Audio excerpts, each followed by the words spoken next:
Welcome in, everybody. We're going to get started here with the third day, and I'm just a couple of technical issues. Hopefully, I'll be able to fix those soon because it looks like I'm not getting any audio through. But Aries, Bowie, how are you doing this morning? Good, mate. Good, mate. We should. I can actually hear. So Dota. I'm not deaf. You're here with us, right? That's good. That's good news. You know, we want to start everything off. We're all clean and ready to go. We're up to playoffs now as well, so we've got 2 series today. So yeah, no, I'm excited for the action. Good, I'm very excited. Yeah. VP versus Spirit. I think I'm the only one here back in VP, at least from the predictions that I've seen. But I'm gonna be here with my boys. I have some data. All right, hopefully they're listening. Actually, I hope they're not listening. But I honestly am very excited for this series. To me, this could be the finals, and I would be super I would be totally happy with that.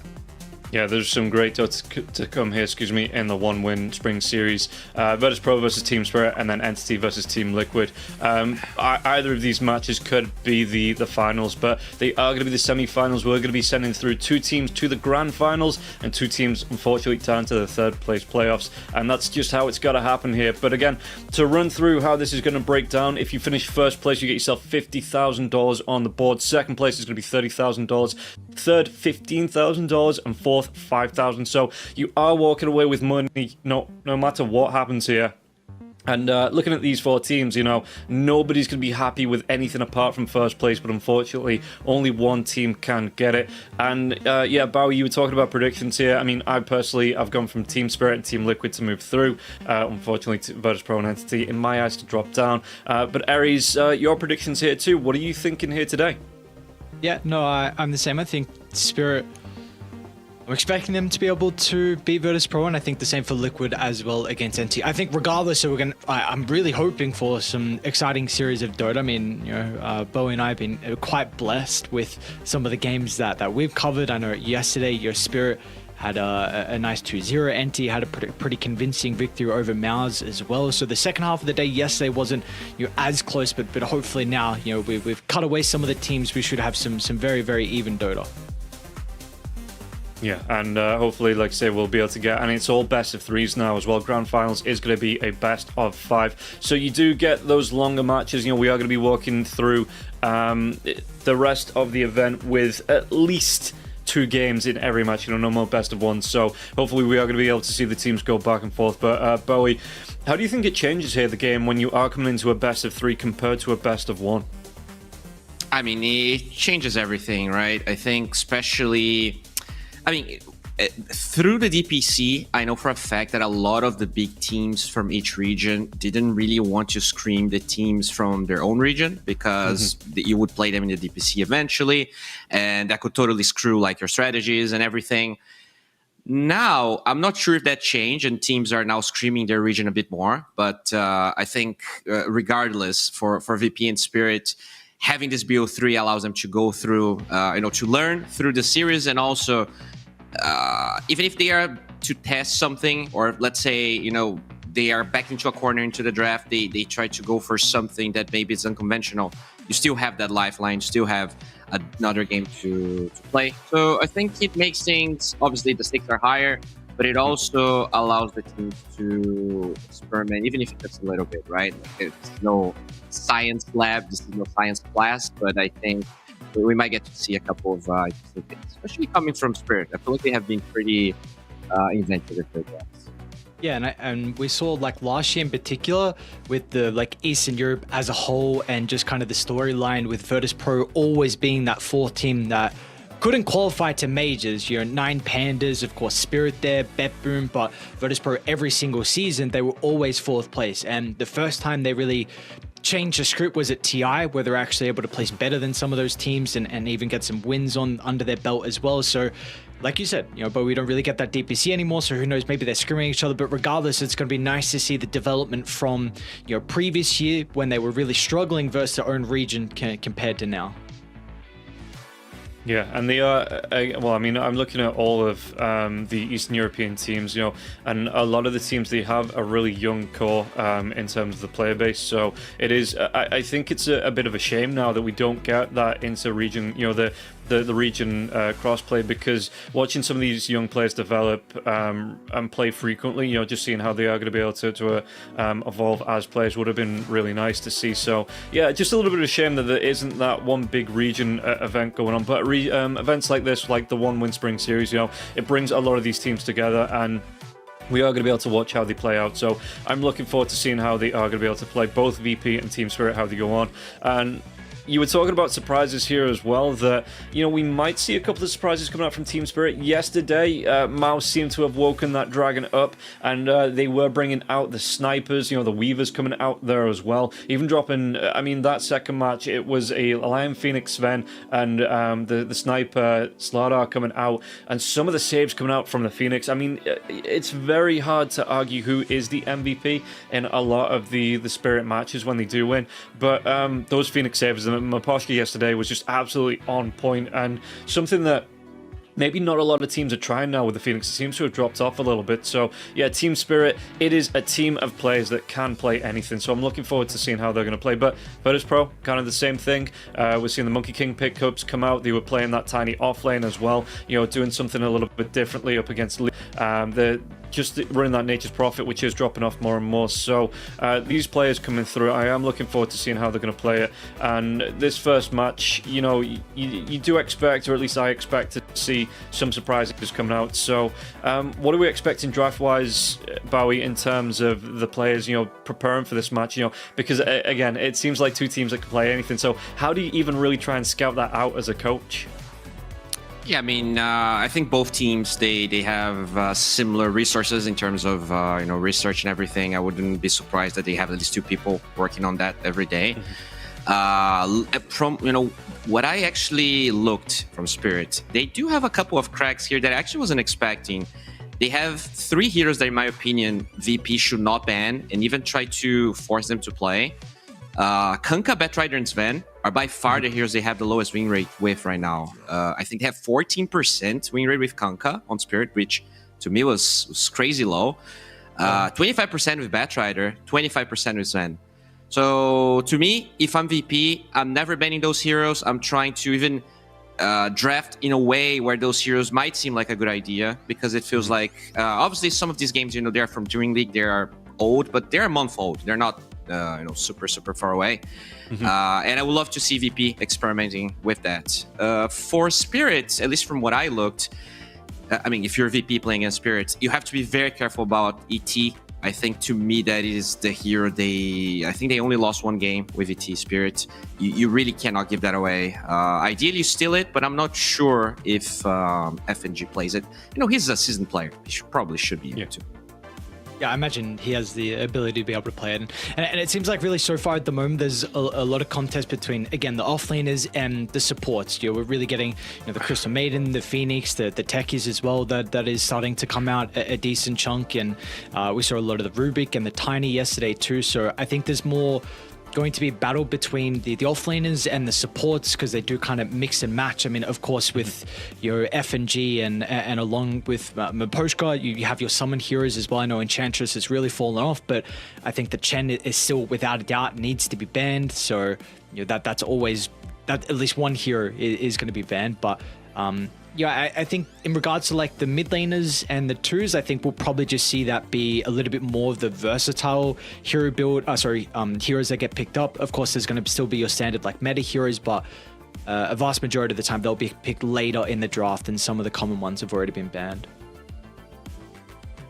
Yeah, and it does feel like looking at the playoffs, you can see here how it is going to break down. So we're going to have the 2 semi-final best of 3s today.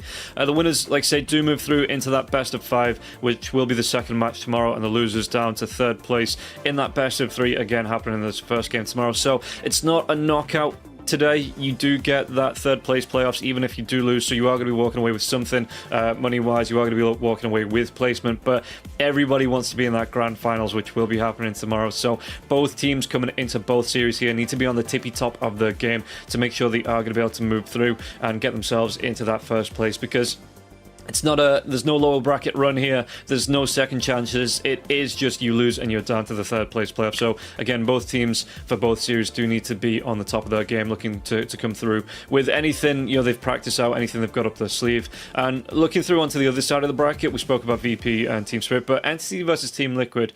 Team Liquid coming off a bit of a disappointing Dream League, didn't place too high.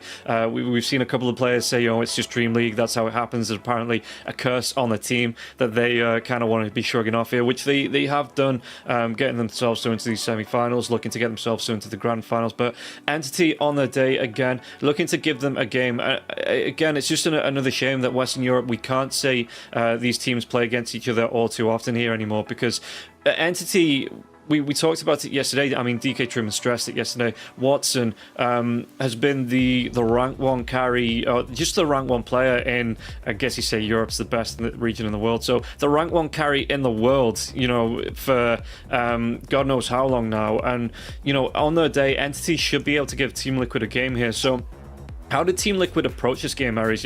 What do they want to be doing up against Entity, especially because Watson has such a depth of a hero pool?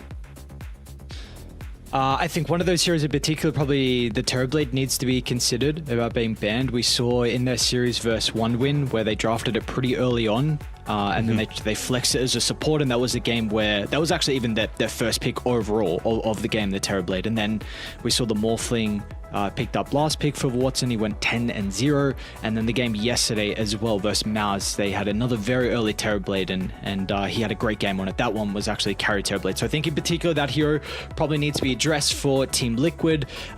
They are still a team at the moment that's putting a lot more emphasis on drafting Nisha's hero last. So Liquid feel the importance of trying to secure a strong lane for Nisha, because he can act as that tempo controller, which we're really currently seeing at the moment in the mid laners. So I think just as long as Nisha gets a good start, he can make a lot of rotation to the side lanes. We know 33, with his days on Tundra, he always gets something out of the lane. Even if it's a losing lane where he shouldn't have a good time, he's always at least able to eke out a little bit of golden experience. And a lot of it's just going to be off the back of the rotations from Nisha to try and then shut down Watson, I think. Yeah, I totally agree about the Terrorblade. When you compare Watson and Mickey, obviously Mickey has been a mid player for a long time, so he doesn't have that wide of you don't have that many stats for him playing carry. But Terrorblade, last year he played 7 Terrorblade games. He has a 28% win rate with Terrorblade at the moment. So I don't think that's a hero can snatch for Liquid. I'm not sure how comfortable they would be. I think Mickey as a carry, he plays a lot of heroes very well, but I don't think Terrorblade is one of those, or at least not one of his best ones. I wonder if it's even worth a first phase ban Terrorblade, because they did first pick it and still look amazing. I was not a believer of Terrorblade as a hero dispatch. I feel like it's a better support. I think Milan also agrees. But when it's Watson, he kind of makes some heroes look really good, even when they're not necessarily the best of the patch. And I think just quickly, still with the Terrorblade point, it does not strike me as a boxy hero at all. So I just don't even, because there could be an argument for saying maybe Liquid, they could pick it up themselves and act as a pseudo block pick in a way, but it really doesn't seem like there's going to be any flex with Boxy playing it. Maybe you can give it to Insania, but I think a lot of people are preferring the position for Terrorblade at the moment. So I just kind of, if this is something that they feel like they need to address, I think you just ban it and don't even worry about playing it yourself. Yeah, looking at Dota 2 Pro tracker here from Sanya, 0 Terrorblade games. I think Box is the same thing. So yeah, I mean, it might be worth it, to be honest. It does feel like a hero that is a centerpiece for Entity.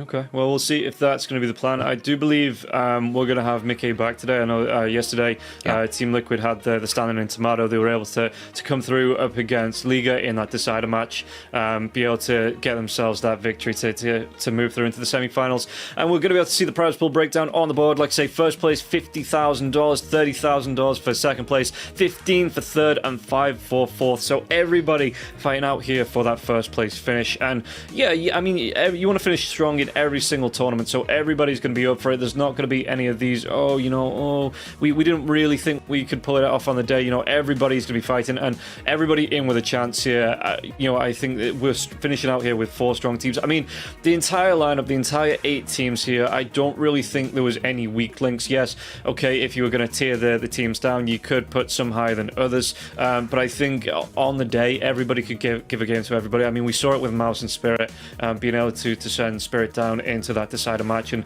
unfortunately Mouse couldn't replicate that in the best of 3, but looking at the results, I don't think there was any weak teams here. So, been a great event. We've got 2 more days of it to come as well. So, match 1 going to be Virtus Pro versus Team Spirit. Just taking a look through as well, the Virtus Pro players have been playing their pubs. Kiritich finished one just an hour ago, and taking a look through on the Spirit players here as well. Yep. Same thing. They've been playing their pubs too. Warming up this morning is a little bit of a later start here as well. So they've had plenty of time to get in these pubs and warm up. And I think 2 or 3 matches here this morning already for both teams. So they are going to be ready and raring to go and get themselves into this series. And it's always funny to me. I suppose it does count as a warm-up, like you would have in regular sports, that players are just like, yeah, cool, I've got a competitive game. Let's just go play pubs for the first 3 hours before we actually get into it. It's interesting because I'm not sure if it was you, Aris, that mentioned Muerta yesterday. Kiritich apparently trying really hard to make Muerta work here. 14% win rate on the hero, whereas Yatoro has 71. So 6-1 for Yatoro, 1-6 for Kiritich. I wonder if this hero might pop up, because it is supposedly a Sven counter, right? The hero that we're seeing a lot, just not being able to be hit, having the dispel, just having all that magic damage, something that Sven struggles with. I wonder if we're going to see this hero today.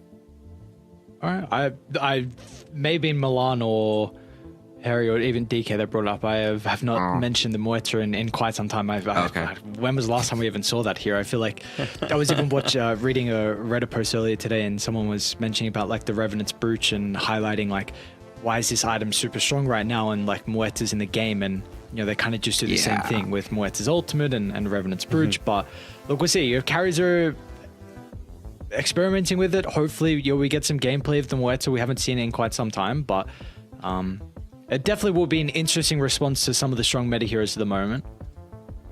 Yeah, I think so. Sorry, go on. No, just going to say, it is a hero that we've not seen. We're going to be able to take a look at the prediction contest as well, just to see how... Oh, Bowie is being... you like your hipster picks, don't you? You like to be a little bit different here, Bowie. Going for Virtus Pro, look, everyone else locking in Spirit.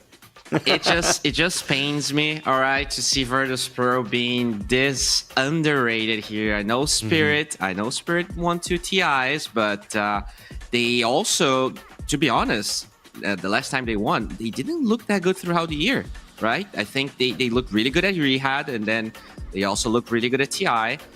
But I think if you really want to win like several TIs, you cannot look good the entire year. To me, I think it's impossible. OG, they did the same thing. So I feel like today, VP, they're a bit hungrier. I am going with them. So it's purely just the fact that like early in the year, sometimes these TI teams have a bit of difficulty with performing. Is that really what it is? Okay. Yeah, I think so. Oh. We'll see. I don't know. Maybe they're going to turn it up today. Maybe they're sick of losing. There were pretty high expectations for them heading into Dream League, right? I mean, they didn't have a bad result, 4th place, all things considering, but that was definitely the spirit that we were expecting. I think the games at Dream League in particular, they weren't very convincing. It is really the one thing. They're able to get victories on the board, but they did struggle in a lot of their games. And Bedroom Dutch also, it was a 5th, 6th result for them. So maybe they're a little bit motivated because they don't want this. There's always sort of the thing in the back of the ear, like all the Redditors complaining about saying just 2 fluke TIs. They never deserved it. This, that, everything. So Yatoro kind of wants to shut them up. I'm sure everyone does as well. So I don't know. We'll see. They played really good yesterday. If they can do the same thing today, then anything's possible. Yeah, and we'll see how they are going to do. And don't forget, everybody, if you want to follow along, you can hit that subscribe.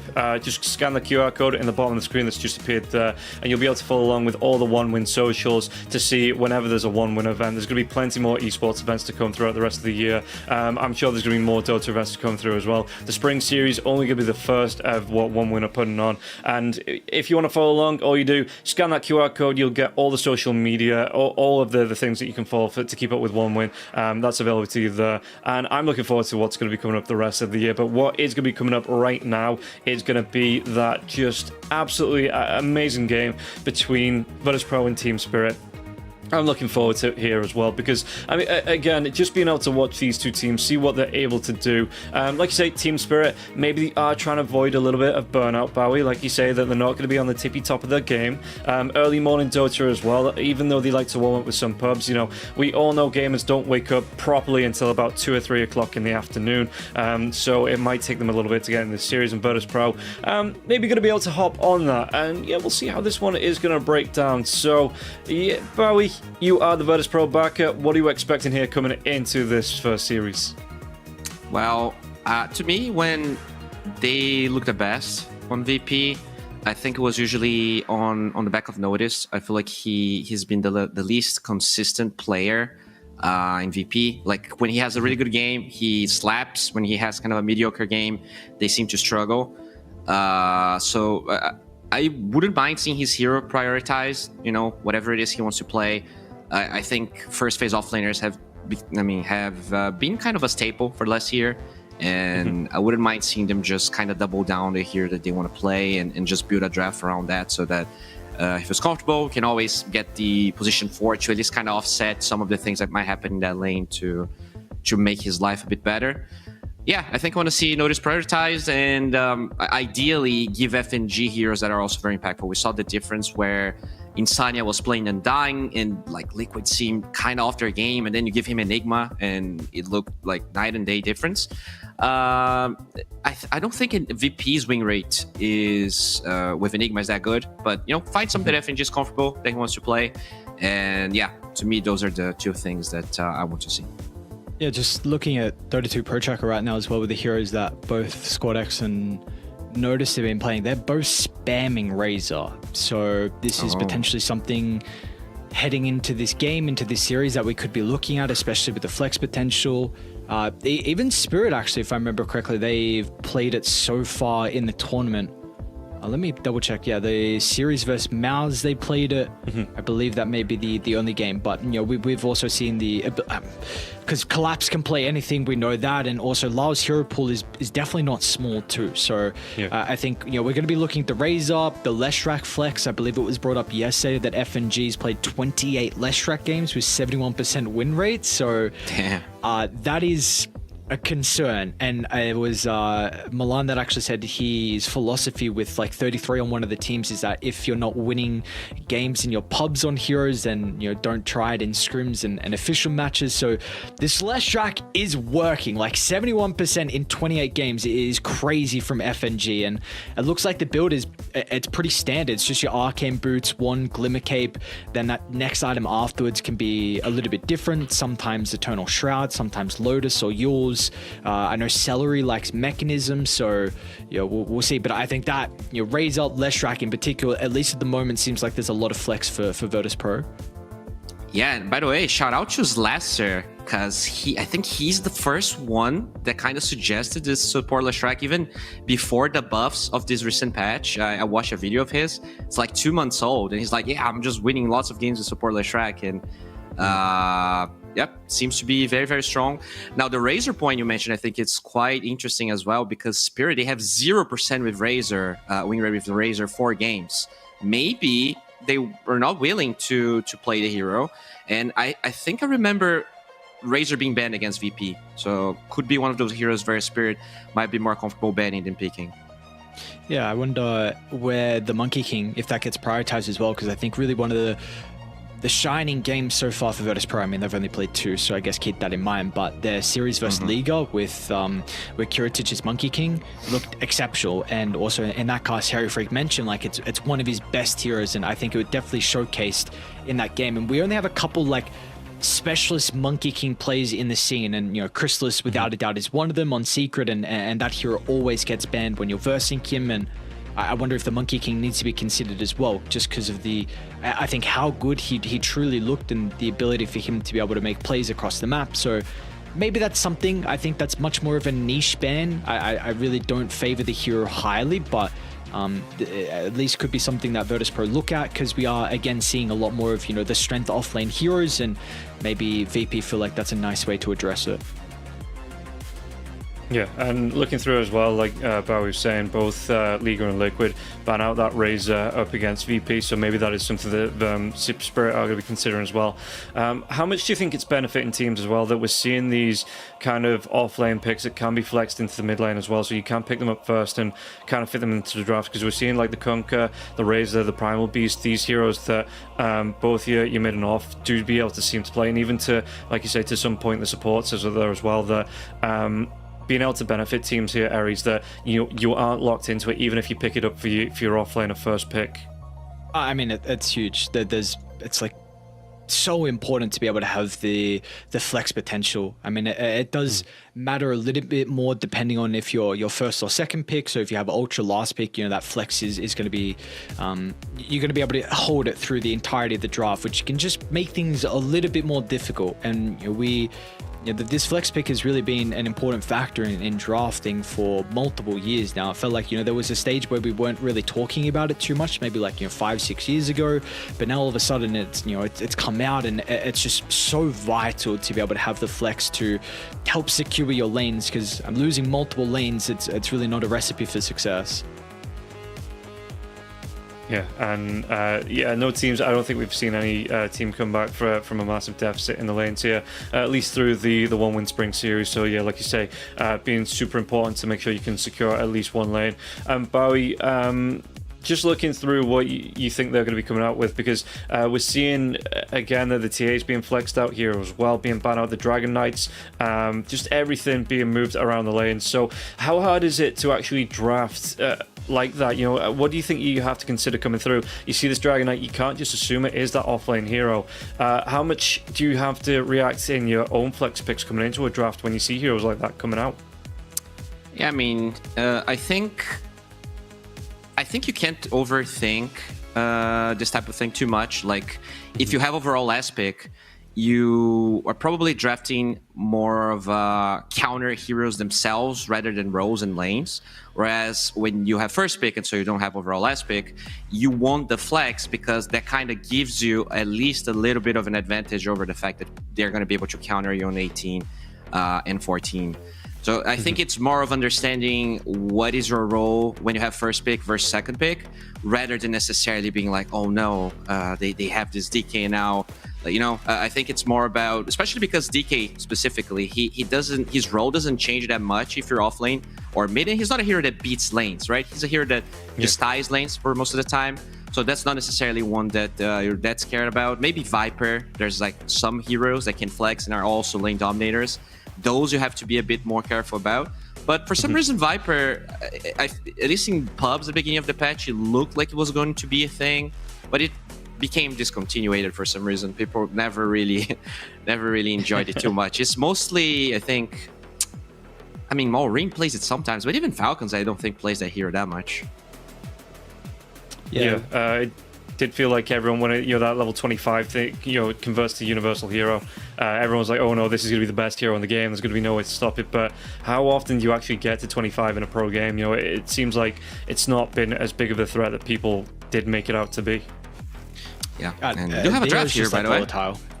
Yeah, we do. All right, so really the big thing for me at the moment is just the Nature's Prophet ban from Spirit. Again, we saw that Virtus.pro played in one of their games to success. I believe that was with the Monkey King in the game versus Liga. And we saw that at Sayush, that's really the one that plays the Nature's Prophet, whether that was Milano or Harry Freak that mentioned it. So it looked like this was a team that really plays well around like a position for Nature's Prophet. It can unlock their early game tempo that they want, and here's some of that flex. So of course, Tiny very much, now we've seen Notice play it. Of course, you can give it to SWATX if you want to in the mid lane. Sayush can play it as a 4 as well, but it really also opens up your offlane hero pool, which can kind of now force Spirit to ban like an Enigma in the next phase, just because Tiny Enigma is incredibly strong. Yeah, I like this. Team Spirit also played the offlane Tiny, so being able to take that away and still have the flex seems like a great idea. And they ban a lot of collapse heroes, so not only you're banning a lot of offlaners, you're picking one that they would also like to play. Spirit are gonna go for the Undying here pretty early, just trying to make sure that whatever is, because there's a pretty good likelihood that Tiny is gonna be in the offlane, either as a 4 or as a 3. So just having that Undying to have a strong lane seems pretty good. They have 2 bans here for VP. I would love to see the Morphling ban in second phase. I think that's becoming really popular. And Yatoro, it's his most popular hero. It's one of his highest win rates. I just would love to see that taken away. Yeah, so I still want to go back to this Enigma point, especially now with the Undying getting picked up. Like I think lowers the potential of this Tiny getting played as a 3, and Enigma's a relatively decent hero to be able to play into the Undying in the lane.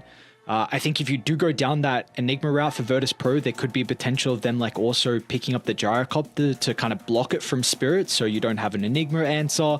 And we also saw in the series with Liquid, where they were up against a Gyro Lina, the Tombstone had no value. So maybe even Lina needs to be mentioned of a hero that VP could already be looking at, second, last pick and second last pick as well.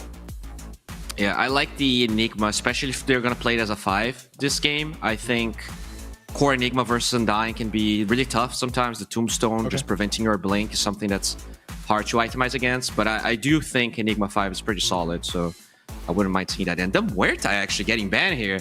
Both carries. I guess they've been watching the pubs here of Yatoro. Interesting. Are they going for a Sven because of it? I wonder if...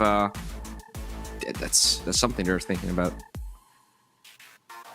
Would you have to consider taking out the Sven in the very last part of the draft, and then look to ban out that lifestealer?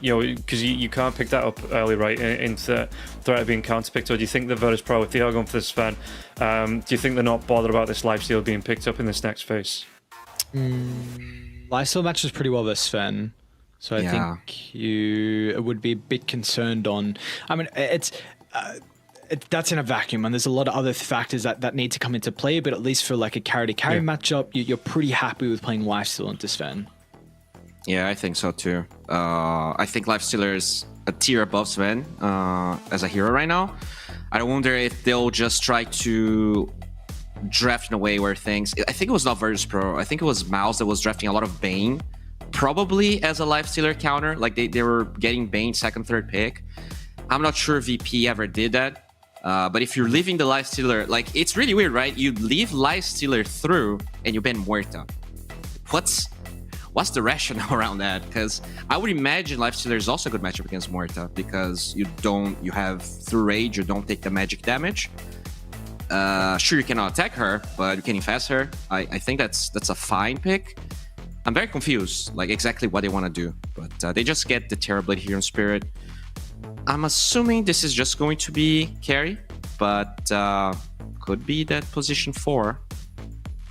Could be. I mean, the Darkseid ban definitely protects the Terrorblade from being counted in the offlane, so it does at least continue the flex late into the draft, so you can give it to your Toro.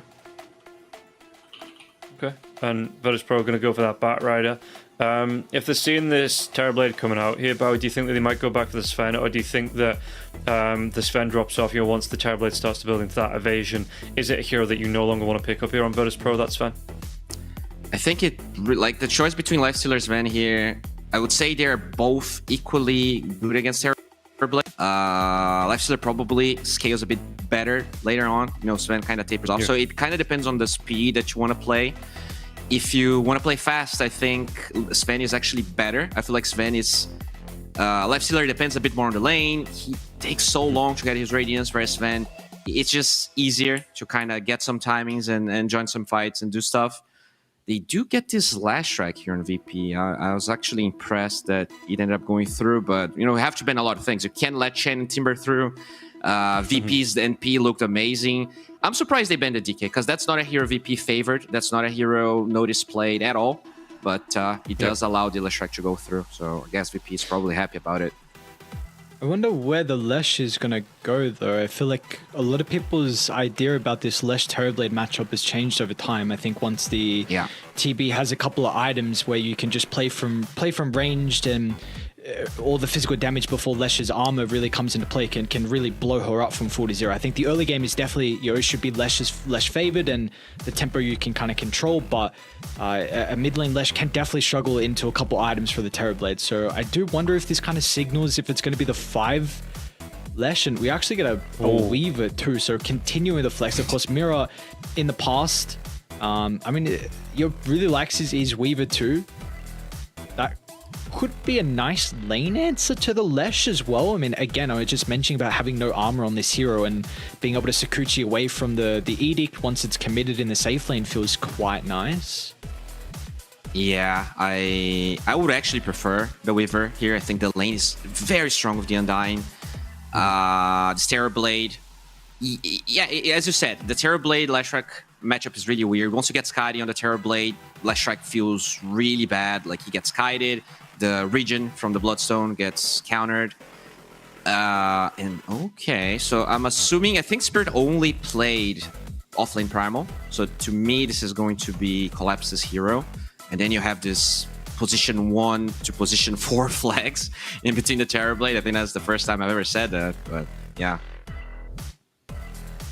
Do you think as well here, having this Weaver Undying lane, because I mean, Tiny before he hits at 6, not going to be coming into the lane with much armor. You've got the Undying to take the health away. Weaver can run him down with the Sakuchi, get those right clicks off, Swarm to reduce the armor further if he does try and get anything that benefits him. So are you expecting this to be like if it is going to be the Tiny off lane, the Weaver Undying, just to kind of run over this Tiny in the lane? I really like the Tiny Batrider. I think that's a strong lane. The Undying, even though Undying is a very tanky hero, if you can displace him, which both Taz and Flamebreak do, you can put him out of position. You can eventually burn him through. On Spirit, so they do go for this Void. I really feel like Iris is right. I think it's going to be position 5 Lash. He's a really fast position 5. He can usually run away from the Primal Beast. He does have a little bit of an edge in that sense. He also, it's kind of hard for the Primal Beast once you get more points in Edict to chase him for long periods of time. So I think they're gonna last pick Laro hero here. Really good sniper ban. We saw how Spirit just seems really strong about it. And you have to ban. Do you want Lena banned? Do you want Spirit to get rid of that? I think Lena is kind of weak against both Tiny and Bat because of she hates being gap close. She hates being put out of position. For Virtus Pro to pick it. Oh yeah. I think I do like Lena. You have like a fair amount of heroes to kind of play ahead of you. I wouldn't mind seeing, especially if the Weaver is going to be a core, right? You're gonna have a lot of burst damage. The only stun they have is the Primal. Sure, he is gap close, but it's the only stun, so Lena probably feels pretty happy about that. Yeah, I don't know how this lane's going to go if you're going to last pick your mid, a Tiny Batrider. Because if it is going to be the Weaver as a safe lane, I feel like this hero also traditionally has been a pretty nice response to the Batrider. Often we see like some Dispel heroes, and then when a lot of those are banned out, you just pick the Weaver to always be able to disengage once the stickies are stacked up. We already spoke about the Undying into the Tiny, so I'm a bit concerned like that should be a pretty free lane for Spirit, and then I don't know if you really want to flex Tiny mid. I think this hero is not as strong as a mid lane than what people are currently expecting. I feel like he's very volatile. If you don't get a bunch of kills, then his impact late game is very weak. Yeah, they could always put the Lash, right? Because at the end of the day, Virtus Pro, they don't have overall last pick. It's more common to last pick the support in that situation. So maybe we're just overthinking this. It's going to be mid Lash, and they'll pick a support. Now, what they need here is the question, because you need something to lane with the Void into... I guess Crystal Maiden somehow went through the draft, right? Doesn't... Oh, okay. So it is offlane Tiny. You are really lacking stuns on Spirit. So without a doubt, whatever this mid lane hero is for Lal is going to need to be someone to address the storm. How long they got? They don't have a lot of time as well. Any catcher in the mid lane, that's just what you need. A lot of them are banned. There's no Puck, there's no DK, there's no Pango, Kunkka. Oh, mid primal. Okay, they have not done that. So, all right. So, draft on the board. We've got Team Spirit going to be rocking that offlane Doom. I'm interested to see if it is going to be that carry Weaver again. It looks like it is going to be the support Terrorblade coming through. So like you say, Ares, not a lot of stuns on the board here. Virtus Pro going to have some good opportunities in around these fights, but really there's no backline to dive here for the Storm Spirit. Every hero on the side of Team Spirit will be able to get at least something off. Maybe going to be the Orchid build coming up for the Storm Spirit, so he might be able to get a quick blow up if the heroes are alone. But looking at these two teams, starting with you, Ares, which draft are you favoring coming into this first game of the best of three? Why are we going to start with me? What's this? Because we'll just go in order, you know, and we'll come back to me last after I've had my analyst speak to me. So who's carry though? Do we know? Is it Weaver or TB? Well, because that is like a big thing. What I'm concerned about. I'm very intrigued on where those heroes are going to be played. Look, I think Weaver is the carry. Weaver's the carry. Okay. Okay. I like the Storm Spirit. My concerns for Spirit is the fact that I think you're very committal. Like Tombstone laying down, Doom used as well. There's a lot of difficulty with actually controlling the team fights around that. I think it's a little bit better now that at least TB isn't carry, because if he popped meta, then you would always try and disengage and reset fights with the big cooldowns they have.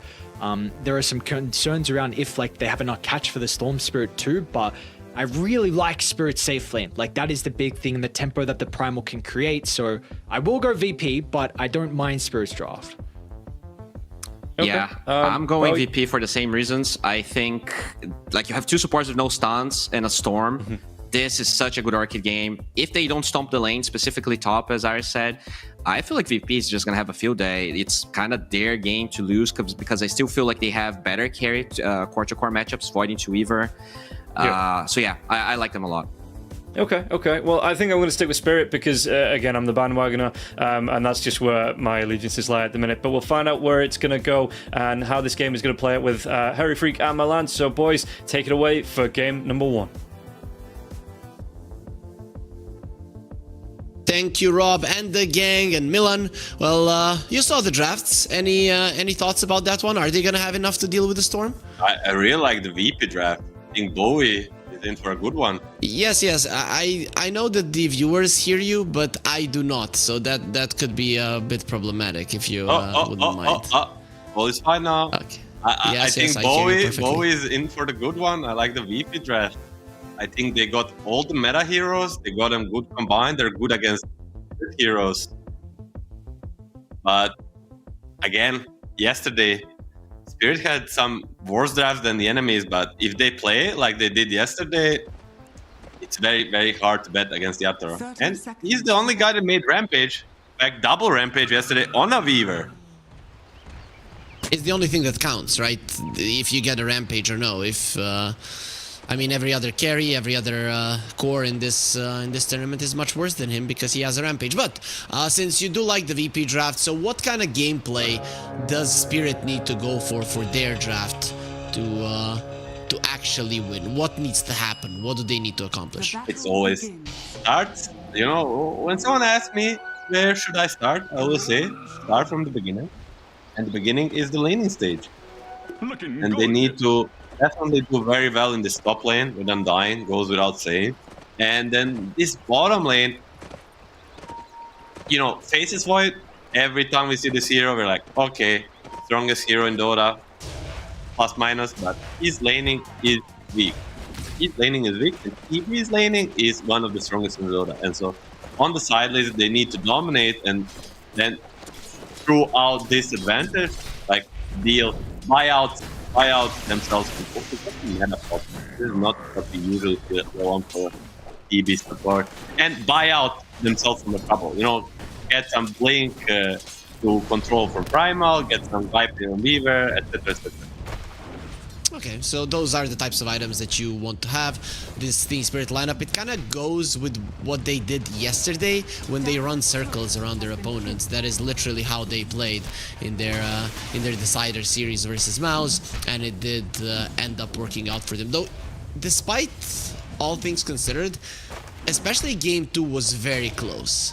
Whilst Virtus Pro have been playing very clean throughout the tournament thus far. So I can't wait to see what they are going to be accomplishing. So you saw that meta level 1. How do you feel about it? Is that do you think it's a cool way to start the lane with the support TV? I saw it before in pubs. I think it's okay depending how much he accomplishes. He accomplished 1 deny, so that's mostly for like dominating the last hits, and the harass from refraction is easily dodged by the Kiritich Void, so I think it's just okay, nothing to spend too much time on. But mostly what I'm interested in this top lane, because yeah, Undying is strong, but Batrider is kind of king of laning nowadays. Full support. He's universal. His spells do so much damage. He can just protect everybody. You a bigger fan of the support Batrider in lane than, let's say, Techies? Yes. Example? I think Batrider is stronger. I mean, Techies is of course up there, but Okay, so yeah, Batrider close to number 1.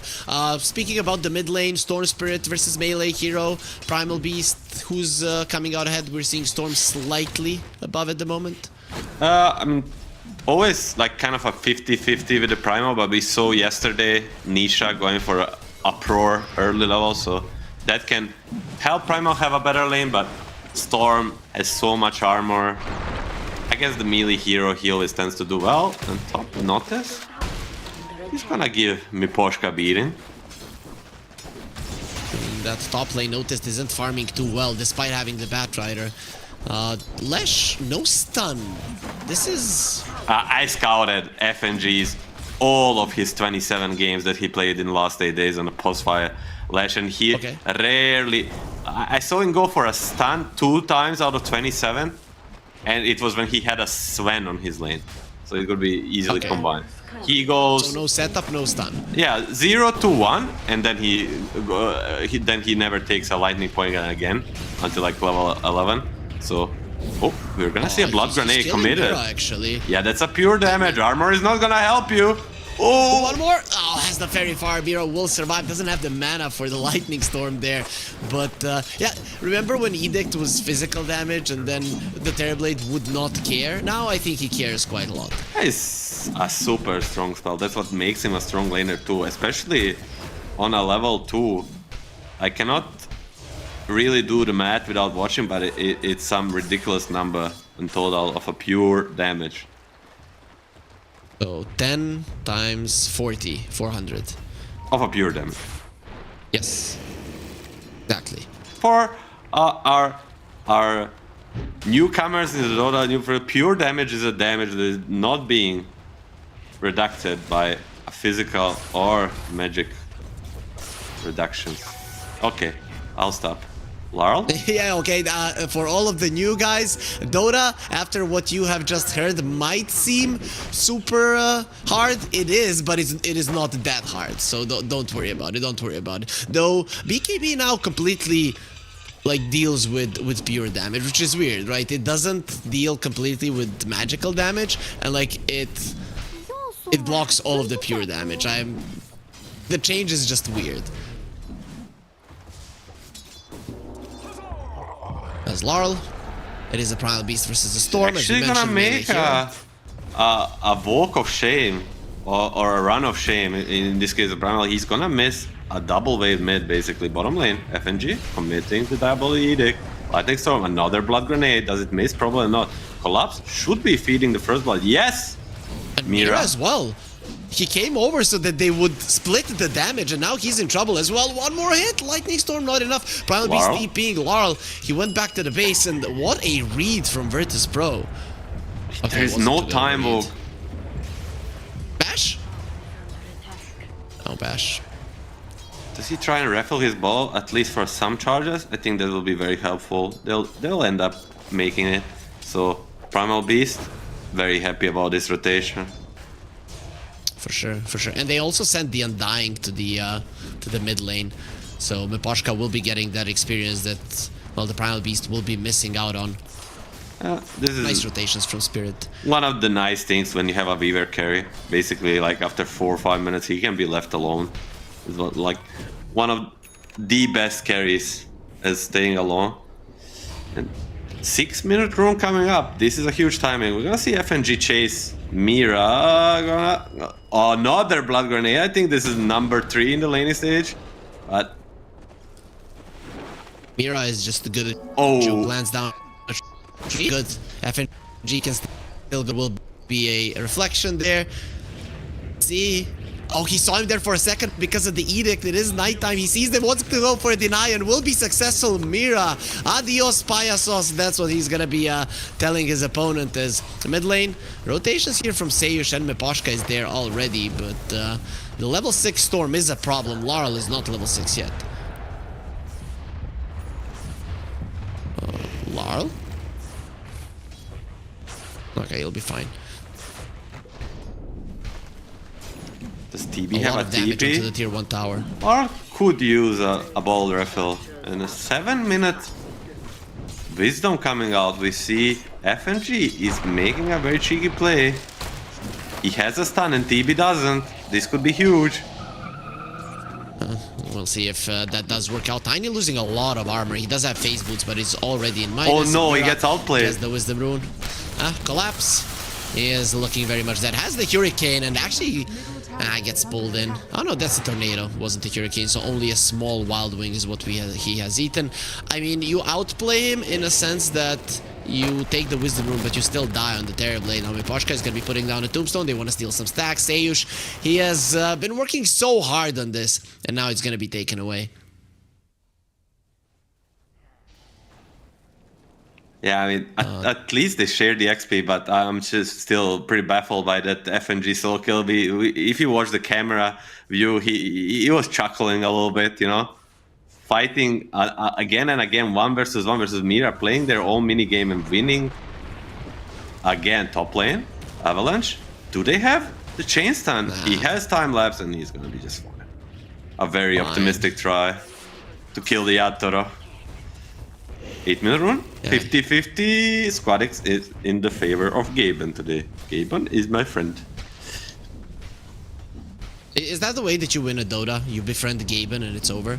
I mean, pretty much. He's like, I don't know. I am trying to make some cool analogy, but I cannot think of any, but... He is our Lord and Savior. Let's just stay with that, with the tried and true. And Virtus Pro with a 2k gold lead here, looking cleaner than Spirit. Look at these are the experienced Lash players.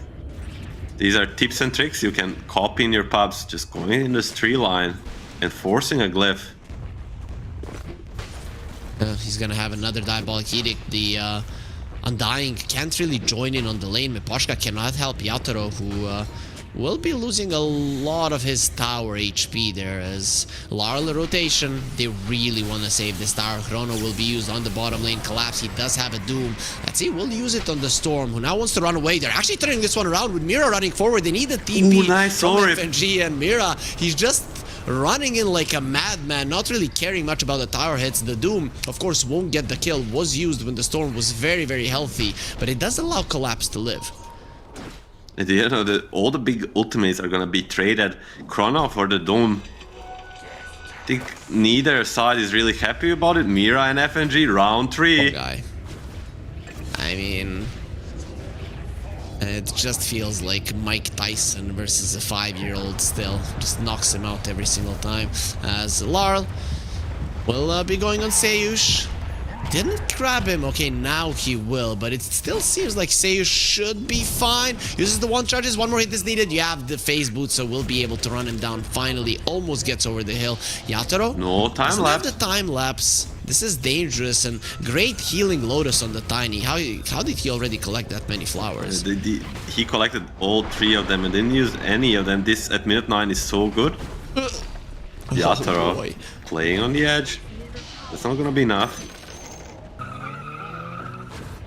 Survives because of the Seeds of Serenity there, and Lyle now everywhere on the map, super speedy, gets stunned up, has the regen rune. You said that you hate this because he just cannot die, and the time dilation not allowing him really to heal all that much, but now the time dilation will expire and Laurel will go back to full.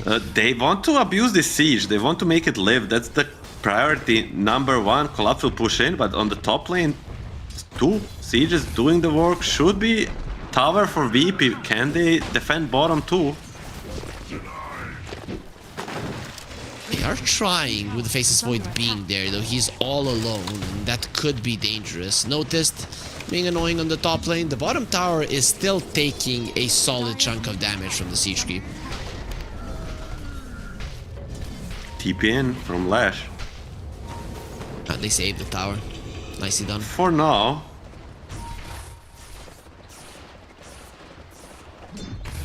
So Storm is going for an Orchid. How do you feel about this one? Is that the right item for the Storm in this I game? really like it this game. It's like, it's a long time until Weaver buys the Dispel. Like, he wants to buy Manta. He doesn't mind buying BKB, but maybe second or third item after a Gleipnir and Dragonlance. So for a long time it will be very effective. And we see Larl also going for a Blade Mail, so it's really good against 2 cores, and Orchid is always amazing item against support. Like this Undying, TB, they're just never gonna be getting their spells up if Squadix decides so. And the bottom rune, I could see a big engagement, but with these remnants before, means Squadix gets a haste. I mean, we didn't say much about him, but his rotations and laning, really, he's shining this game. It is looking good overall. For the PP though, they are ahead quite comfortably, and Collapse did go for a Midas. So how are you on the Midas versus the Veil of Discord? I think he needs to be a super core this game, and I like the Midas. I think he is the same thought process going through his head. Like, we failed to like put the pressure tempo going on, so we already decide we're gonna go 40-50 minutes in, and I have to have Octarine, Refresher, Wind Waker, BKB, Rapier, and whatnot, you know. So the Midas will help. There is a big item that came out now, though. It is gonna be a Blink Dagger on the Tiny, and I'm looking at Spirit Heroes, though. They're not that easily burstable, but they can be. Even the cores could be in trouble sometimes. Squadix, nice haste. That was just beautiful. I mean, they're not burstable by a solo Tiny, but add any other hero on top of his combo, everybody dies. That is true. They can get some big kills there, and Yatoro would be a nice hero to bring down, especially once you have an Orchid, would be an easy one. There's a smoke from Virtus Pro, as they are gonna try to get something out of it now. Should be able to get anyone who they see. They'll settle for Miposhka first. That's a little bit cheeky. Can he get spells off? Not an easy kill, though. He got the Tombstone off. That is not good. Doom onto the Storm Spirit. A catastrophe for Virtus Pro. They will cancel out the Pulverize, but the Storm dies either way, and they want more. There's the last one. Here comes the Faceless Void with the time dilation and the Chrono, and that should be 2 heroes dead. They just baited in more heroes. Yatoro, he is still inside of this dust, so we will be dusted. Kiritish thinking about fighting. There is an AD rune in the river with nobody picking it up. Virtus Pro just completely forgetting about it, as Yatoro thinking about going for more. No time lapse slow, he's not gonna do it. A super weird engagement from the VP. They see the Undying. I feel like they hold a thought. Mira has no Sunder. Oh, noticed. Brings notice with him in the grave, and that's a pos 3 Tiny, not a pos 4, so a better trade for Spirit. I just wanted to say how weird that was. They see the Undying and they're like, but it's 4 of us smoke, we want a bigger fish. And then they kind of hesitate, and it results in Undying getting off ultimate and the Tombstone, and it turns in a much worse engagement than I thought it would be for VP. And they go for another smoke. Orchid online, I believe.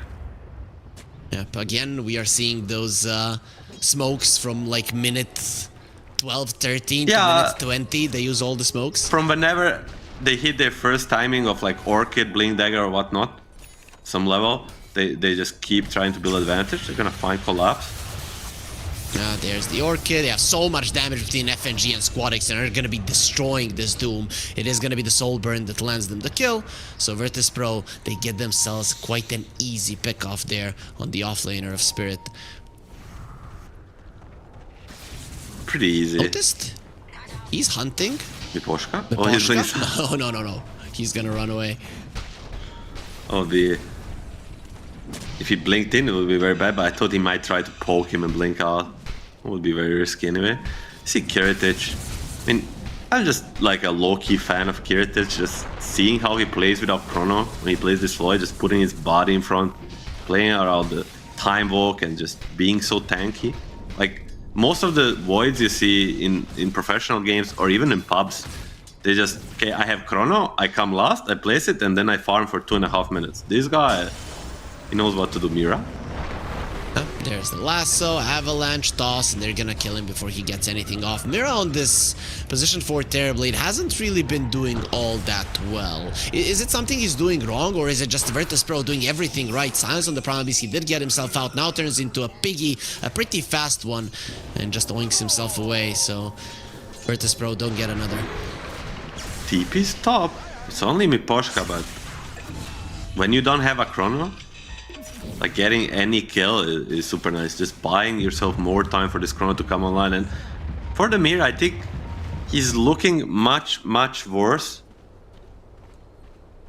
than when he played Rubik yesterday, right? So maybe it's not a hero he's very familiar with. That certainly must be the case, because it's just a very new thing. And I think that's the part why he's a little bit lost in this game, I would say. Yeah, you do need the sense of this hero. It's not about the spell usage, it's when you go in, how you can approach it, how far you can push it, and you definitely need a couple of games to make it happen. They get the Doom on FNG, it is only a position 5, so not the biggest kill in the world, but at least you put that Doom on cooldown and you get rid of a hero off the map for 30 seconds. Maybe Spirit will be able to get something more noticed. The Swarm is on him, he will be fine. There's just some vision and he will deal with the bug fairly easily. Later on, I think this is the most... Oh, Dust, Lasso, they have everything, and even too much. Yeah, this Weaver is very healthy, 1600 HP with the edged power threads, but it's just the amount of lockdown that analysts also mentioned on the VP is too much. Miposhka, it's gonna be another jump. Toss to the range creeps. Here comes the onslaught. However, Lawler's there to protect his buddy, and that's a little bit too deep from notice. They do get some hate on the mid lane, find where Spirit are, but they lose a hero. Okay, you are going to be getting Mira for this, especially with that much damage. Try to heal him with the Soul Rip, not enough Squadix. He doesn't have that much mana to work with, so he's going to be in a lot of trouble. But here comes the Faceless Void with a Chrono. He's going to be stopping time. I got you, buddy, and the bashes. Are they going to be enough? He needs to be killing this core, still has the time dilation. They're literally not moving. Laurel wants to do something, but he's going to get bashed to death as Kiritich gets himself a triple kill. And you were a Kiritich fan, I think, after this. Kiritich, what a god, man. This guy, he's always at the perfect place at the perfect time, and just the nature of how he plays Dota allows him to be there. Like, just get a perfect Chrono, 3-man Chrono, Undying on the edge. I don't know, just, man, it's wonderful. If you don't like this, you don't like Dota 2. I always say this. That was a thing to see. Yep, looked beautiful. He is, as you mentioned, he's always aggressive. We have seen him when he plays as Monkey King that sometimes it comes back to bite him. He dies in positions that he maybe shouldn't be dying in, but it is all for this. Plays like this is what win you tournaments. Plays like this is what win you games versus some of the best teams in the world, which Spirit is. And Virtus Pro currently 7k gold ahead. I still remember like the Eastern European DPC for the past few years with Virtus Pro always losing to 9 Pandas or Hellraisers, Spirit and Bedboom, but finally they are close to them, or well, now they're beating Spirit. And why is that? Why is that? I said it yesterday, but let's put that discussion on hold. 20-minute rune. Of course, Squadix did all the prayers this morning to the Lord Gaben. You can tell he was a good boy this morning. He's gonna get another rune in a 50-50 engagement. Lord Gamer, please take our wallets. Give us as many games as possible. It is a Steam sale, as far as I know. I know a lot of people get quite happy about it, but I don't know about you. I only have one love in this world, and it's Dota, so I don't really care about any of the other games. I really don't play other games. Dota is just way too good. Exactly. So we are the ones that are faithful. We are not cheaters, as some of the other talent Sayers and Notice, they're fishing bottom, but 4 heroes for Spirit here. Do they... Scan is going to hit. It's a dire scan. Anyone TPs? Anyone miss me? He stole it. It's gone. So sad. 3200 XP going in way of VP. But that's a huge steal. And they're gonna go for the Tormenta, Lash or Bat Shard. Which one would you have rather? I mean, Shard. I mean, Of Lash. course it's the Bat. Of course it's the Bat. Some of these shards and supports, they just feel like this guy now has extra gold, so when the enemies kill him, he's gonna be giving more, and it's so frustrating. Yeah, that was that famous Saksa clip from TR whatever tournament when he played on Tundra. Like Rosh killed the Monkey King shard. Yeah, Rosh dropped the. Or it was Marcy. Rosh dropped the shard. Oh, Marcy. Yeah. And he had it for a while, and then he just dropped it on the ground and killed it. I was so amazed by that play. That Marcy shard is actually good. You just need to know how to use it. I don't know what it did back then. I think it was very it was different. the one where you kick your teammate. I don't remember, but I think it was something silly. And Saksa just decides like, Poshka? Silenced up, Avalanche, you don't even need the toss. Squadix gets an easy kill, going for more. Mira hiding in the trees, that is a very nice position for him not to be spotted.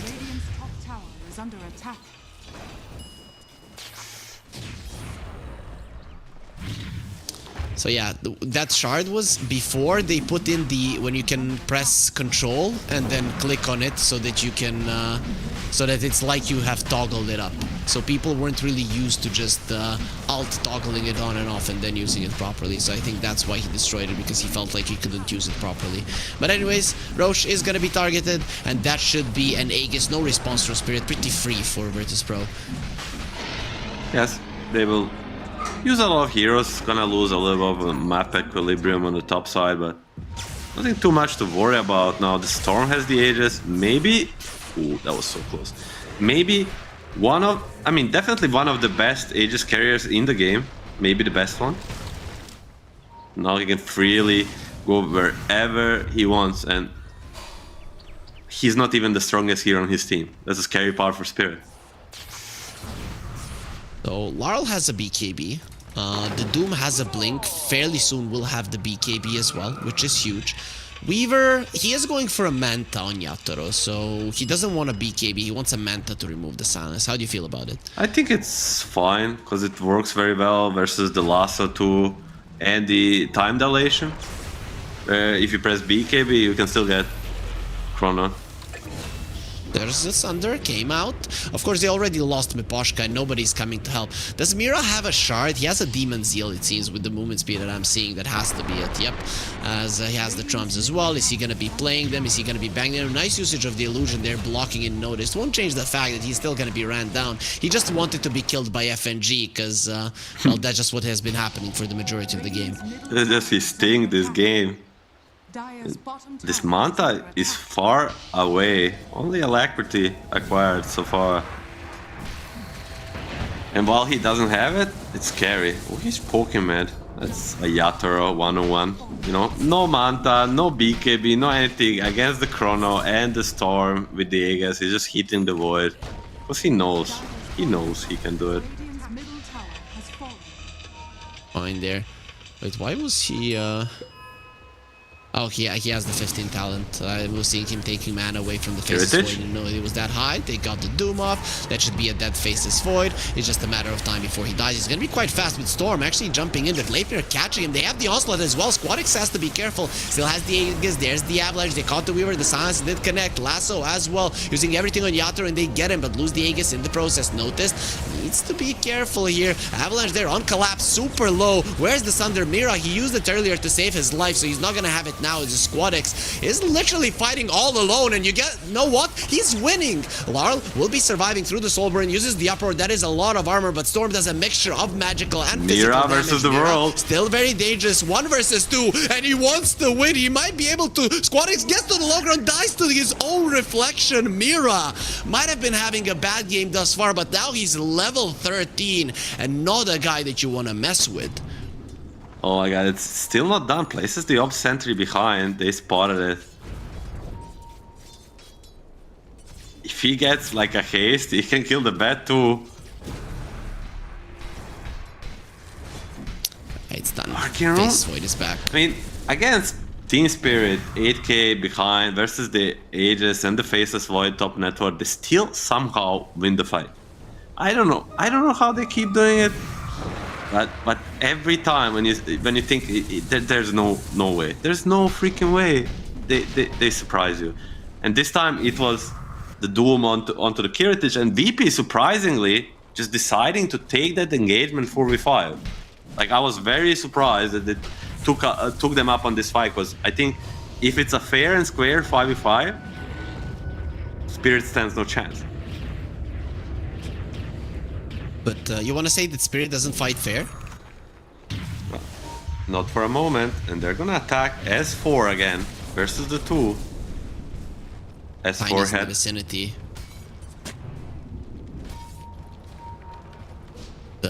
This is looking like quite a tense moment where a fight could break out at any point, but Spirit, they have all of their heroes. Not true for Virtus.pro at the moment. Storm isn't there.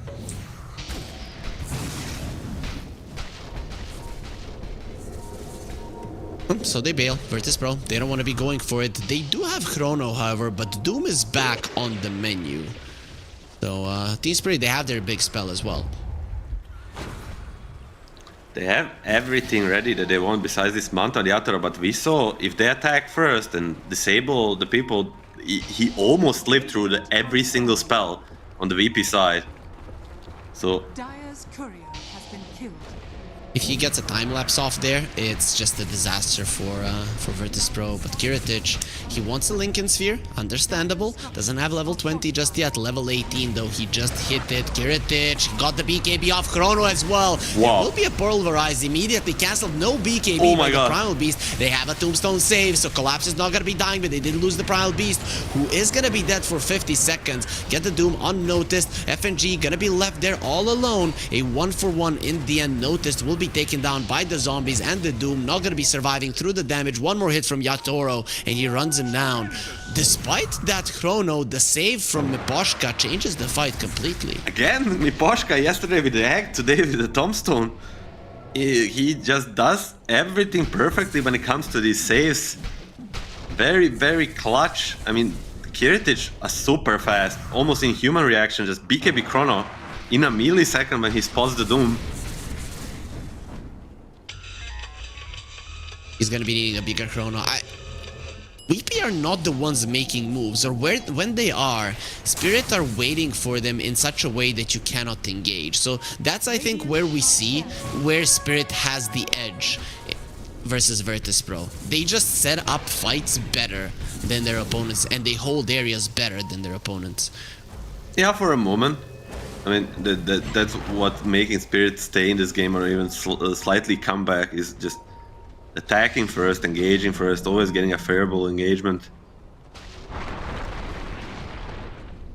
Lincoln's on Storm. There is going to be a Lincoln's on the Faceless Void as well. How much does this change? And yeah, Collapse is going to be going for a Nags at some point. Well, Laurel going to be caught. He has an 8-second BKB, going to get the lasso. The thing is, you have to use it before you get stunned, and that's not going to be happening for him. Yeah, the amount of chains time we keep emphasizing on it, it's just ridiculous. But Lincoln's is the item of the game for the VP, definitely. Both versus Doom and Tower is under attack. Primal Beast, and even potentially Sunder. There's not much to cancel it otherwise. Some Soul Rip here and there. But it's hard to do. It's hard to execute. Rosh will be potentially up in 50 seconds if you want to play a game. Yeah, let's go. I'll say 46 seconds. I mean, you're always gonna be wrong. I always get it right. 141 is gonna be the timer. They get the Gleipnir. BKB does get popped by the Tiny. They have the Glimmer, so he should be surviving the silence. Onto the Terrorblade. He's not that easy to bring down no longer, so just get away from him. FNG lost all of his mana, and now he's gonna be losing all of his HP. Mira goes for the Sunder. They get the Chrono onto the Weaver. The damage isn't gonna be enough. Let me in, let me in. Enough. Yatoro lifted up in the air, and they finally do squash the bug. Lara now, he wants to do some squashing as well, but it seems that he's not as strong as his enemies. And Miposhka coming in, thinking he can save people with the Tombstone, which is not going to be happening. Where was Miposhka? Where was the Tombstone? The Chrono was just perfectly placed without Blink Dagger, or even if he had a Blink Dagger, I cannot know if he gets close enough. The range is super small. And Kiritic just adjusting from the last fight, placing a Chrono on top of the target instead of on the edge.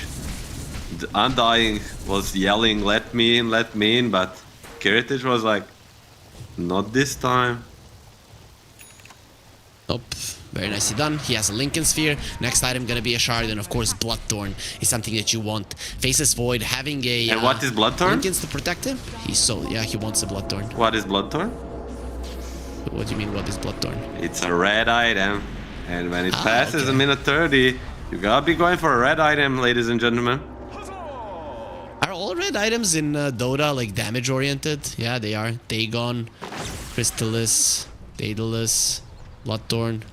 There's like a basher. This is kind of red, but red item. I mean, you get a Crystallis, Daedalus, or a Bloodthorn. This is what I refer when I say red item. And these are these are 3 DPS items, and that's what matters. Like, I really hate when a core player, like especially a carry player, like later into the game doesn't have a DPS item. You are the guy that should strike, that should kill, that should demolish, that should make enemies vanish, and a Skadi will not do it.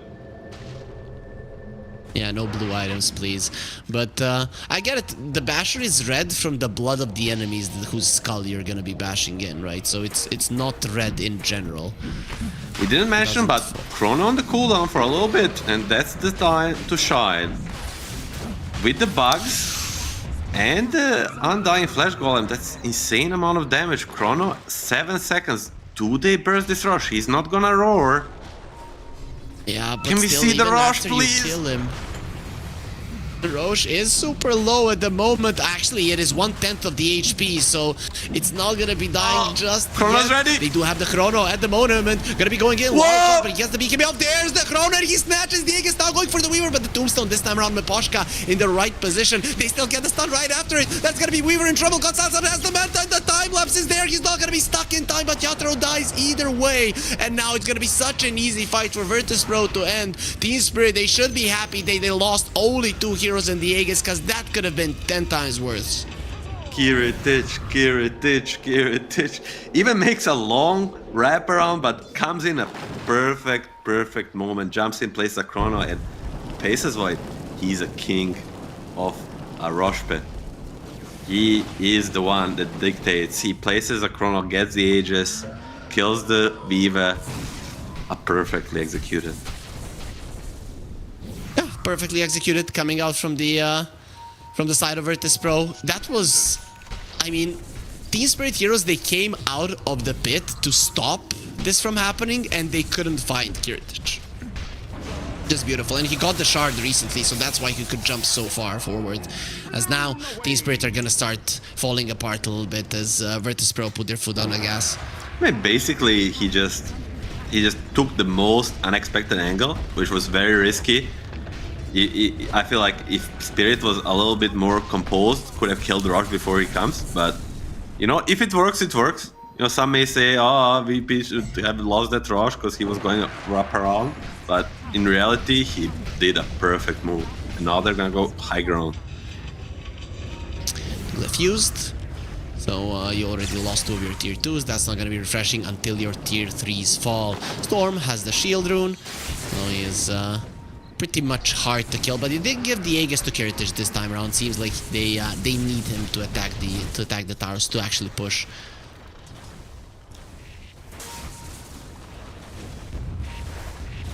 There's one big item though. Here, there is a BKB on the Batrider, plus he has a 4-staff and the Ogre Seal Totem. That's so huge. Also, very nice usage of illusions there to make sure that the banner goes down in the enemy base. No Lincolns on the Spirit that I'm aware of, so all eyes on this Batrider. Nope, no Lincolns. No Lincolns whatsoever. And nobody's even thinking about buying it at the moment. Now, the push is on. There is a glyph on Spirit. Jump in from Kiritych. Time dilation used. Just trying to be annoying as he finishes off the range Raxes and FNG. Well, he's going to be doing the majority of damage with the Diabolic Edict. Jump in. Again. Jumps out. Doesn't want a chrono. Smart move. Yatoro is not coming. So they're gonna concede this Rax. At least for a time being. Tier 2 is ready on the mid lane. We wish we could see what Yatoro is gunning for a red item, of course. They need something big to change the outcome of this game, which is looking pretty green for Spirit right now. I mean, even with the Daedalus, I just don't know. It's not gonna save you inside of the Chrono. You need damage, it's 100%, but you are gonna get Chronoed and possibly die. Spirit are just in trouble. Mira trying to get the outpost. You're versus a Storm, my friend, and it's 37 minutes into the game, so they're just gonna instantly jump from him from afar. Maybe you could say he bought a little bit space, but Lhasa? It's just another free kill. These supports are way too squishy at this point of the game. I mean, the plan is simple. Delay the game until the Aegis is over, get the Daedalus, and hope you doom this Void before he places the Chrono. It's very simple plan, which will be amazingly hard to execute. But if anyone can do it, Spirit can. But the chances right now are around 10%. Let's see. Dota Plus says 1% chance for Team Spirit, so Lord Gaben disagrees. And I'm sorry, Milan, I do value quite a lot. The chances, the chances from Dota perspective are 1%, but the Gaben is not thinking that it's Spirit playing. Gaben is not thinking? Okay, they get the stun onto the Primal Beast, toss him up into the air. Faces Void doing a lot of damage. He's gonna lose his life. Has the Aegis, but look at the Storm with an Aghanim Scepter pulling them all in. Still, they didn't have anyone to do damage. There's the there's the Doom. And yep, it seems that Lord Gaben didn't take into account who is on the other side. Team Spirit, they do everything right, and the Faces Void dies. I hate them, man. I hate them. I hate this Team Spirit. I said it live on the air. They're way too good for my taste. You give them 1% and they're like, okay, 1%, we'll take that.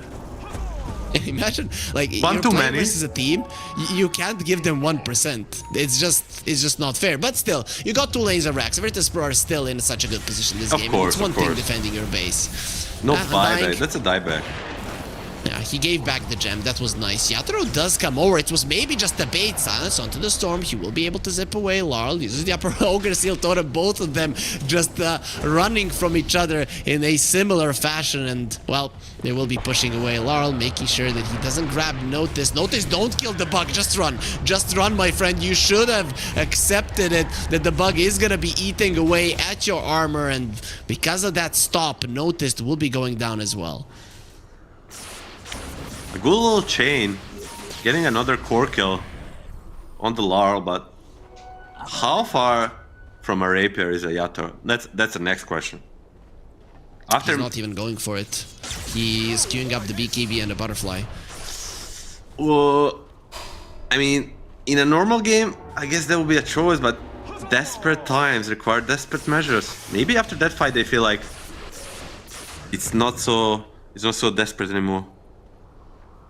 2-3% according to Dota Plus, so basically 20-30. 50. 20-30 according to us, because Spirit is playing.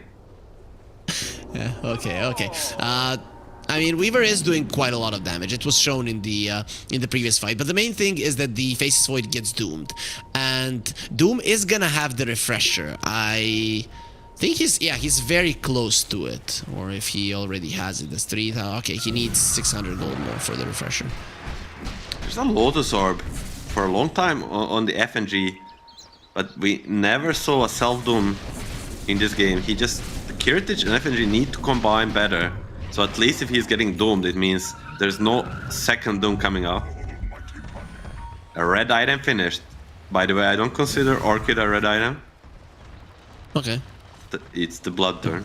I mean, you should, those ways how they check your color. If you see colors correctly with those numbers, I think you should go check it up because that is pretty reddish to me.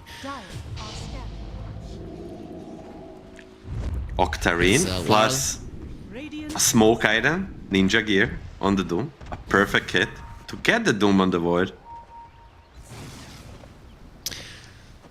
So it's only a 13 gig OLED. It was like 18-19 when they were pushing and they had the eggs. The next Roche can spawn in 10 seconds. Because we didn't pay attention to it last time, we're just gonna use the numbers from the last time for this one. Yeah, let's go. What numbers did you use? I always use the same number. And it was close to that number. I think it was like 41, 42, right? I said 46 and it was 47.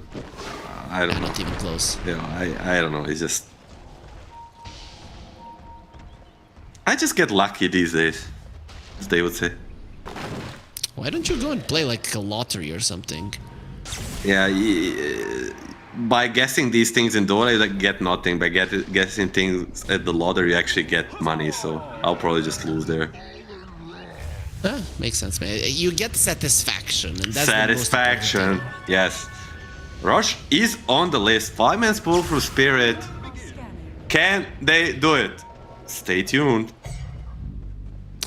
Well, they are in a smoke. Their Undying does not have a buyback. And on the side of Virtus Pro, I mean, they are the Radiant side. It's gonna be a Radiant side Ocean. You don't have buybacks to go to the outpost, so your advantage doesn't really exist. All eyes on Collapse Doom and Kiritich Void.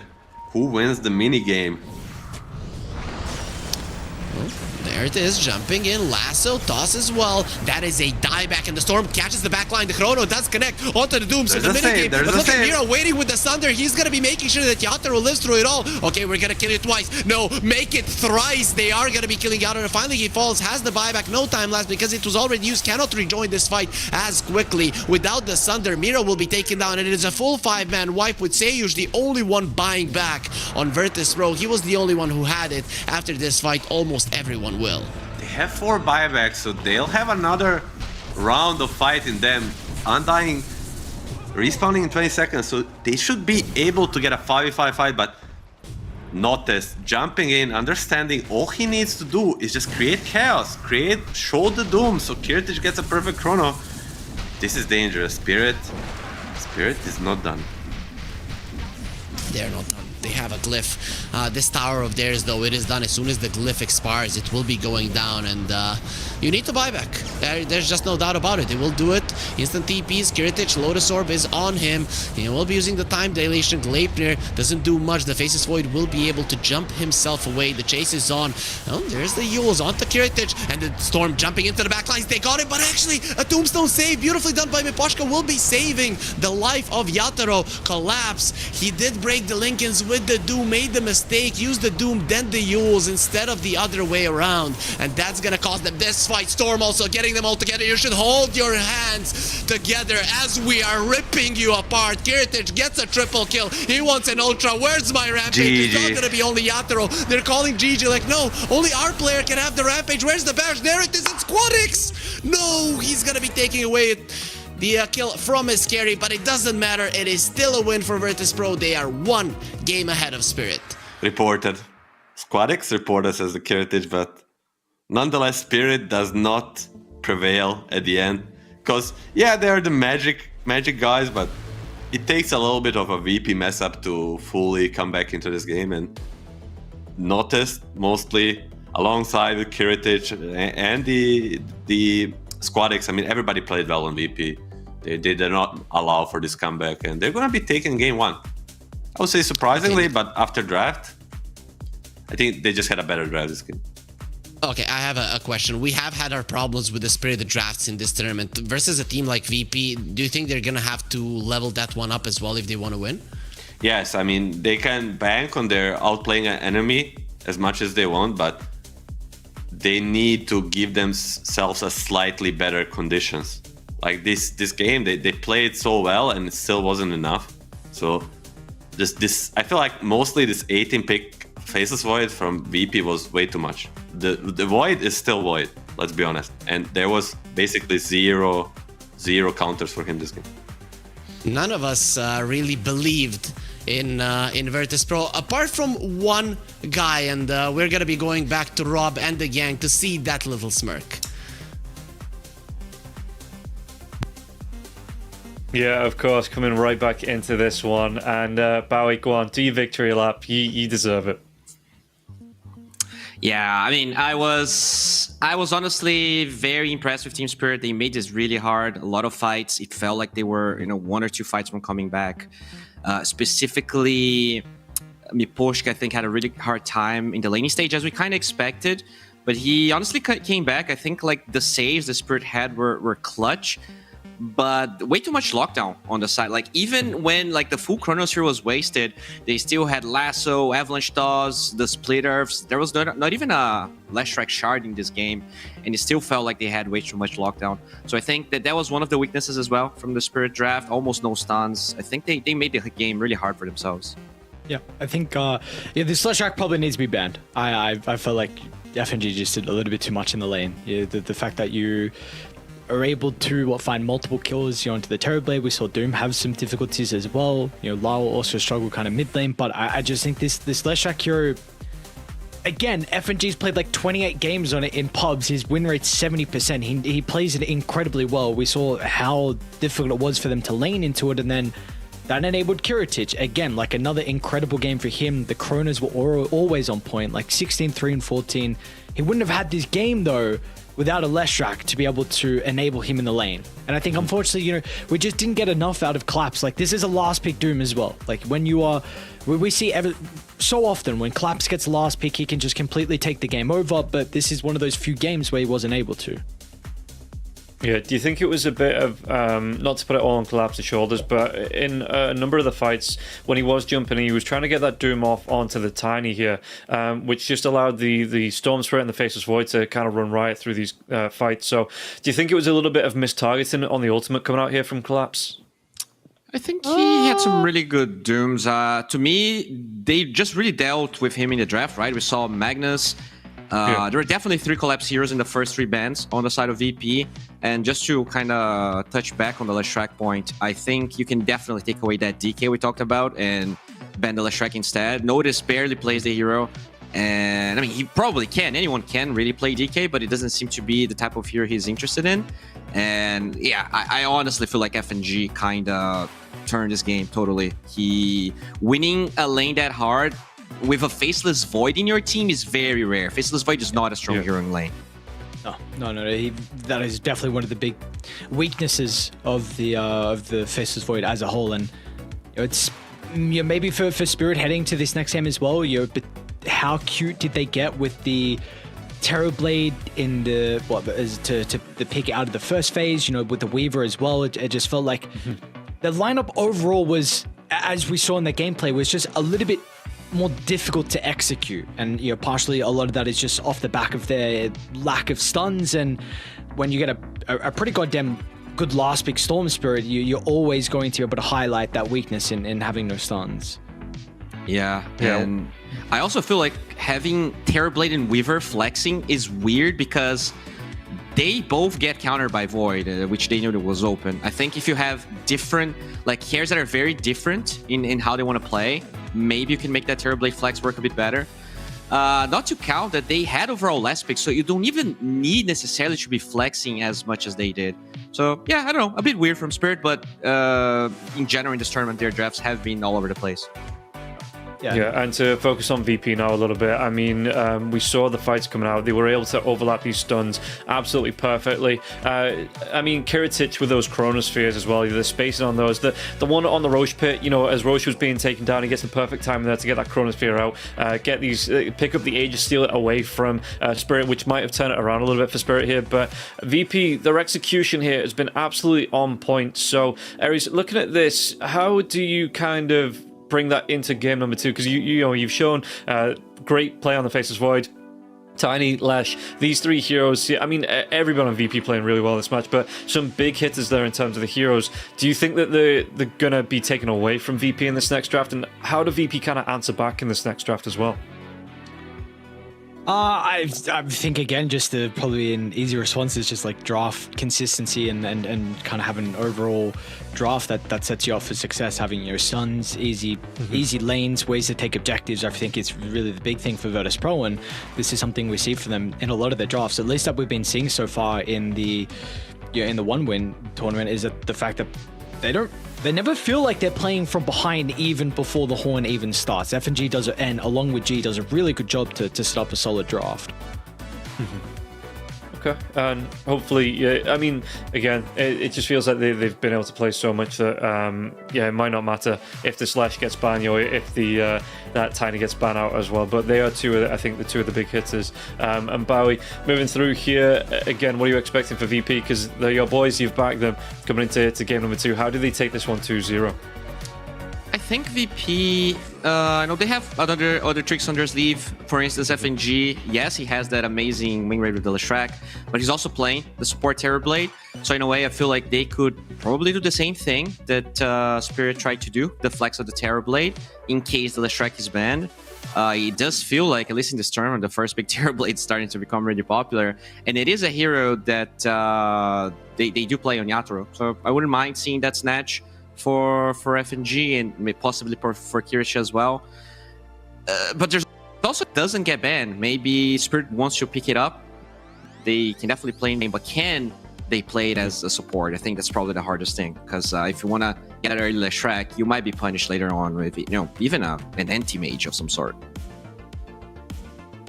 Yeah, okay. Well, we'll see how that draft is going to go. VP going to be up 1 game, doing it in very convincing fashion as well against the TI champions. And we're going to be looking to see how Spirit bounce back, or if VP can take it through as a 2-0 here. But just before we quickly move on, you're looking at the way it played out here for VP all throughout the tournament. You know, they've got to have their heads up here, right? Aries coming into this, maybe potentially final game of the day for them, because they've just looked good against everyone they've matched up against. Yeah, I think they definitely should have a lot of confidence, and it's showing their gameplay though. Like the calls they're making overall seem very solid. You know, there's no communication issues. That the gameplay is looking incredible as well. So even though you're up against your reigning TI champions, I think you definitely, at least with the gameplay we've seen from them, they should be very confident heading into this next one. Yeah, and we're going to take a quick 4-minute break. We'll be back with the second game of the best of 3 right after this.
Welcome back in, everybody, to the one-win spring series. We're going to start here with game number 2 between VP and Team Spirit. And VP coming through in that first game, looking incredibly impressive. And you know what they say, stuns wins games. And they were able to use those to perfection there in game number 1. So we'll see in game number 2 if Team Spirit are going to alter that draft in any way. Maybe get some stuns of their own on the board. But boys, coming through in that first game, can't take anything away from VP there, Bowie. They looked absolutely amazing coming through and contesting up against Team Spirit. So are you expecting more of the same coming through in game number 2? I think so. I think in general, maybe it was Harry that said it during the cast, that the Spirit seems to be a bit more proactive, a bit better at setting up fights that seem almost impossible. I think notably the first Aegis fight where they found the Faceless Void and were able to like somehow win a fight when they were like 10k go behind. But the drafts, I think, Spirit has been, very experimental, right? I don't want to say they have bad drafts, but maybe they're experimenting a little bit more. After all, we are kind of waiting for a new patch, so things are a bit stale. And I think that's when VP can probably get the upper hand, right? With a good enough draft, I think they were still able to... It's not like they made mistakes, but it's more like Spirit is more creative and more willing to really go for plays that seem low percentage, but somehow just because they're really good, they make it work. But yeah, I do feel like VP is not going to play too different from what they play game 1. Yeah, I think for Spirit, that's always been probably one of their biggest qualities, right, compared to other teams. Is just somehow they have this way to find a team fight that should not even be possible and have at least a 1% chance to be able to get back into this game. And possibly that's just a characteristic that all TI teams need to have, because yes, often you are playing from ahead in your victories, but there are still games where you need to know how to play from behind.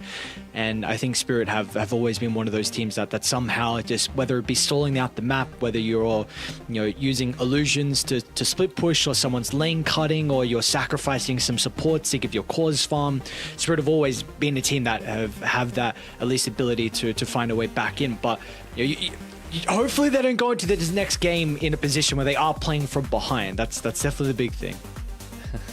Yeah, I think Milan was saying it as well on the cast that even if the Dota prediction says, they only have a 1% chance to make a comeback, with Team Spirit, you do have to bump that up to maybe like 30-35%, because they do always seem to be able to find a way back in.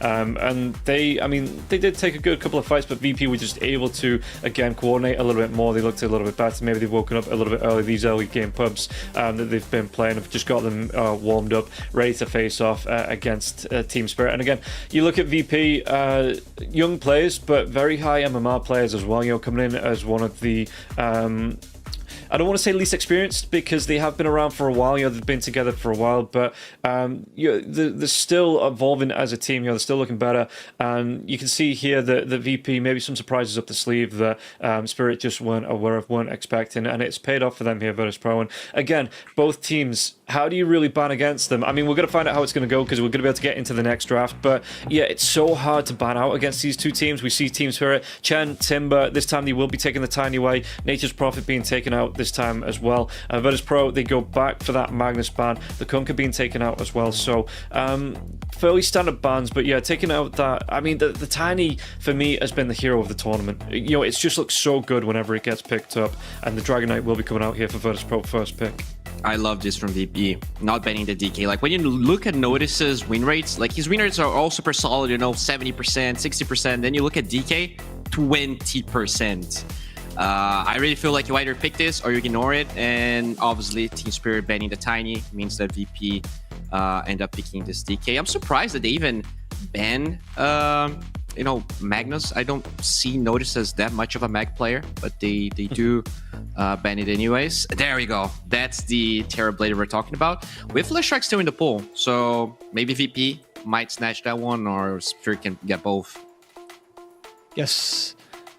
At least Terrorblade already seems like there's a pretty good hero to have the reflection against with the Dragon Knight, so of course there's going to be a lot of value with that, but I'm still like, I don't know, man, this Terrorblade here, if people are...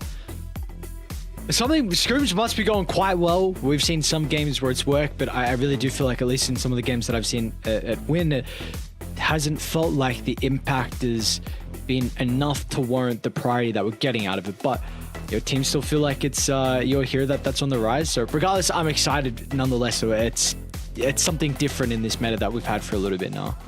I think what the hero does, especially in the mid game, is one of those things that it's hard to pinpoint, right? It's just pushing the waves by itself, just getting the vision. It seems small, right? It's no clutch save. Sure, there are the Sunder saves, but it feels like cast range is so low that a lot of times we don't even see that many of those. But yeah, I think the wave shoving is a big part, and it could still be just a... Wait, are the names swapped here? Is it VP playing the DK? I do believe so, yeah. But that is probably the first pick, Spirit, with the rating draft, so it is going to be... Never mind then, because I was praising this DK pick. Now I'm a bit scared. It's Notice playing the DK. Maybe he wants to redeem himself here, but definitely not the greatest performance with DK. By far his worst win rate. Okay, well, never mind then. This is a bit scary. It's like, all right, don't mind. This could be your Squad X hero, I suppose, but it really does seem like at the moment there's pretty much only the DK is getting played in the offlane. I would it seems like I prefer him on much more active like playstyle heroes as well. So we'll see if the flex going to be there. Team Spirit not really going to reveal too much. Will be Batrider, of course, but Poshka has the capability to play it. You know, we have seen predominantly that Mira is the one playing the Batrider though in a lot of their games, but I'm sure Poshka we've seen him play it as well. I love the Batrider. It's a hero that, like, obviously there's a lot of heroes that warrant first phase bans. I can't help but feel like Batrider's probably ahead of Lion in this list of mine. So this kind of indicates that they might be trying to play Storm again or some sort of spirit hero that's hard to control. Because, I don't know, Batrider's win rate in Dream League was like 72% or something crazy. And we had no pet since then. I feel like the hero is quite powerful. There we go. VP get their Lash again. Yeah, I'm a bit surprised it got left through the pool. Potentially Spirit, of course, would have had a discussion after the last game, and they may have felt like the FNG Leshrac wasn't the biggest issue. I don't actually know what's going on now with the Crystal Maiden, so this is, potentially going to be a Leshrac mid lane, which I think does really ramp up the value of a Terrorblade carry if that is going to be the case. Yeah. Sorry, I just wanted to really emphasize what you said, because I think if you're playing Lash support, you don't really care as carry Terrorblade. I think even as core Leshrac, the TB carry eventually just gets too strong for the Lash to deal with. So you just get there faster if you're playing core TB. So, like, we have seen some teams do. They don't mind playing the Crystal Maiden as a 4. I must say I'm not quite sure if Virtus Pro are one of those teams, but very often it's going to be the Crystal Maiden that is your 5. Is Life still a banned at the moment? It is not. So this is already something that Virtus Pro could be looking at. Potentially, as soon as you see Centaur, Lifesteal, of course, is going to have a lot of value with that. I know the Lifesteal Terrorblade matchup is like a lot of it depends on every other hero in the game. Batrider can be a little bit frustrating with Lasso, but besides that, I think this is definitely something VP could consider depending on what the pick comes out next for Spirit. This Sayuj played CM last time, 2019, so probably going to be an FNG CM unless they're willing to do something pretty different here. You could. I see no reason why you don't play Leshrac position 4 and you put it with the DK. True. This is something you have a point click stun in the Dragon Tail, so maybe you will go for Levels and Split Earth to actually play that lane. So there definitely is that possibility for VP if they want to go down that route. That's really something we haven't been seeing at the moment when Lesh is getting played as a support, but I see no reason why they can't try, especially with the DK lane. Yeah, and it does look like it is going to be that Terrorblade carry coming out, and Lifestealer, Virtus Pro will respond with that, with this Rubik being picked up now. Unless, again, we are going to see some of those Rubik core shenanigans either mid or off, but for the most part, looking like it is going to be your Batrider Rubik support duo. Terrorblade looking like that position 1, Centaur coming out as the 3 here. So, Virtus Pro, what's left for them here? Because you're talking about, do you think it is going to be locked in then with this Lash mid, the Drag Knight, and the offlane, and just looking to last pick up a support here for Virtus Pro? What do you think? I want the Lash actually to be 4. What do you think though, boy? I think I agree as well. I look at this Batrider, and I feel like Leshrac is a hero that really hates being put out of position.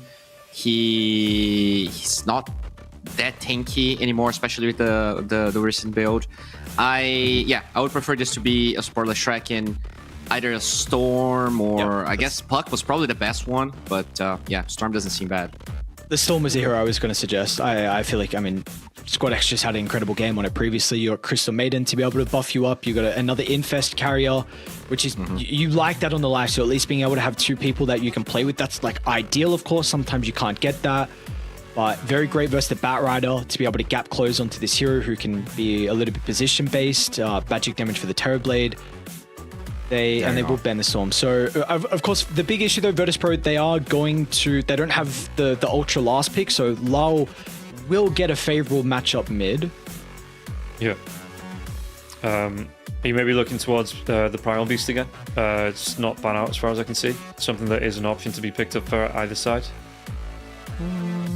Yeah, I think I like the Primal for VP. I think you're going to have 3 very tanky cores. And in terms of burst damage, at least right now, they don't have that much, right? TB, he does damage, but it's not that fast. And the center damage doesn't scale alongside Rubik too. So I think just getting something tanky that has mobility is probably the best one. Wouldn't be surprised if Team Spirit also removes that one, because just looking here at the options, like Ember is not really a hero. I don't think he would play Void Spirit here if there's no Puck on the underside. Is this for VP, you're suggesting? Yeah. Primal for VP. I think it has to be mentioned that Pango is also still in the pool, and both heroes are looking for mid laners, so I feel like you can never go wrong with a Pango. You're just happy. I'd probably prefer it a little bit more on Virtus Pro, but I feel like, they banned the Grimstroke too, so this is, of course, just in case the flex from the Leshrac is actually a potential, and I think that's maybe a bit of a reason why the Sniper's also removed too from that ban, which is again what we saw Spirit play yesterday, and I mean was just banned in the last draft as well, right, to kind of protect the Leshrac if it does get flexed to the mid lane. It's definitely a hero that beats pretty much everything. There's no real counter to Sniper in the mid lane. You can obviously kill it later. I wonder, what if you play something that is doesn't necessarily find the backlines, but you just play like a Zeus on VP. Like you still have the DK to play with you, but you have this sort of counter to the Terrorblade. I don't think Zeus necessarily cares too much about Spirit Heroes. The Batrider is a bit hard, but you always have that jump. I think there's a bit of a cast point on Lasso. Shouldn't be that hard to play, I think. I'm a bit concerned that you don't see your mid lane matchup, and I think there's way too many options they can still pick, whether it be like Void Spirit, Pango. I think Spirit have a lot of good support to be able to rotate and pressure the Zeus lane early, where you can just collapse on mid. I like Batrider Centaur can really enable that. I'm a big Zeus fan. I will just say that really quick, and I think of course it destroys the Terrorblade, but I continue to see everyone go for the Lightning's Hand build, and I really believe the other build is the better one, but it seems to be working for some people. They're the big reason why they keep going for it, but I'm just a bit concerned Zeus doesn't see his lane matchup. Okay. Yeah, I think that can be really hard. And also, I was looking at Squad X. He doesn't really have a lot of Zeus games. He has like 10 Zeus games. Definitely not something that he plays a lot. The Pengu looks like something that he might just play, or the Lina. Yeah, Lina being again, we have seen him from time to time here coming out. I wonder if it's something that Virtus Pro pick as well. I was looking at maybe. Okay, never mind. Doesn't matter what I think. It's going to be the Pangolin being picked up. What? So, I mean, Primal, if they want to go back for it. Yeah, sure. Okay. Still options. Yeah, we'll see if Team Spirit want to go back for that Huskar. I mean, I know Liquid played it in one of their best ones. It is a hero that, again, is seeing some play. And I think it was Milan that saying he doesn't really consider it cheese anymore. It's just one of those last picks that you do have to deal with as they come up. So, actually going to be the Lina for Team Spirit. Okay. It's a, pseudo sniper in a way where... I think this is something we mentioned yesterday with Squad X actually going for the right click build versus, I'm pretty sure it was versus the Leshrac in fact as well. So you just low armor Leshrac, I mean, I suppose support, but still, you know, there's going to be some difficulties with potentially being able to jump. I mean, you got DK and Pango, so let's see if that's going to be enough. It does offer a lot of early game damage as well from Spirit. Strong laner, which is really the big thing, though. Really, really strong laner. So you definitely should have an advantage in this lane. I do like VP's draft once again, though. I think the game just looks a little bit easier to execute for them. Okay. And Bowie, your thoughts on this one? You know, are you flip-flopping off? Or are you sticking with VP as well? I'm not flip-flopping, but I do feel like Spirit has a much better draft. Like, while game 1 was probably like a 70-30, this looks like more 55-45. I like what VP has, but it might not be enough because we saw how strong and how well Spirit was playing. So we'll see. I still feel like Lifestealer is probably a better carry than Terrorblade, but that Lina, I wonder, you know, if Squad is gonna get trashed in the lane, because Pango is a hero that really relies on those early timings. Okay. And Ares, last chance here. Spirit, VP, which way are you leaning? Yeah, VP. I think that the game looks a little bit easier to execute, which is really the big thing for me. I think stuns, you got some pretty good matchups overall, so it's going to have to start with the lanes, and I think all important on the supports rotating to mid lanes to be able to secure the power runes, because they're going to be the tempo heroes this game. Okay. Well, we'll see how it is going to go, whether it's going to be VP moving through 2-0, or if Spirit will be able to fight back, take it to a full 3-game series. It's going to be Hurry Freak and Milan taking you through the action, boys. Take it away. Thank you very much, panel. And Milan, you and me were kind of sitting there hoping for a mid lane Rubik, but no such luck for us. Unfortunately, we're not going to be seeing mid lane Rubik, but Mira Rubik is also sight to see. This guy is one of the best Rubiks in the world, and it's a very, very, very, very good Rubik game, and hopefully we'll see him shine. But otherwise, I'm also mostly interested in this Lina.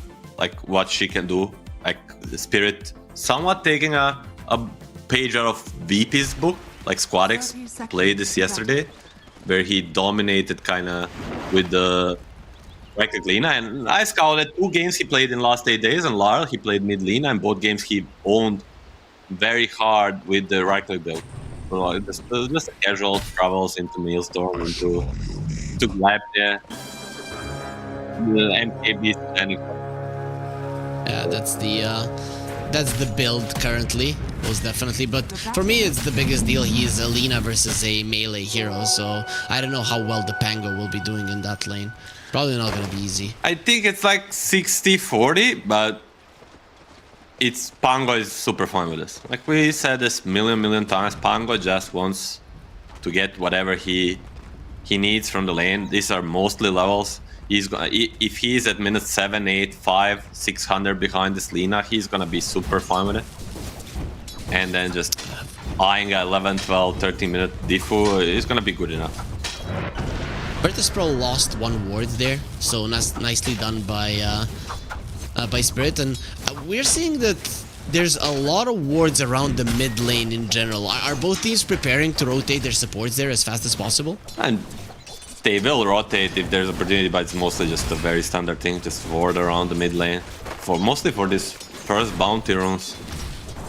To not get some unpleasant surprise. And this bottom lane, we saw this 1 win versus Spirit. So Spirit did play the opposite matchup of DK versus Terrorblade 1 versus 3 position. And I think that they're saying we think it's a good idea, we can just execute it better. Yeah, though I think Bowie mentioned that Noticed had 1 bad performance on a Dragonite. I kind of feel like that should not matter, as if the game opens up for this hero, I don't really see a professional player of this caliber not being able to execute him properly.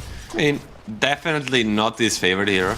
I feel like if he has to play it, he will play it, but a lot of offlane players actually don't enjoy playing DK. They much more enjoy their... Who enjoys playing a DK? I don't know. Probably there's a guy that won like billion MMR in this patch by playing DK, and he's like, yeah, DK, I enjoy it. Everybody likes winning, Harry, don't you know?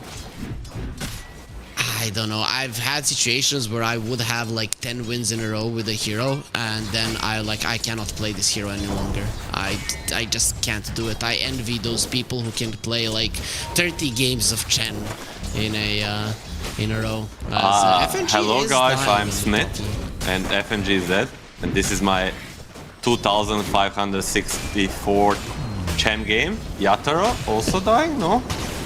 He's fine. Sayers is dropping low. Everybody is dropping low. As Notice, he really wants Yatoro dead, but he does have the movement speed advantage over the Dragon Knight. Notice he really wants it there. He's trying to be faster, but I don't know, dude. In Dota, your movement speed does not change for the better, just like that. A nice lane start for the Spirit. Getting these kills on collapse, like, the faster he gets to his timings, the faster tempo whole Spirit can play in top lane. They'll get the Lotus. Collapse will get smacked a little bit. Look at like the CS of the Lifestealer. Is this like, okay, we're gonna get Collapse, a hero that really crushes the lane because Kiritich is too big of a problem? Was this the was this maybe some kind of a thought process? Centaur has behind the Centaur? Nyx, he has a good lane versus the Centaur, but first few levels, it just the Centaur and his stats that he has naturally and that he buys is just not so easy for the Lifestealer. So they picked Lifestealer into the Centaur because it's a good lane, but this should be a little bit for Lifestealer, but still, Collapse one of the best Centaurs in the world. No surprise that he's doing well. Oh, look at the denies on the Dragon Knight though. He has 9 denies, and there's also 1 on the ledge. That means 10 creeps were denied from Yatoro, as there will be a lightning storm, a lot of damage done into him. Has 5 stick charges, isn't gonna die, but still that's a lot of pressure. Next time you go with the Dragon Tail, you can actually bring him down. Next time there is engagement, but hold that thought. FNG once again in trouble. Blood grenade, not needed so far, but Kiritich, he needs to be careful. Body blocks from Collapse, way too good. Mira, very nice usage there of the Fairy Fire sticks, and he just keeps himself healthy. So, Kiritich, you better focus on those creeps, because it's not going well already. Before the 5-minute mark, there is 1,000 gold advantage between Collapse and Kiritich. This is one of the bigger lane stomps without the carry dying that I've seen. Yeah, I mean, I think it started somewhat on the rune with all the harassment he got on the rune on the Kiritich, and then they just continued through the lane, and once again... He's surrounded by creeps. Kiritich is dead. It is just the question who gets him. It will be Mira. So you run into 6 or 7 creeps there, 2 range ones, and you can't really hope to survive when you don't have any extra armor. And that's of course gonna happen when, well, you don't have any CS, no phase boots on the Lifestealer yet. He misplays a tiny bit, but while we watch Yatoro deny some range creeps, not all of that. He misplays a tiny bit. It's gonna be a stun. He cannot get to talk because there's so much action going on. They're gonna turn back on them. Refraction, missed split earth. It's gonna be trading some HP.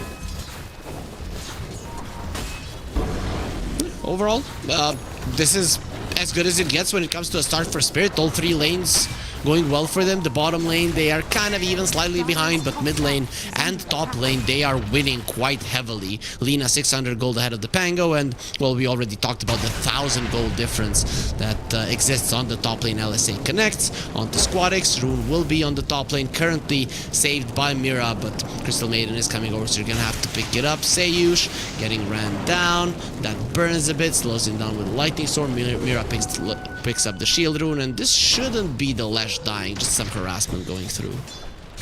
Yeah, I mean, most importantly, Pango doesn't get this rune, but unfortunately for Spirit, Lina doesn't either.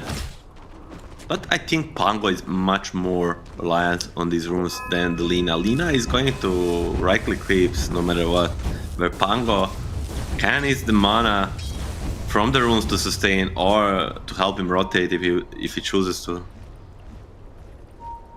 So far, though, you mentioned it. The Pango versus the Lina, he'll lose, but he's still going to be getting a decent amount of CS. He's so happy with this. 500 down, 7 minutes in, it's like nothing.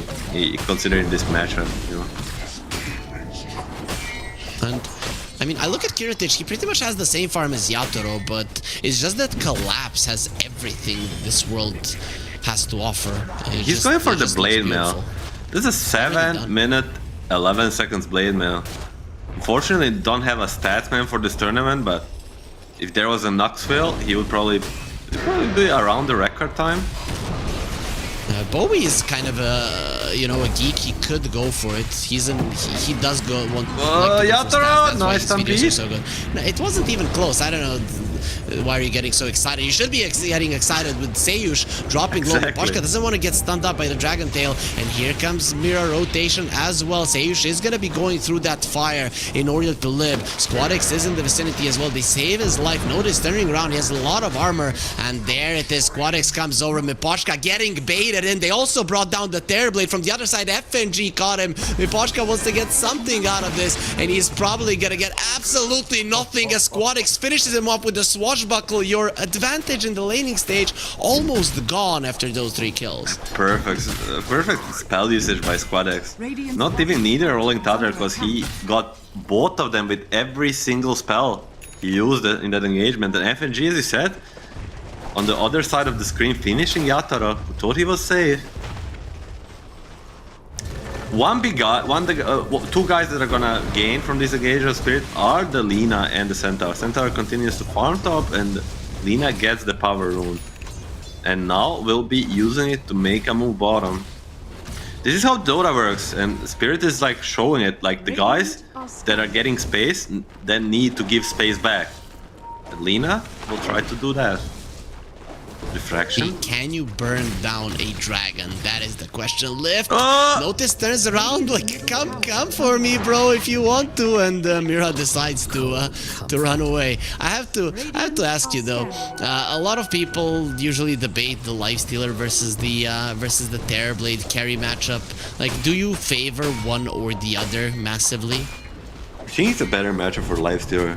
Honestly, like a few years ago, definitely TB had the advantage, but with how I thought TB's great. Down, it seems. Thunder let's see. Is not ready. That's a big one. FNG, he's the one that gets the kill again. Yatoro, I think he's going to be looking at FNG and thinking, yeah, late game will come. And I'm going to break your spine. Yes, but gives a lot of space for Lao. I like how they're deciding to not go bottom, but just to pressure elsewhere. No roll. Should mean rune is theirs, at least not Pango's. And that's AD rune. So I don't know if you watched, I mean, you have probably played some games as well with Yatoro. I watched some streams maybe like a year ago, 2 years ago.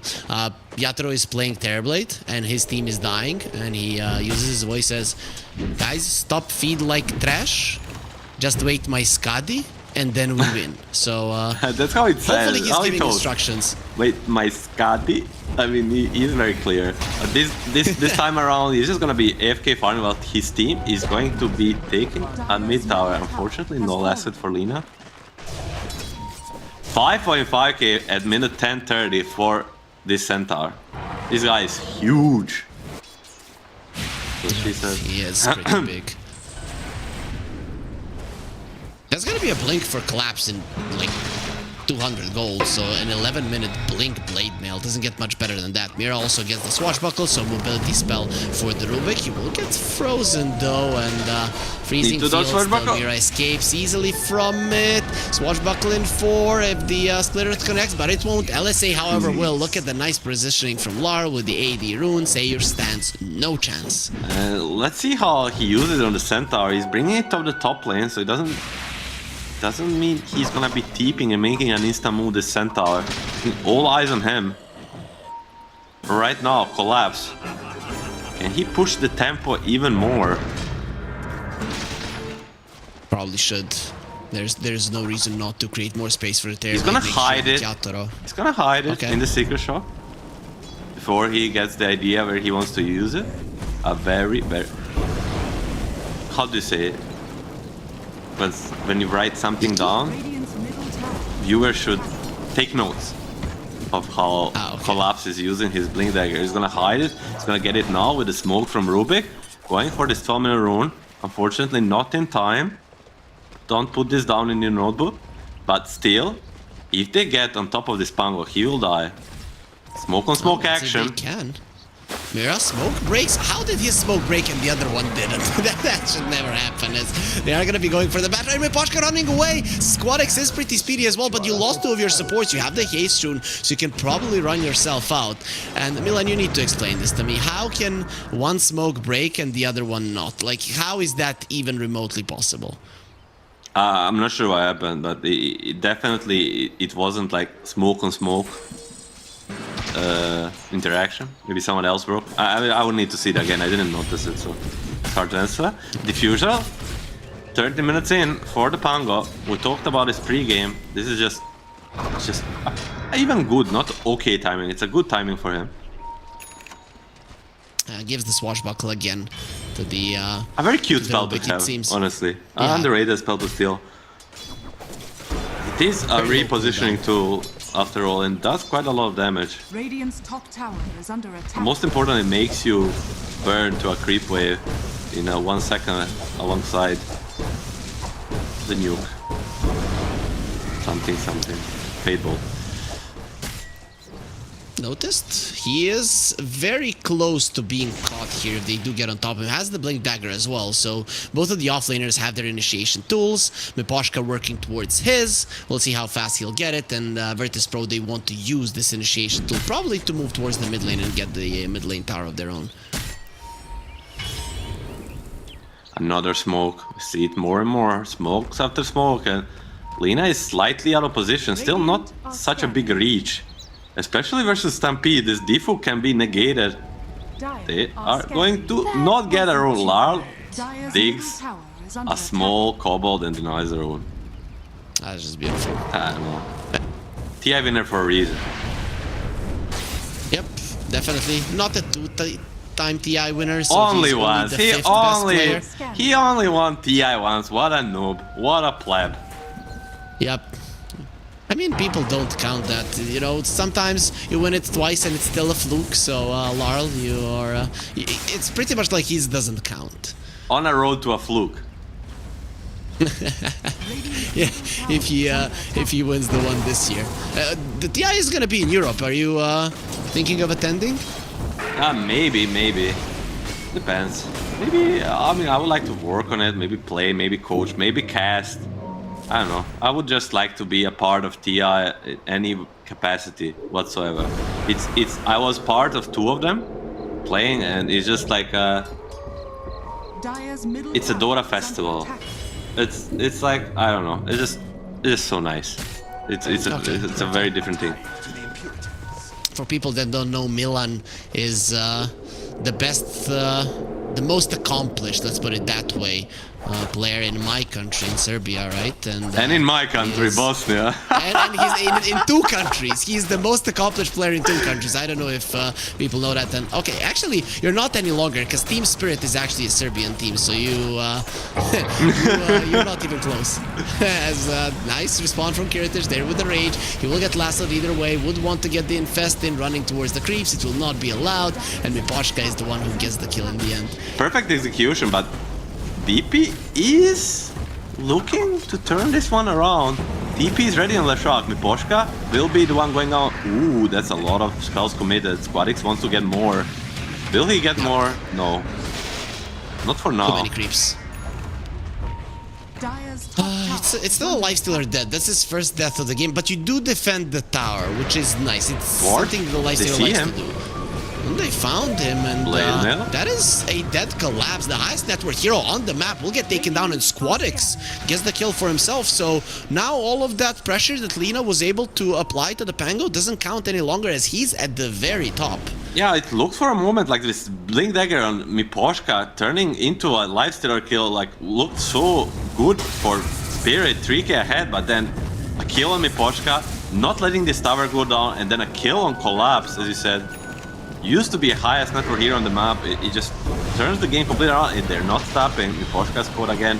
Defu, after a Dragon Tail and Kiriti, is gonna say, is my kill. Yep.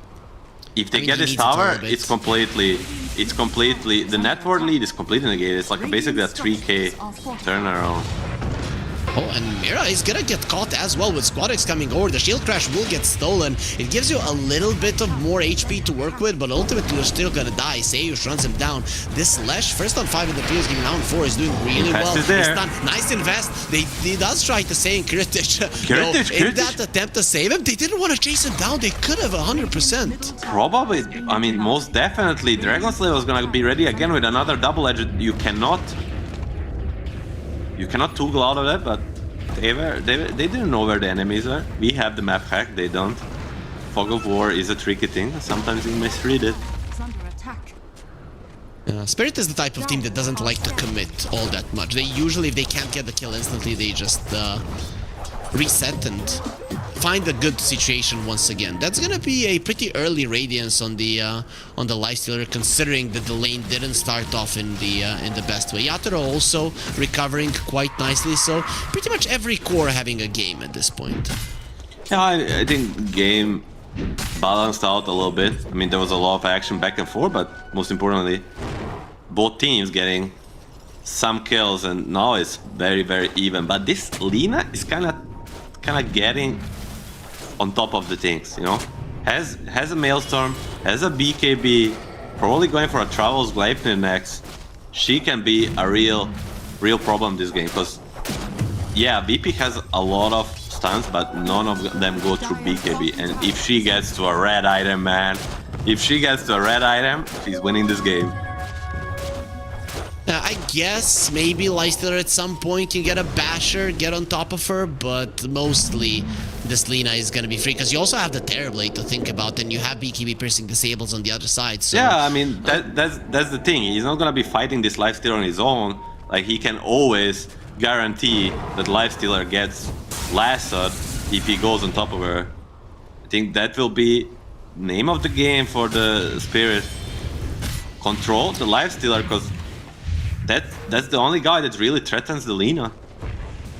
Radiance is done, so that's gonna be nice dealing with the illusions. Also, you want the Lina to be missing a bit. Of course, not gonna be happening once he pops the BKB, as the tower will get taken down. Collapse gets it. But one thing that Virtus Pro do have and Team Spirit currently don't is non-commitment push, right? With a Diabolic Edict, with a couple of hits from the Dragonite, the towers can fall. Is that something that you can use to your advantage in this game? Of course, but mostly for the tier 1 towers, they're all down, and I'm gonna delay this discussion because 4-man smoke is coming mid. Centaur leading the charge. Bye-bye, Seiyush. It was nice knowing you. Nope, they still have the Stampede. He used the drums, gets himself some movement speed. Stampede gets you more. Maybe at some point he gets himself the Boots of Bearing, but it seems that he's gunning for Guardian Greaves rather than the upgraded drums. You're not stopping me, Poshka? They found him, get him up on the high ground from the river, and that's where he will burn. Mira has the Stolen Pulse Nova, so that's even more damage. Stolen Breathe Fire now, which isn't that big of a spell for him in terms of reducing damage, but pushing out waves, quite nice. It's still a huge nuke on the Rubik as it gets amplified by his passive, and it just, whichever basically spell you steal is gonna be good. And Kiritich lost on cooldown. He can do this Rage TP out. He's fine. Poshka, don't do it. Don't pull out the Insania. I'm gonna call it Insania play for this tournament. Just dying trying to contest the Wisdom. And it will happen. Yeah, he didn't really contest it all that well. Bam, bam. TP out? Actually almost died to 2 hits to this guy. Freezing Field will finish their job. Okay, Gleipnir on Laurel. This Lina is gonna be a problem. It's so strong, and he even has the Grove Bow. At some point, you're gonna get the Pike. He didn't get his Sniper. Hopefully he doesn't Lina get a Pike. Kind of the second best thing. No, he needs the red item, man. Okay, travel is fine. Lincoln is pretty defensive, but after that, definitely. Just get the Daedalus and burn these guys down, because you know what can happen? Like, if you have this level 20 talent for bonus attack speed and you have a Daedalus, this Pango might just die in a row. He just might die in a row. Right, so weird. You go for the Rolling Thunder, you feel like you're this untouchable guy. The Lina pops the BKB and kills you. That's just how it feels. I still don't know why. He might need the Linkens because of the Dragon Tail. Makes our life much easier. Like, he doesn't... It's still fine against something like Nake's Shard or a Frostbite. It's always nice against these things, but most important against the Dragon Tail. Doesn't make you pop the BKB every time you see him on your screen. Very true. Smoke from Virtus Pro. I think this is gonna be easily read because Yatoro is doing a good job with his illusion shoving out the waves. So they have a lot of info spirit on what's going on around the map. Yeah, they're gonna mirror the map, bottom for top, which should lead to a rush. They don't have the best rush lineup ever, but Squadix and the boys from VP are going through the gates. Scanner to scan. This could be a disaster. They hear it for sure. Oh, the scan expired though, so they don't know it. Collapse only gets the stun onto the Dragonite. Lasso Miposhka doesn't get it off. He's just gonna die. The LSA onto the high ground. Lina trying to kill her sister on the high ground. Misses. It's not gonna be that great. Laurel DP out with the 9-second BKB. Has to do it. Kiritish, he cannot go through all of the illusions. Has to wait for his phase boots. It's Collapse. Gonna be slowed down. Has the blade mail that, of course, the Lifestealer doesn't give one damn about. And will get the kill. Virtus Pro win a fight and open up a Roche for themselves. Big misplay from Miposhka. They're not accounting that there's gonna be a lifesteal inside of this. DK jumps in, doesn't even get the lasso out. I mean, maybe for a millisecond gets popped by this lifestealer. And once you use this lasso, the lifestealer has a free fight, and TB was not there. At least he tried to join, but not fast enough. And a very, very, very big misplay from the Spirit, like being late to set up, and you don't usually see it.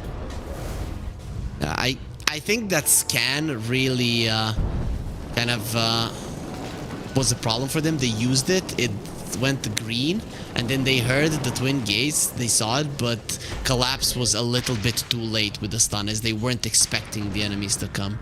Yeah, probably confuses them a little bit. It's just the whole sequence. But nonetheless, they only lose like 2 heroes, maybe 3. I don't really pay attention. Nobody cares. But most importantly, Lina lives and TB lives. They're still topping the network. Yeah, it's a huge. Do you feel about that? I mean, that's a huge Simon. Like, he should be able, with the help of his boys, clear the Lash, clear the Crystal Maiden, and then the Lifestealer is only one left. But Mira needs to be careful. He gets jumped by this Notice DK with the Lifestealer. He just dies in 1 millisecond. He's one of the most important heroes. So Lifestealer are gonna be going for an SNY Basher, only then into an MKB. How do you feel about it? You see a butterfly, do you instantly change to an MKB? Lasso onto Lash, Hoof Stomp onto both of them. Notice got caught as Kiritish is running forward. They have the beautiful to run kiting away from him. Mira wants to turn the fight around as Yadro was giving vision with the illusion, but it's gonna be a Lasso for Seiyush. Not that big of a deal. That's pretty good with the tower. A good network lead gain for the Spirit, and FNG is plotting a plan. Manta's ready.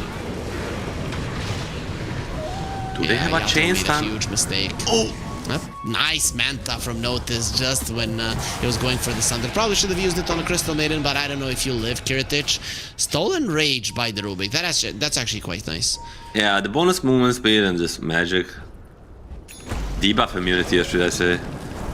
It's very nice. I mean, Yatoro, I think he misplayed a little bit, but it's just mostly VP was so fast to move from bottom to top.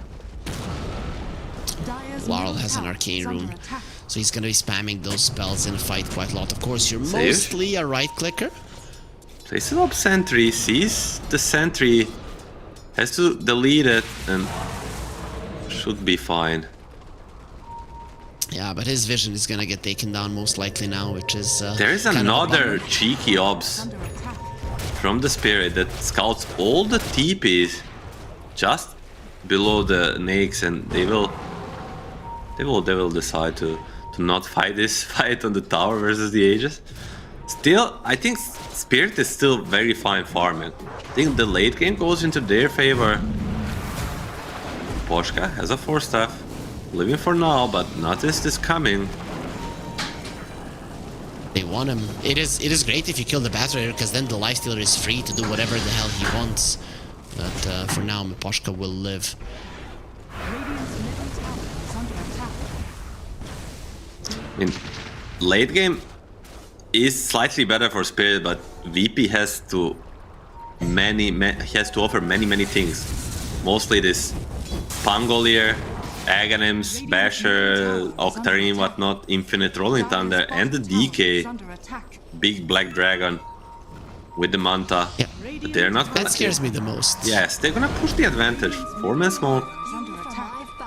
Collapse. Looking around. They don't see him yet. Spirit are not gonna expect this. Rolling Thunder with Miposhka gets the blink out, but he's definitely not gonna be getting himself away from this one. Dies mid Force Staff as Mira. No! What? Oh, he had the rage. He had the rage. Oh, he had the rage. That makes a lot of sense. I was like, why wouldn't he stop him? But the rage makes a lot of sense. And I mean, perfect for Spirit. Like, literally, they were farming on Lina and TV, and they only lose the Miposhka for this 4-5-man rotation.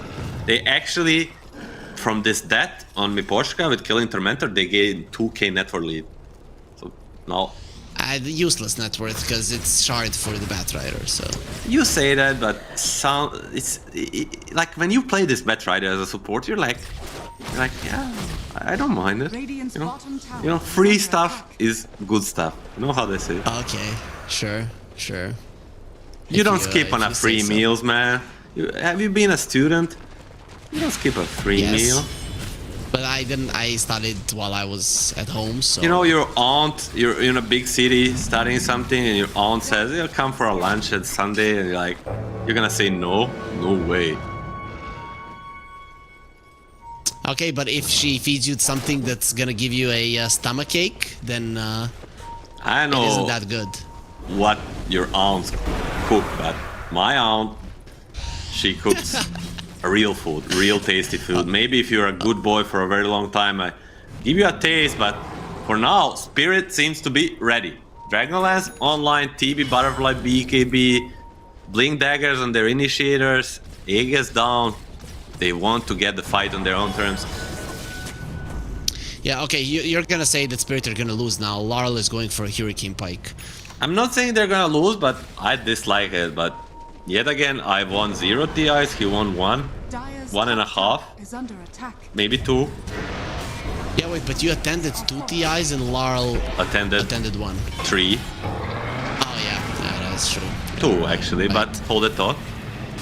Collapse running away with the Stampede. We'll be fine. There's the lasso onto the Lifestealer. Very nicely done. He needs the Infest, but he doesn't have it. They're gonna try to save it. Oh, actually, he did get it to notice. Now, FNG, Freezing Field gonna be used. That is a huge Freezing Field, and they do protect it with the Rolling Thunder. Finally, the LSA will connect up to multiple heroes. But look at I don't know how low he is. This Diffusal Blade just changes the game, and Rubik will be losing his life as well. Virtus Pro, they've lost some of their heroes, but the main top guy on Spirit died. He just no damage to finish off the Lifestealer. He lives to wait too long, forces everybody's attention on him, and then CM and Pangol, they're basically solo the whole Spirit lineup. Lina and Miposhka will live, but TB dies. That's a huge thing.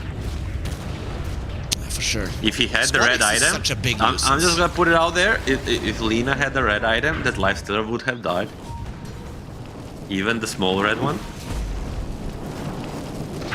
He had an AD rune, so... Hey, that means that evokes even more to my case. If he had a Crystallis and on a Pike, he would have demolished this Lifestealer.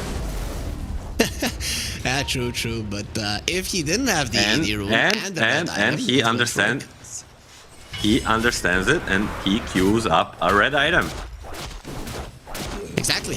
Lifestealer, though, has the Basher going for an MKB next to deal with the Terrorblade. I don't know after that last fight, do you really want to get it now? You might not need it at this point. I really would like an Aghanim Scepter on the Lifestealer. You're dealing with 2 ranged cores, and it really does make a difference if you do disarm them for those 5 seconds. I mean, it is like a kind of standard late game kit for the Lifestealer to have this Aghanims. I think that's one of the things that made him so strong and popular. It's just the cooldown on the Infest, and like as you said, this disarm is just is just really juicy. But maybe he wants to use the infest tool Radiant are scared. as a taxi tool with the DK to engage first. What's the cooldown on Infest like with an Agnes? 20 seconds. 20 It's seconds is the okay, cooldown. right? You can just ask me. You don't need to look up. I didn't look it up. I just asked you to confirm. That's fine. Crystals on the courier for this Lina. No AD rune, so around the same amount of damage as the last fight, which proved to not be enough for this lifestyle, but it will be enough for everybody else but DK. They know, they killed the Tormentor. Echo has a Lincoln Sphere. That is huge, right? Versus a Lasso. They got a shard for the Dragonite Fireball. Very nice to shove out the waves. Perfect positioning. Kiritich. They're kind of baiting. Oh, there's a bash on the Pango now. That really does change the fights completely. Hey, if he gets a bash on this Lina, she might... her BKB is probably 7 seconds. One bash and you lost like a third of it. As, there's the big black dragon. The rage was stolen. Mira has the Glimmer Cape, Blink Dagger out, Eye of the Vizier as well, so we'll be blinking out quite far. Okay, now it's so easy for Virtus.pro to control these waves, but look at Spirit. Imagine he bashed him there, that would be insane. I mean, they know this stalemate versus this DKX is not gonna favor them, so just decide to TP out top, TP Lina mid, and put some pressure on the other lanes, give up this rush, which I personally really like from Spirit. I think this was a very hard fight for them to take, and they want better terms. Mira? Adios, payasos. Okay, just gives his life away. Thought he could steal something, doesn't steal anything. They got two Nice tier 2s, try. the mid and the top one for this. So, Spirit, I always emphasize this. They're the kings of getting something done if they're not fighting Roche. Either they set up for a fight right after it, or they ward really well, or they shove out lanes, or they get towers. Here they shove out 2 lanes, and Virtus.pro are gonna be needing at least a minute and a half timer of their Aegis to get the lanes into a good position. Lifestealer is gonna get on top of Lina, Stampede is ready, but so is the Basher. Nice 4-staff. It's a beautiful pike usage. Dire's top tower is under attack. What now, pike haters? Are you asking yourself a question? Exactly. Yeah, he does live through it. There will be a Daedalus on the Lina coming out in just 300 gold. The Terrorblade already has it, so in terms of damage output, that's insane. But MKB on the Lifestealer is finally done, so your Butterfly is not going to be as powerful as it was just a minute ago. Still no shard on Lifestealer. Very surprising. Next on the list. Open Woods is a huge It's a S tier shard, if you ask me. Yeah, for sure. MKB ready, as you said. But let's switch out threads for it. With the Rage, he should still have a lot of movement speed, SMY Rage. But nonetheless, easier to kite. Let's see. One's the shard, one's the Abyssal. This is leading the charge. They actually did deal with the waves quite well and fast at that. 3 minutes left on the Aegis, going for a tier 3. They're gonna be putting down the Split Earth as well. As far as I saw, the Lesh has the shard, so you can set up yourself for success even when going forward. Bunch of S tier shards on the VP. They almost have all of them. But high ground The is minus tier shard on Miposhka. minus tier shard. That's called F. Sure. Nonetheless, the Spirit will be making the first move. Do they want to go for this Nyx? I think not. Going towards bottom, but I think that Ward spotted a TB illusion being created. So Yep. they are aware of Get a everything. good position. I really like the level 20 talent of the Terrorblade with the Conjure image, so it lasts longer and it kind of helps you versus these Dragonite illusions. But an 80 rune on the Lifestealer, this tower you have to glyph it immediately. Yeah, it's just impossible. TP everybody in the base. Lifestealer Dire's bottom might get jumped, but Lotus will prevent it. You have to Lincoln's as well, but Squadix is not putting it on Kiritich. They think the Lotus is enough. Lincoln's kind of fail security because you can cancel it so easy with the Rubik, same time as you jump with Miposhka, but the Lotus is the real protection. Dire's middle tower Very true, is and under attack. just a slight lead for Virtus Pro, but the two top guys are the cores of Team Spirit Aegis. Another minute and a half, and they sent out the Crystal Maiden to deal with the bottom wave, so they're not gonna have her, but not that crucial for the fight. Radiant's top tower is falling. So Milan, how's this looking to you? Who has the advantage? Who's gonna win the game? How are the fights gonna start? Like, what needs to happen for either of the teams to claim a victory here in a fight and in the game? It's about who starts first. Are under attack. In a minute, Dire's middle tower Aegis is will be under gone. Lina Courier will respawn. He will be getting the Daedalus. So, with Aegis gone and the Daedalus Nemesis curse on the Lina, they have what it takes to burst him through the lasso. Another stun. So that's for the Spirit, and for the VP they need to avoid this. They need to not let Lifestealer get bursted. 28 seconds on each of these things. Yatoro gonna be picking up the Mindbreaker. A very good tier 4 item for the DPS. Halberd on the Lifestealer. He disassembled his SNY. Is he gonna be making a Manta out of this Yasha, or is Yasha just gonna be sold? I think Manta is fine. But I also think Halberd is really good. Like, Lifestealer queued up a Hurricane Pike. You What's need to his- explain this one to me. what's the evasion on the Lifestealer with the Radiance and Halberd? So he has double talisman. 40. 40. That's quite a lot. Lina does not have Plus the MKB. blind. That blind is not gonna really be effective against so many range heroes, but 40% is a lot. This might be the key. RNG. Who prayed to Lord Gaben more this morning? It was Squaddy so far, but let's see. Squadix is not a part of this fight at the moment. He has no boots of travel either, so Kiritich going forward. They're gonna be dealing with with Miposhka at the start. Mira, well, he follows quite fast afterwards, and Collapse also caught with the bashes. He's there. Squadix rejoining the fray, as they will be able to clean this one up. How did he get back so fast? He TP'd to the outpost. Okay. And just... that's the deal. If you don't get the jump on Miposhka, if you are the one getting jumped, there's always gonna be Lotus Orb coming out, and just don't have what it takes to deal with this Lifestealer. And they're gonna be pushing. Buyback is ready on the Centaur. Mid lane, Rex, gone for sure. Bottom will stay alive to tier 2, but the top one will be on the menu. Will they buy back the Centaur? If they want to save it, they must do. The Virtus Pro might get spooked. Look at There is a Miposhka, look at Miposhka, Lotus and Lincolns.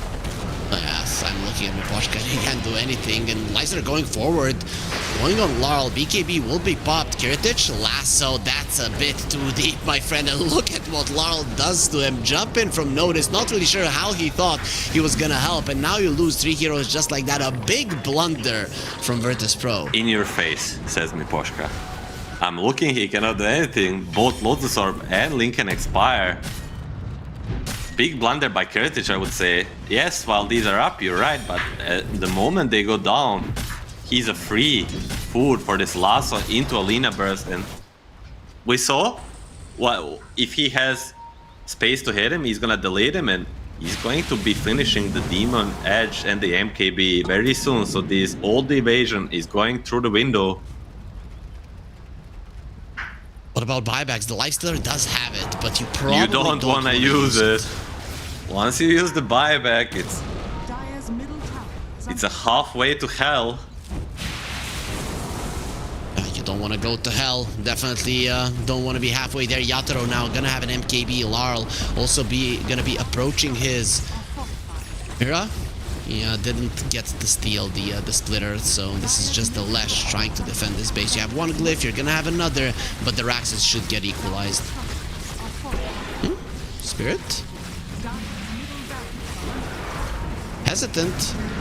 Wanna go. Here's the Dragon Knight. Get the Dragon Tail on the TB. Rolling Thunder is there. BKB 2 seconds. BKB in 4 seconds, so he's gonna have it. Thunder used on the illusion just to keep himself safe. They're trying to bait for the Light Stealers to come back. Laurel popping the BKB, turns around onto Squatties. He cannot kill him. Nice Gleipnir, and it is gonna be a dead Crystal Maiden. You did not get the Raxes, however, so in that regard, Virtus Pro still have the advantage. Look at Notice going forward. He's infested No by shard, Leicester. he's dead Imagine on how much Mira. HP he has. Mira bashed immediately. The Stolen Breeze Fire not going to be doing much. Actually, green out of his mouth. That's kind of disgusting. Abyssal Blade on Collapse. They get another one because Squadix has it as well. And now he's probably going to be bashed to death and not allowed to use the Hoof Stomp. Looks so good for Spirit, but Mira and Collapse overstaying their welcome. Gonna be dying. Can VP use it for something? Not for the rushes. It will be spawning when Centaur spawns, so if they want to contest on Spirit, they can. Will they find me Poshka? Noticed has an AC, so that's a big deal now versus all of those, all of that damage the Spirit. He has are no sporting. BKB, so if he doesn't remove Refraction with the Manta, he'll be giving this AC back to Spirit. Basically That is, negating it. That is a problem, as Poshka takes up flight, goes for a TP out. We saw this earlier. Very close. Almost the same position, just an inch away. Boy. So, Lash is level 20. He has 20% damage reduction during Pulse Nova, so actually he can get quite deep into the fight. Has the Timeless Relic. Seiyush is not to be underestimated on this Lash if they if especially they don't target him down. during these cluster fights on Rush Pit and Rams with the Shard and the Timeless Relic, as you mentioned, he might stun everybody forever. Rush will spawn. It will roar Maybe a refresher. any moment. Yes. There it is. We hear Faster! the roar. Help me! Faster! Help me, Spirit! Brothers! I mean, they do have a dragon for their logo, so they're definitely brothers of him. Kiritich, nice response there with the rage. He has level 25 Abyssal as is well. there. Roche is so low. He needs to get it. Is he going to be able to? Kiritich gets the Aegis, and we are seeing it once again that he's going to have to double up. And he lost the Pango. That is a huge deal. Now they're going to be ripping apart Kiritich, who's all low Noticed. Can he help his buddy as Collapse on the other side? He's keeping the supports at bay, focusing on Delina with the Dragon Tail as well. They need to bring her down. There's the refresher. He goes for another Abyssal Blade, and now going for Yatoro. The open wounds are there. Buyback on Lina is available, and look at what he's doing to their Terrorblade. He's ripping them apart. The bash in the perfect moment. Without the Sunder, you cannot live. Kiritich once again is the god of these team fights, and Seiyush will be finding one straggler who thought he was gonna escape. The captain will fall down with the ship. Spirit lose all 5. Oh, Kiritich. That's the analysis. I'm glad I have you here. I don't know what I would do without you. Hey, we'll see it on a replay in a moment, I believe, but just standing on top of the Roche, abyssaling right on time, picking up. Not Aegis, not Banner, but Refresher 2. Dying once, he looked like Pango just got demolished. They're losing the fight, but he basically solo wins it by taking all these items and using Refresher to kill the Lina. There are some buybacks, so it's not all over, but looking really, really grim for Team Spirit right now. Not looking good. They have the glyph. They don't want to buy back. They might have to. Okay, they're going for a full-on push. They'd rather have buybacks than mega creeps, it seems. Buybacking on 3 of those, does it really do much? You only do it if it's the only way to stay alive. And it seems like that. Wanna buyback 2 and save the mega creeps. Thinking if they could have avoided it. Would be really close.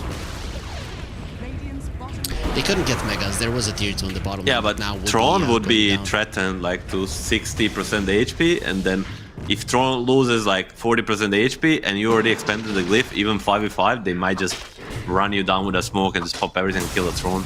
You don't have enough BKB control, so I think the buybacks were the correct choice to save the HP on the Tron.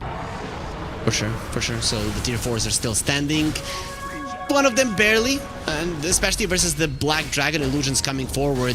Virtus.pro is such a good position to eliminate Spirit from this competition. Of course, you will still be playing for the 3rd spot, Team Spirit, but you're not gonna have the chance. There is no lower bracket here. It's single elimination, Milan, and Virtus.pro, they're doing it currently. They are underdogs. Not a big one, but still underdogs in this series. On the verge of 2-0ing Spirit. Infested DK. They have the Abyssal as well. There will be a lasso on Kiritich. You don't have your...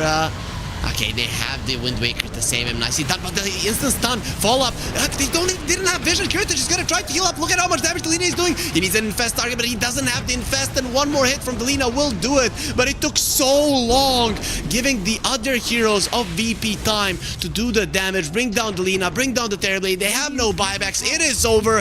Team Spirit are eliminated, and Virtus.pro going to the grand finals. What a performance coming out from them.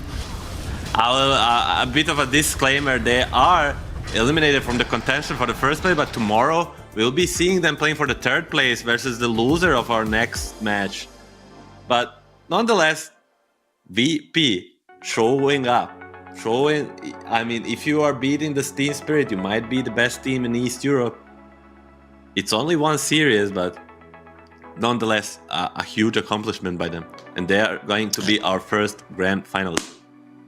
Did you see Kiritich in that picture with a clenched fist, right, like this? Yeah, he kind of punched in the face there, Team Spirit. They're not going to be getting out from that one that easily. Milan, you and me are going to be on the panel for the next series, but just to wrap it up before we send it to the panel, like key points, what gave Virtus.pro this victory? Are they just better at this point, or was it something else?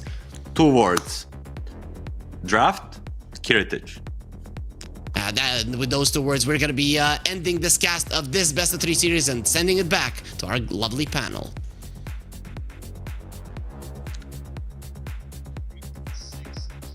Coming through with the rest of his teammates here, looking absolutely dominating up against Team Spirit. Will be able to take the reigning TI champions down 2-0 here, sending them through to the grand finals, and Team Spirit down to the 3rd place playoff match tomorrow. And again, Bowie, it was your call. You had the backing here of VP, so you get to explain just what they did here to take the game away from Team Spirit. I mean, I was very surprised. I think game number 1, they just won out of sheer draft, but in game number 2, would be great, I honestly Bowie. feel like... Are you muted? Well, sometimes actions speak louder than words, and I mean, all jokes aside, I feel like in game number 1, they won out of sheer draft, but game number 2 really impressed me. I felt like Spirit had the tools to really deal with VP, but Squadix had a bad lane, totally scuffed it off, had some really good rotations, had some a lot of impact, to be honest. Yeah. Same thing for Lifestealer. Lifestealer was so far behind. Collapse had a great start, but he recovered. I was a bit skeptical about his item build. You know, there was some point where a Hurricane Pike was queued up. He never ended up going for an Eggs. I felt like he was going to struggle to disengage after the lasso, you know, just because you had the extra cast range on Eggs. But he had so much damage. That Abyssal Blade was key in so many of the fights. That Roche fight, where he not only picks up the Aegis, picks up the Refresher, backpacks it, double Abyssals Delina, gets the kill. I think Kiritich and Squadix, to me, overperformed, and that's how they won. Yeah, the Roche fight was what I was going to bring up as well. I mean, just a little micro stuff from Kiritich to get that double Abyssal out and to be, while the fight's going on, controlling items, put them in your backpack, putting them back into your inventory. That is just some rank 6 stuff, and that's what these incredibly gifted, mechanically skilled players do. Like these young guns coming out, of course, you know, you've seen it from Malrine in particular, but with the high ranks, all the Falcons players are very, very gifted. Kiritich he's shown for quite some time now, like this guy can play Dota to a very high level. He and Virtus.pro are a real treat to watch. Yeah, they really are. And, you know, that Roche fight specifically, the Pangolier just dying right from the beginning. The fact that they made that even is honestly crazy. Just lots of small plays. I love the fact that Sayush got the shard this game, because in game number 1, FNG didn't pick it up. But when you're playing against Lina, when you're playing against Terrorblade, those range shears that want to stand their ground and kite the enemies, I think that shard made all of these fights really hard for Team Spirit. Yeah. They put up a good showing. That one pickoff specifically kind of felt like could dissuade things, could kind of turn it around, but VP stayed strong. Yep. Yeah, that they did in the end. So, but still, like this game, like the fact that Spirit even got that much out of the Centaur's lane, it just. I felt like this game could have been a different early to mid game, because this is what you're expecting, right? You pick Lifesteal to be able to body the Centaur, and the fact that Collapse has a really good time but doesn't really, unfortunately, get much out of it, and the lane in mid had mid lane as well. So it's just crazy to say the fact that Spirit almost just were able to win this off the back of botting lanes that they probably should not have. I can't help but feel like maybe that Blade Mail wasn't the best pickup. Like, I understand having it against Leshrac, right? Even Crystal Maiden, there's a lot of value in the item. But I feel like he kind of slow. Like, obviously he had a really good game, but what if he had like such a fast Blink Dagger timing that you're just jumping in with the Rubik, with the Bat? I guess at the end of the day is you have a mid laner that can't really follow you into those fights, so they felt like farming was good enough. But yeah, it didn't work out for them. I think that's the downside of having Lina. Sure, you might kill the Pangolier through the Rolling Thunder, but it also kind of sets your tempo pretty much back. Yep. And considering how good lanes Team Spirit had, maybe they would be able to just snowball off of it a bit more. Yeah, and one of those lanes, like again, then your mid lane 7, 2, and 6 for Lull, but then you look at Squad X 8, 1, and 15. We really felt the impact from the Pangolier. His AoE control inside some of the team fights was incredible. Just his read on who he needs to control to bounce back off the walls. There was even a rotation I remember as well where he killed the Yutori Terrorblade up top with I think 2 extra heroes as well. It just overall what he was able to do this game for them, again in a lane that should not go your way, and without a doubt it didn't. But this is, Squad X, just you're proving that even in a bad lane he can have so much impact, and the Pangolier was just a perfect pick for them.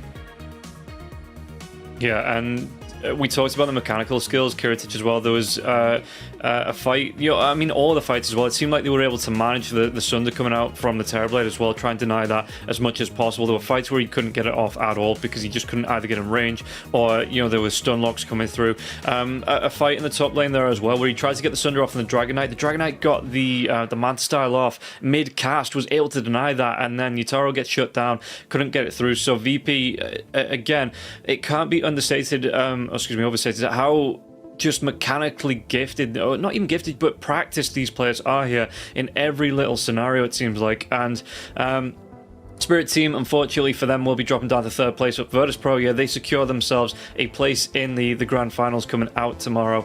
And we, again, just looking at that, there's no reason why they can't go on and win the entire thing. They've just looked so good. So I'm really looking forward to seeing how they're going to play up against whoever wins in this second series. But for now, they've been impressive for the past year. Unfortunately dropping down against the Spirits, up against the Bet Booms, up against the 9 Panda / Hellraisers, but they've done it now. They've got themselves through past Spirit into a grand final. So yeah, absolutely amazing for them. Looking forward to seeing what they're going to be able to do on the rest of the year. And again, just all the teams in Eastern Europe, watching the rise of these teams coming through, the one-win guys now as well. Liga with that new squad, impressive yesterday up against PSG, and with some time together, I'm sure they're going to shine. Just the amount of quality showing through in Eastern Europe. I'm really looking forward to how this region's going to play out. Yeah, and it's kind of perfect timing for VP as well, because in a couple of days you're going to be playing in the Dream League qualifiers where there's some really formidable teams there. I mean, Spirit, Liga, qualified, you got one win, Na'Vi. There's still another team yet to join them in that second round of qualifiers, whether that be like the 9 Pandas stack, whether it be, Yellow Submarine, you're definitely going to be contenders. They've been taking maps off people in the Mega, so this is pretty good timing for Virtus.pro to get in some form. And with that being said though, we might get a sneaky patch, so maybe that throws everything a bit of a whirlwind, but still, this is a good time for them to be winning some games. Yeah, I can't help but feel really happy for VP, not only because, they finally beat Spirit, which felt like was their nemesis for so long, but the fact that they also stood together, right? Sure, I think for them, getting the 8th place at TI was maybe a little bit more than we're expected, but it's not unnormal for teams that maybe don't place top 6 to disband. Even top 3, top 1 teams disband. So, right, staying together, having that long-term work and kind of fixing their problems, it definitely feels like they're improving. I think I was Ares that said they have this like steady climb, and it does feel like it's paying off finally. Yeah, and I think we're going to be able to take a look. Bowie's going to be able to celebrate for a second time here, as we're going to be taking a look at the prediction contest throughout the talent. And only Bowie with the belief to back them in the actual official predictions. So, yeah, you're going to be able to get one up on everyone else here at the start of the day. And it's just going to be, again, just an amazing achievement here for VP. So, Bowie, you get to take your bow and, do your little victory dance again if you want to. I've danced enough, VP, they're the ones that should be dancing. They're the ones that should be celebrating. And they're going to fight whoever wins the next match, which is also really, really hype. And I know I've been, I'm kind of going for the dark horses twice in a row here with Entity, right? Liquid, they have such good results in the last couple, so many second places. Maybe in a way I should be going for them because they could get second place. Maybe I'm just wrong with my rationale here. And I think, they are going to be impressive. But again, guys, if you want to follow along with the One Win series and any other esport events that One Win are going to be doing here, the Spring Series is only the start of the year. There's going to be plenty more to come. You can scan that QR code that is on the screen there. You get yourself through to all of the One Win social media platforms, and you'll be able to follow along there to see when there's any other Dota and esports events going on. So that's the One Win Spring Series, and use that QR code there to scan through, get those social media accounts, and get yourself following to see what else is going to be happening for the rest of the year. But what is going to be happening next? It's going to be Entity versus Team Liquid. So just some quick thoughts here on the two teams before we get into that series for real. Bowie, like you say, maybe Entity going to be able to pull it off against Team Liquid. They've not looked invincible here, but Ares, what are you predicting for the second series of the day coming up? In regards to predictions, Yeah. I think it'll be, 2-1 Liquid. Okay. I'm not quite sure if Mickey is going to be playing or not with the boys. He's playing. Okay, so there you go. So they're going to be with their full roster. I have been a little disappointed with Entity's results in some of the qualifiers to start the year, but at least in the games that I've been seeing very recently, it looks like they're finally starting to gel as a team, and Watson is really getting games where he can solo carry and put the team on his back, and he's also converting a really good start into a victory. So that's going to be scary on how Liquid can shut him down, but I do think it'll go 3 games nonetheless. I think Liquid might take it though.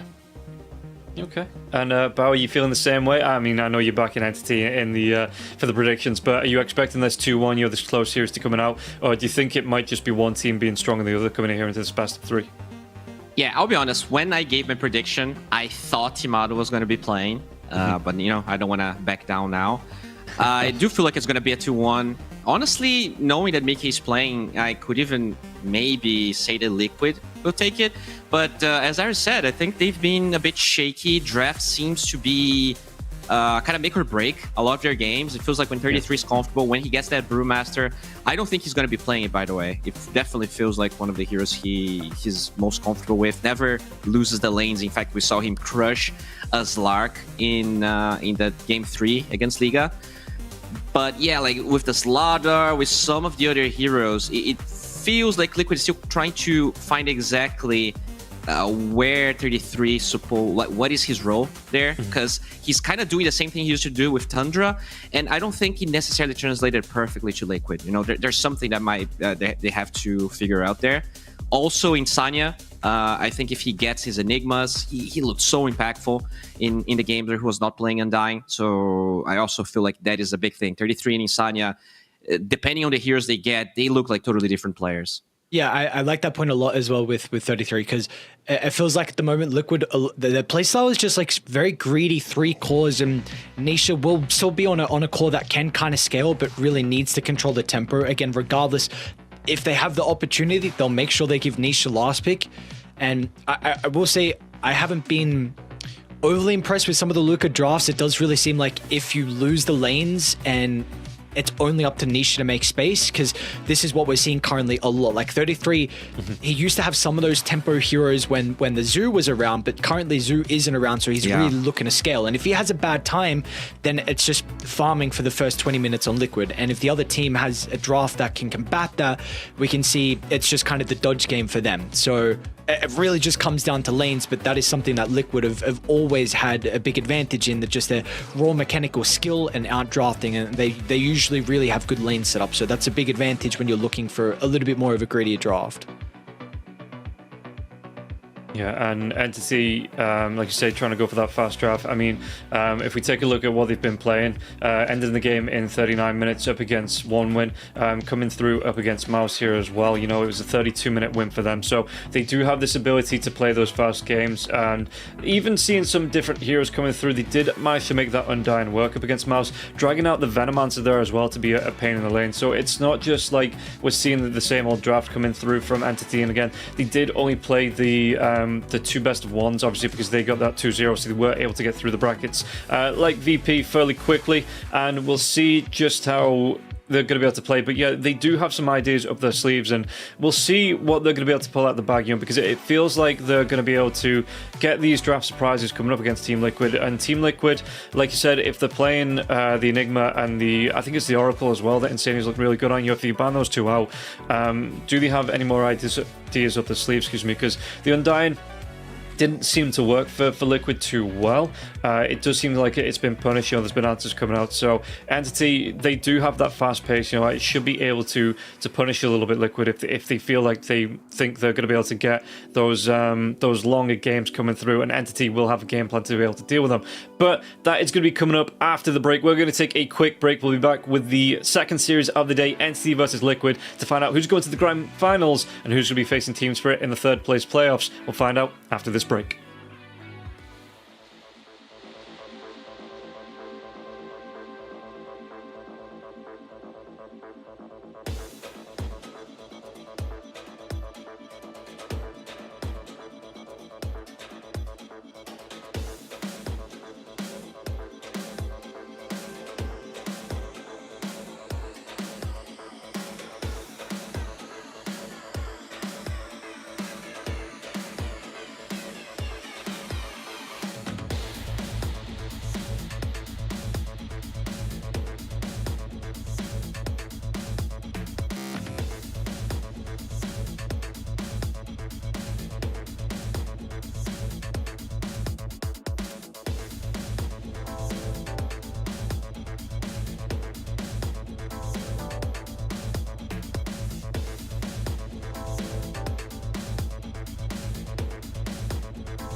Welcome back in, everybody, to the One Win Spring Series, and I'm going to be joined here by Hurry Freak and Milan. And boys, that last series, I don't think anyone was expecting it, but Team Spirit being taken down 2-0 by VP. Well, anyone apart from Bowie was expecting it.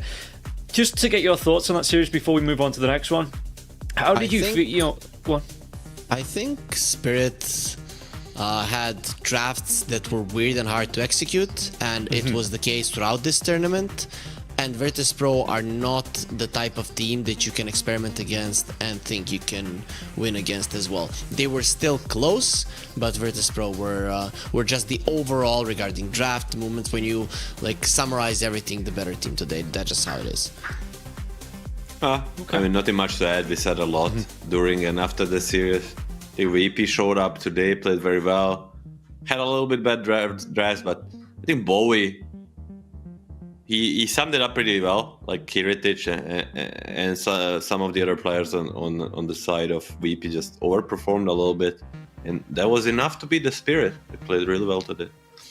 Okay, and we are going to see this next matchup coming up. It is going to be Entity versus Team Liquid. Entity, the team to move through in the upper, I guess you call it the winners from taking those two series 1-0. They were able to get themselves into a good position into the playoffs, you know, straight away. No decided matches, no best of three for them. But how much of a advantage is it going through in those best of ones? Because it means that you've not had as many games to warm up.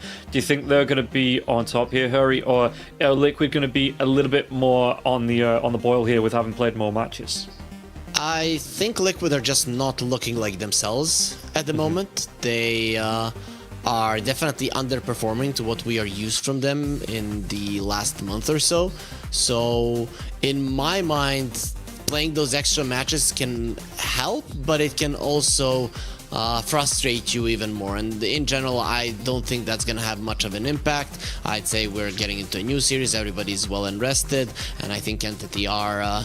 should be looking slightly better.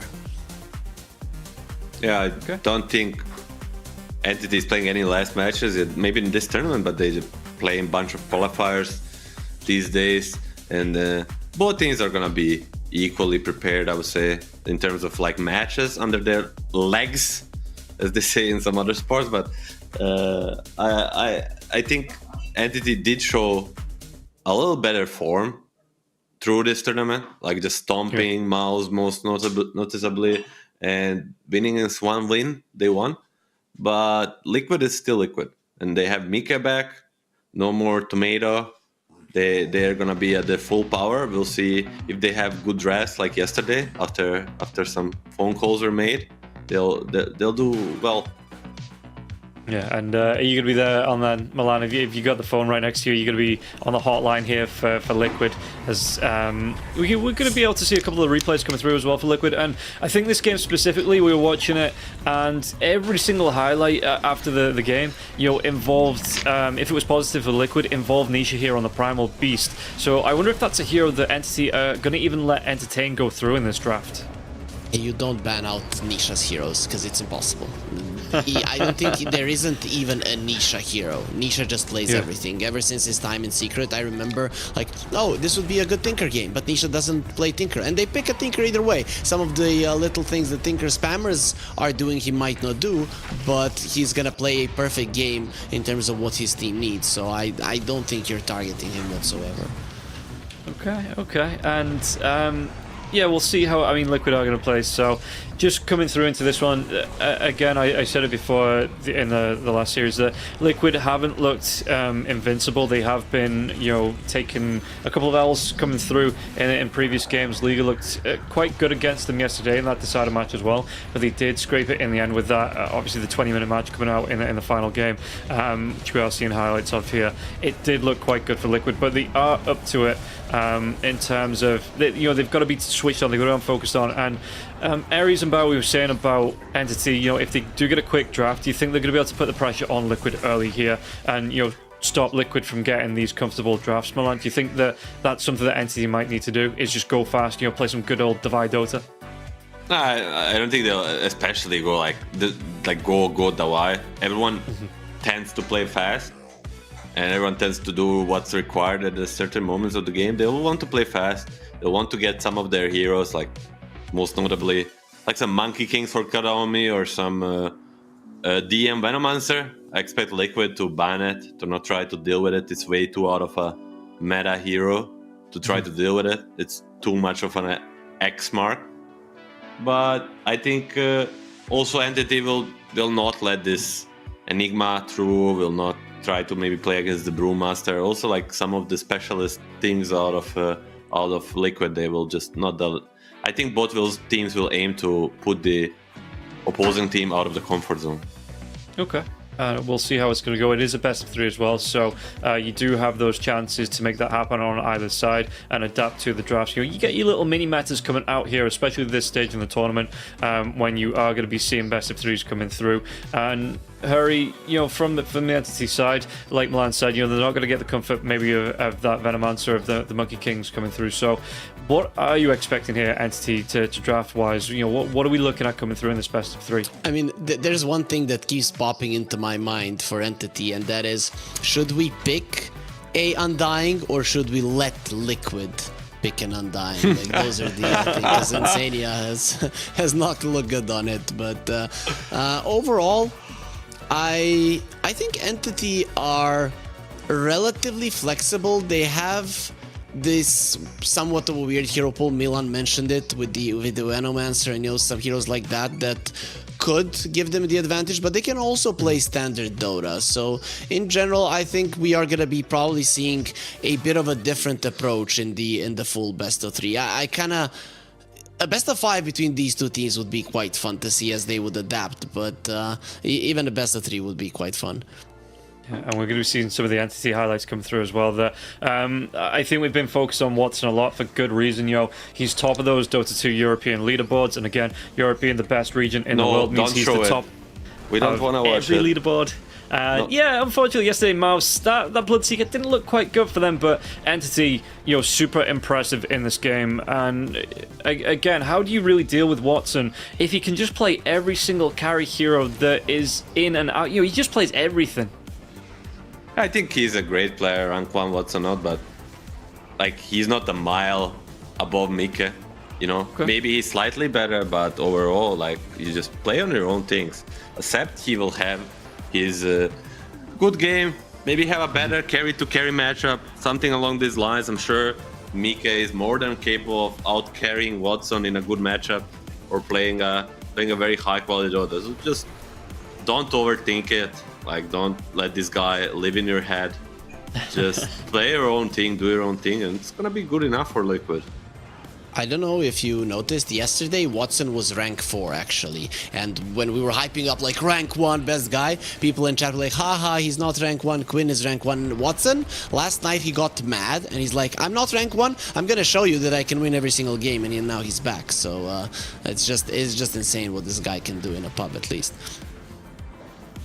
Yeah, he's and again, playing some this morning. He's been playing while that series was going on. So yeah, I can see the match on his pro tracker here as well. 18 hours ago, 15 hours ago, and then 2 hours ago, 1 hour ago, coming through with there was a couple of meepos. It's been a couple of meepos in his pub games. A Pudge in there as well. PA, Monkey King, Razor being picked up. So he's on a bit of a winning streak in his pub matches and maybe looking to carry that through. But yeah, some different picks. I mean, we know he likes that Pudge carry. So is that something that you might consider Entity, they might pull out today? Only if situation requires for. Maybe against some Naga or PL. Maybe with the CM. But more likely than not. But if there is a game for it, like, Watson will pick it up. He's a great player and a great Pudge too. Okay, well, we're going to be able to take a look at how the talent feels, how this series is going to go, and I think once again we're going to be looking at apart from, oh no, it's split. We've got another split coming through. So, Hurry Freak, explain yourself. Yeah. Well, I'm gonna explain this to you. Entity have just been looking better than Liquid. That's how it goes. The only reason Milan is going for Liquid is because he made a pact with them, right? I'm gonna say that you're gonna win every single time, because you saw in the previous days he never went against them. If you tell me which heroes you're gonna pick, right, so that I look cool on the panel. So you can count him as Entity as well. Yeah. Okay. Well, I mean, He got when you me. have a Got direct me. line to Liquid, go on, Milan. He got me. Okay. He exposed me. That's what it is. I'm on the Liquid payroll. We work together, and that's why they're gonna win today.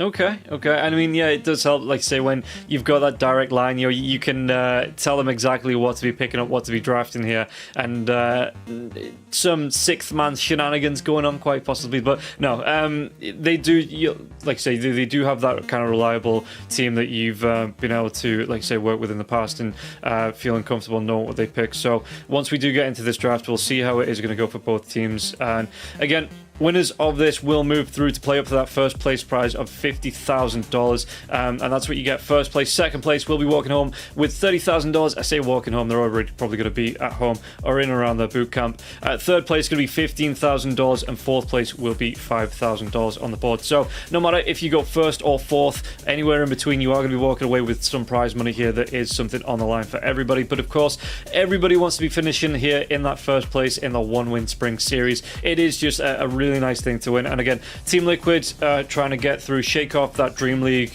curse, and Team Entity, they've been doing okay in those qualifiers, and now they want to kind of cement themselves within the top bracket of the teams, looking to push through into that grand finals up against Virtus Pro. And I don't think it matters who goes through here. It is going to be a big challenge for either side that goes through. The Virtus Pro just looking so good. And the losers, they get the grand prize of facing up against Team Spirit. So it is going to be smiles all around, it feels like. But looking at this one, we should be able to get ourselves into the draft quite soon here for this series, just to see how it is going to break down.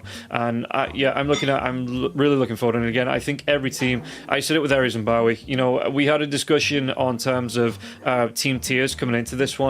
But even teams that we consider being maybe lower on the totem pole, every team is coming in impressed in at least one of their matches. I think even Liga PSG, they've had some good showings. So I'm really happy with how this event's going. I'm looking forward to seeing how much more is going to come throughout the year. But we will be able to get ourselves into this draft and see how this game number one between Liquid and Entity is going to break down. Already bans on the board. We see the Lifestealer at the Tiny being taken away, Batrider Chen and the Terrorblade being taken away here from Team Liquid.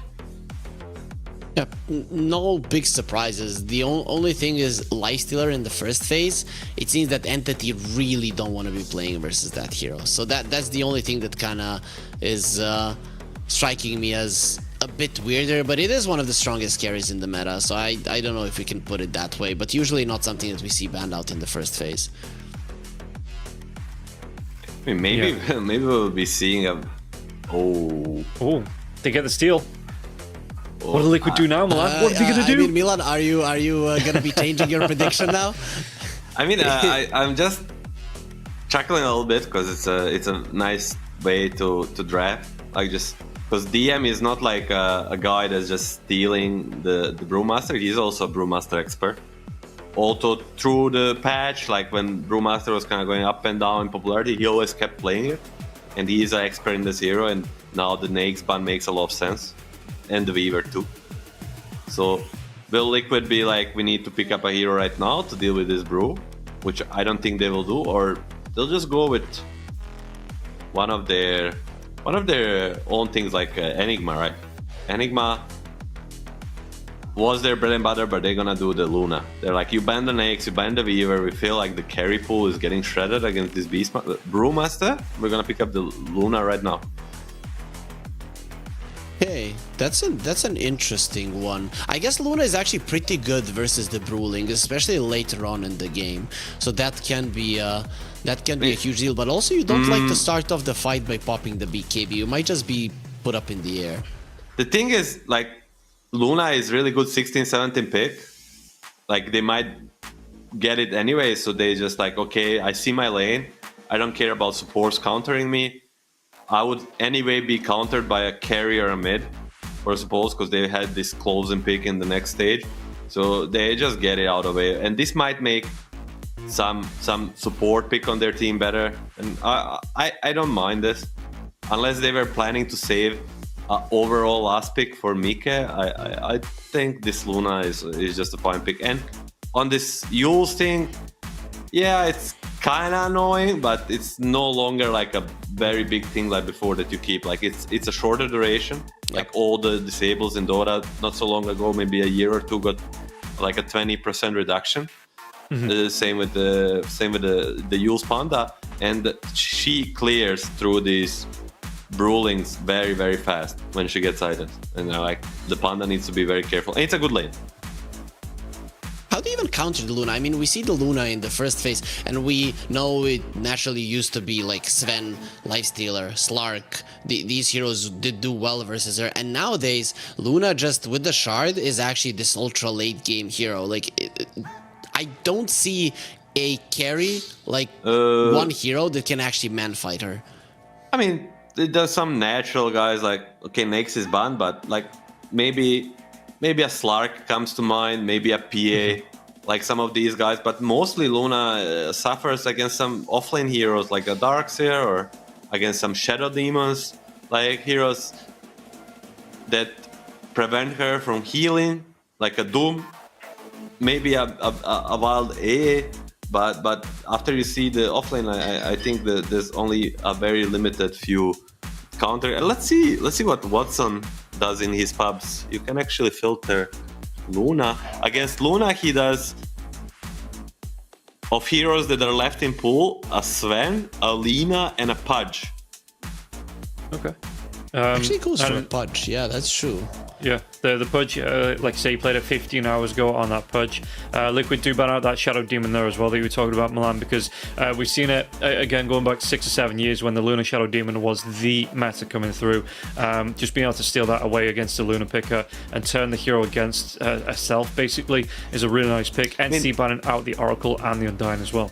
Very, very surprising that they ban out the Shadow Demon, considering they have the next pick. I think it's a perfect Shadow Demon game. Like, get this Luna combination going on, and you can purge the Panda and actually put him on a risk of getting bursted. But this is what they want. They want the Enigma. They don't want the Shadow Demon, so they'll just ban the Shadow Demon and get the Enigma. So they get a hero that they would basically first pick also. Okay. So they sorry, to gamble a little bit, they pick the Luna first, and they still get the Enigma, so the gamble pays out. Do you think this opens up the Gyrocopter, though, for Entity? Being so good against the Enigma in the lane and being a strong hero anyway coming through in the current meta? I don't see Kataomi playing the Gyro, though. That's a problem, right? It would be a good hero with the Panda, so they go for the Rubik. That's probably a better one, because this is something that he plays. It's a counter for the Enigma in the later portions of the game, not only the laning phase. And Fade Bolt isn't half bad versus it anyway, so I like this better. I think Rubik is a really good this game. Like both spells you can steal, and like the threat of black holes kind of turns against you. And then just pick out like a classic Fishman hero, like a Bane or Mirana.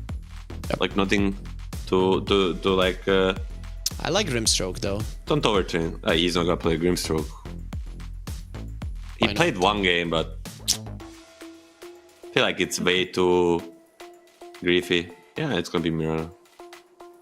Okay, so Milan not only dialed into Team Liquid, he's also got a second phone here and picking the Entity heroes for them as well. So it's just Milan playing against each other. Double Agent M. Double Agent M. What's gonna be for Liquid? For Liquid, we need to see some. I mean, it's not a bad offlane Enigma game. If they wanna grab something for a boxy, like some bounty hunter, you know, a boxy special.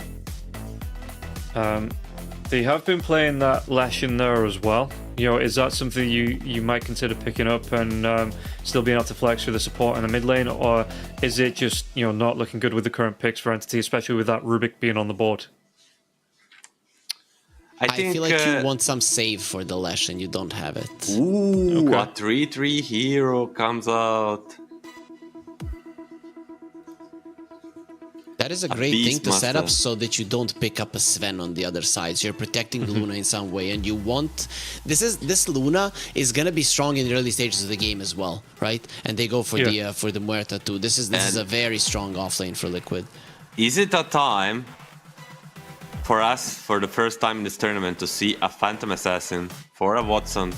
I mean, I think it's between Sven and PA, but It is a juicy PA game, to be honest. If he can live through the lane, which he should be able to, he might just... Yeah, sorry, go ahead. He has. I was just saying, he's playing in the pubs. 60% win rate here on the PA, 5 games. So Watson, it is a hero they could consider picking up. But I'm very excited to see a bo3 Muerta. I think this hero on position 4 is very underrated. bo3 is sort of a specialist. And it's always fun to see. And in a lane with bees should be a very, very, very interesting lane. But will we see a Watson PA? Watson PA? Watson PA? If not, then Pudge. Okay. Pudge is actually really good here, right? It does look solid, but then you need something to push. I guess you could go for a Dragon Knight right now if you're Entity. That wouldn't be half bad. You have a Mirana to set up for it, but no, okay, they're just gonna go straight up for the Pudge. When will you learn? Never. I will never learn. I will never learn. A long time. You will never learn. That's fine. I mean, Pudge, Mirana, Rubik. If you don't like this draft, you don't like Dota 2. I mean, this is a dream come true. Put a techies in there. We're talking now. It's one of those heroes you see in your pubs. You see Rubik, Mirana, and the Pudge, and you're like, yeah, I don't want to play this game any longer. This would be, I'd be disconnected. I'd just be like, I'll just take the MMR hit. I'm fine losing the minus 24 for this. So they banned the Huskar. Yeah, Nisha showed that he can play. Though Team Liquid, they don't have any saves, so I kind of doubt they would go for something like that. And Team Liquid now coming up with a ban. So what are we looking at? I mean, it's got to be a mid lane hero here for Entity, right? Because you've already got that Pudge locked in, the Brewmaster locked in as well. So looking through what Entity have been playing the past few days, mid lane Kunkers have been coming through. It looks like they've been going for Dragonite. I mean, it has to be a Dragonite ban. Pangolier as well. They've all been being picked up. So those kind of in rotation mid laners.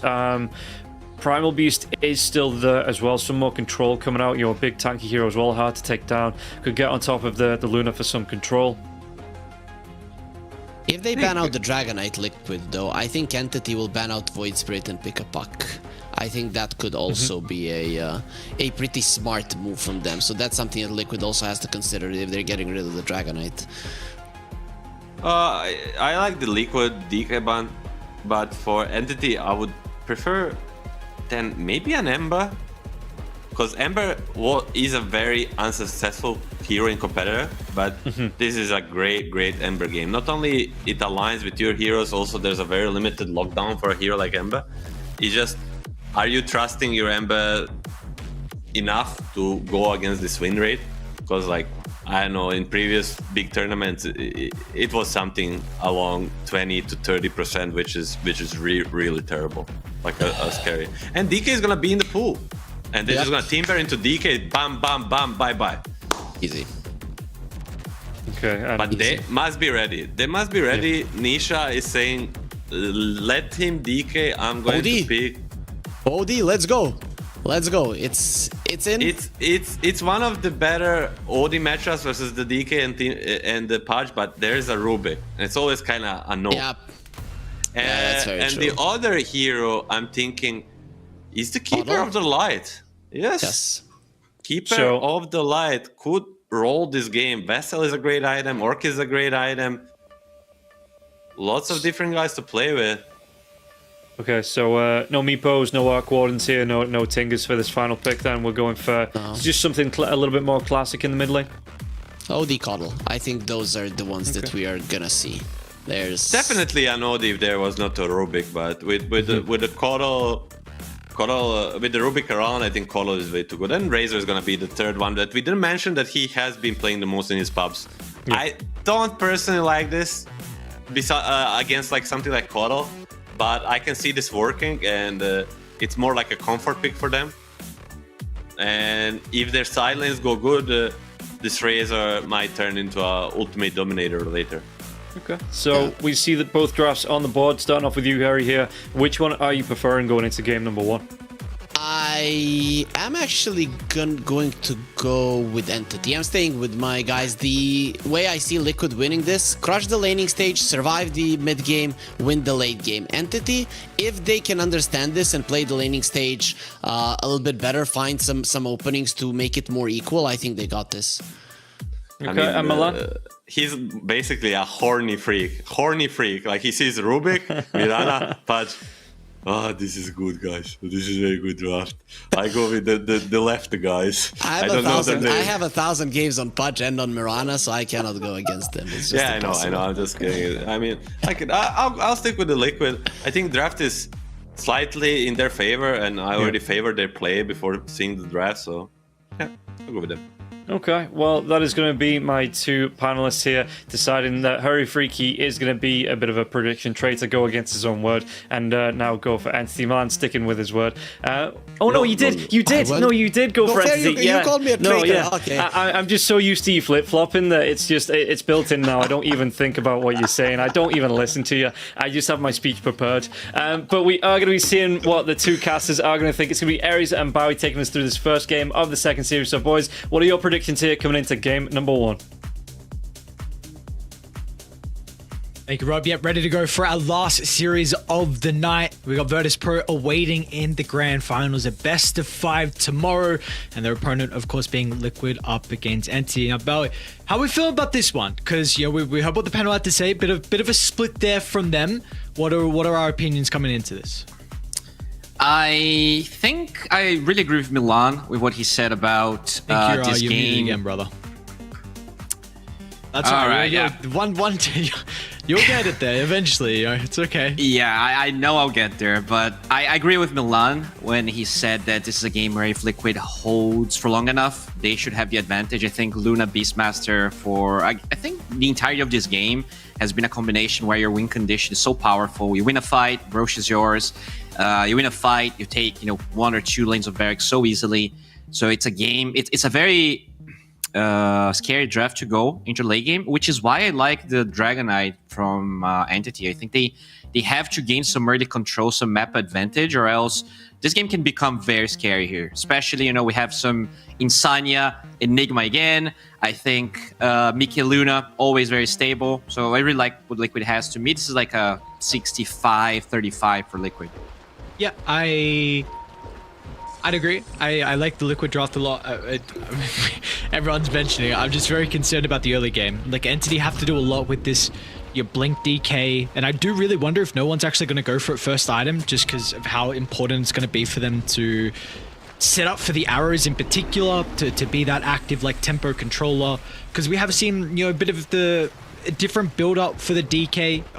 Predominantly, it is the Mage Slayer first item, so we'll see if he's going to go that and stall out the Blink, but it's just Entity got to really control the map and hope they have a pretty sizable net worth lead, because Liquid are going to play for stacks. This is something that we saw yesterday. They were very heavily focused on the stack game.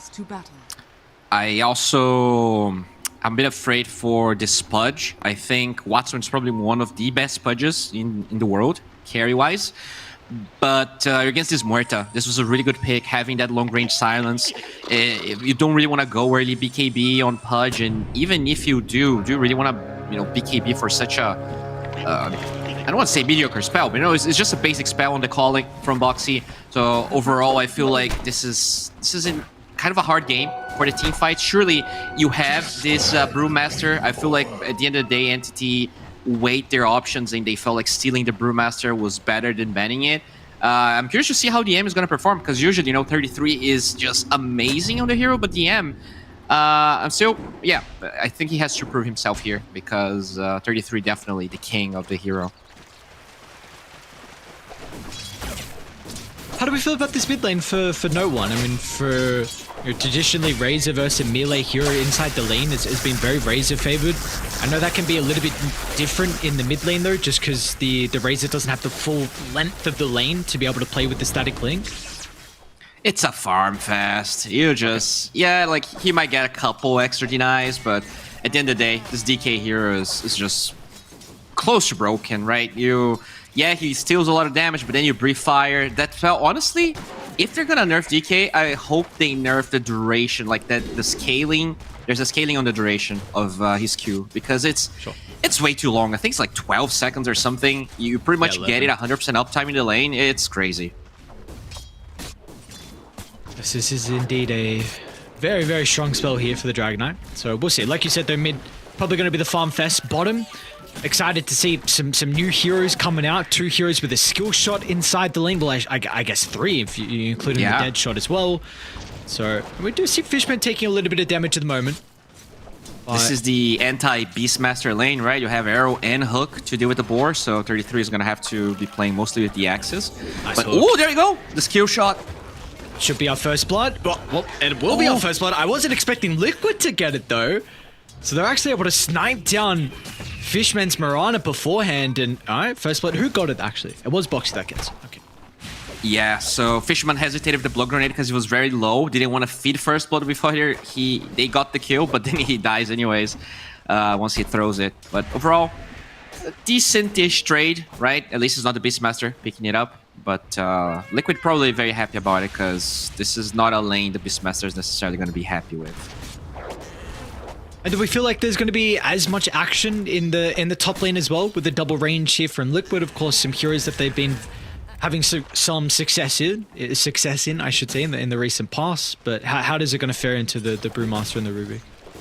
I think it's a more passive lane, right? Have Enigma, Luna, you can trade well, but the kill potential is definitely lacking. DK Rubik is also not that. I'm sorry, Brewmaster Rubik is not that bursty as well. If anyone dies there, to me, it's probably going to be Insania. You know, he gets run down by the Cinder Brew plus the Clap if he's out of position. But I would be impressed to see anyone else die in this lane. And what do we want the item build actually to be from Insania this game as well? Is he going to go the Vlad's route again? Because, I mean, you have a Beastmaster, so maybe he could enable the Beastmaster to not have to go the Vlads this game, or would you like maybe him to go for it so Insania can get something like a mech? I like Vlads this game. I like both Vlads and Bearing. I feel like having a way to reset from the fights of Entity, so like that Brew split gets popped, if you just get that max move speed away, it could allow your team to go in and out of fights, because in terms of cooldowns, Liquid... I think their cooldowns are not that big besides the black hole. So you have a lot of value in not necessarily committing for the fight, wasting the Brew split, wasting the Moonlight Shadow, then re-engaging once you have a more favorable position. Oh yeah, he's really low. Okay. Oh, they cancel the salve. Beautiful. Beautiful by Boxy there. Did he mean it, or was he just trying to hit Fishman? I didn't see...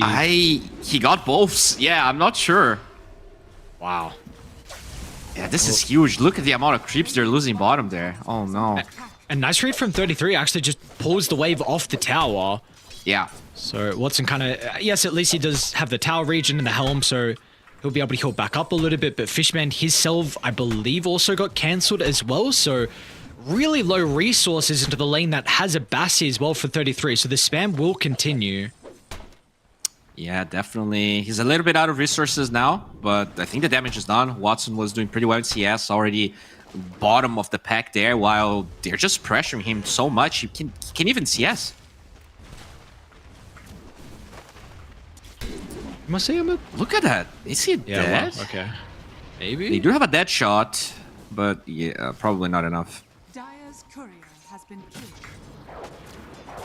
I'll say I'm a little bit surprised at the CS chart with Nisha being behind the DK.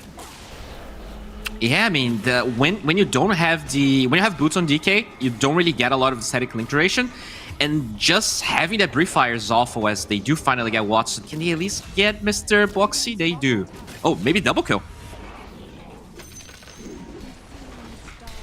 All right. Fish.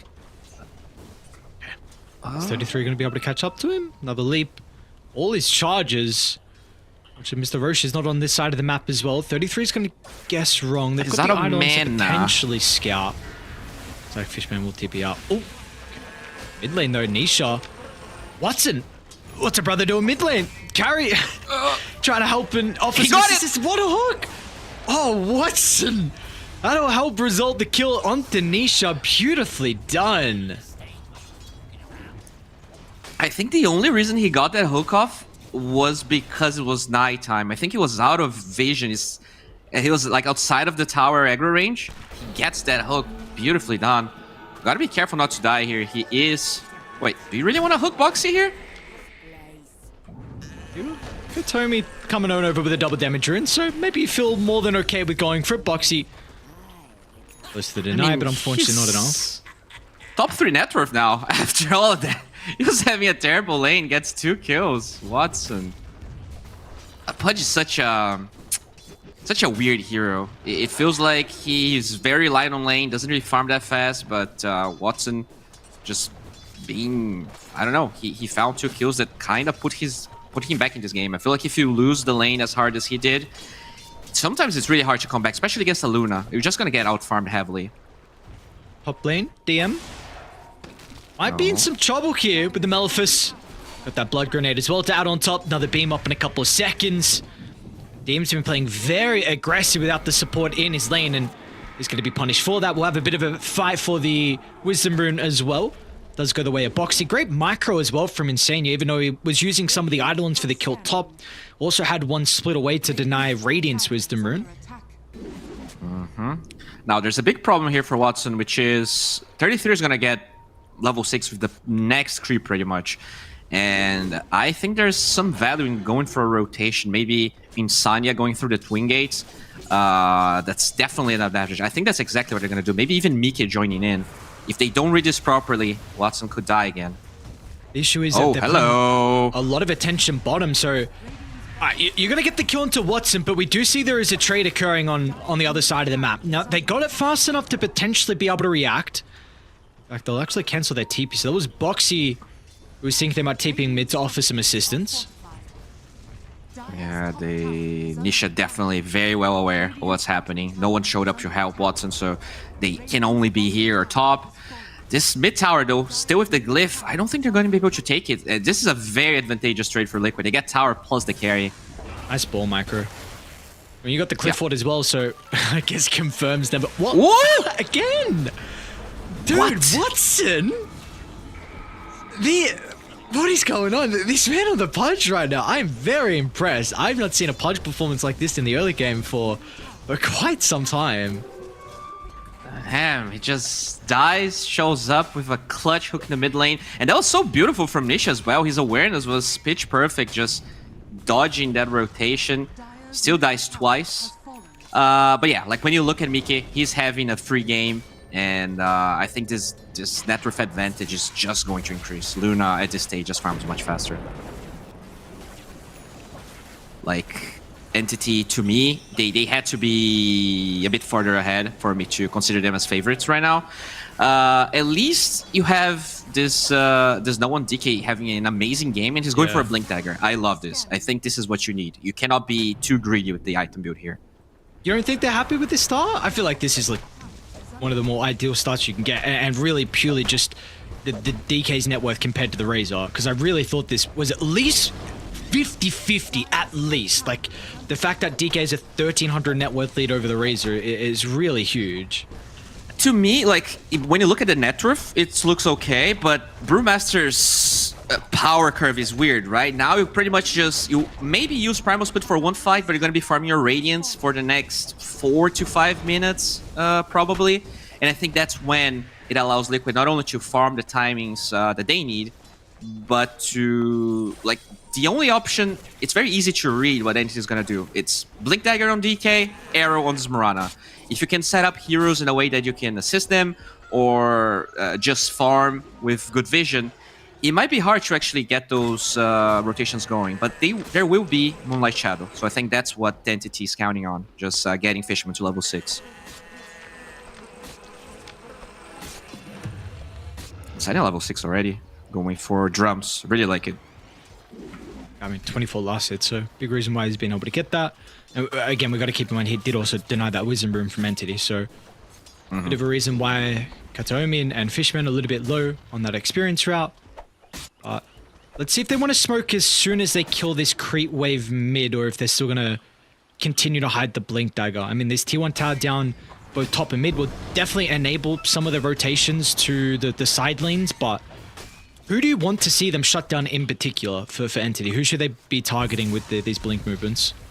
I think Luna's definitely the best one to shut down, but in between the Beastmaster and the Razor, I would probably kill Nisha. I feel like this hero like at this stage, if you didn't have a good laning stage, you have to pretty much just farm your BKB to be useful. Like, you're not gonna be very important in these fights. So yeah, I think if you can reliably kill Razor, he's the hero that's supposed to dictate the mid game more than the Luna, I think. Look at those stacks though, as you said, Liquid very good with taking the stacks, and just not enough vision or awareness here from Entity to shutting it down. That's me. Very nice hook. A good hook. They do also run into Insania trying to path on over to get involved inside the team fight, so a bit of a freebie there for Entity. Right. Helm ready for 33. Looks like he's going for the standard Beastmaster build here. Just Helm of the Overlord should probably be next. And, oh, they find Nisha. Where's the arrow, though? No angle. Now they're actually going to think about turning it back around. Nisha's taking a lot of damage, though. A hook again. Watson on point so far, and this is a Pudge with a haste rune. He's going to charge in the middle. Even DM wants to get involved in the team fight with the first split of the game. They're not done, though. Hook's still on cooldown, which is going to be a bit of an issue, but they've got other stuns coming through. As Boxy's killed off under the T2 tower, DM with his micro is going to be able to catch up to Insania. Maybe threatening of a hope of a black hole, but there would be no one else to follow up, and Liquid crumble in the mid lane. They are some gigantic kills at Entity, very much requiring for them to have this fast tempo lineup to work.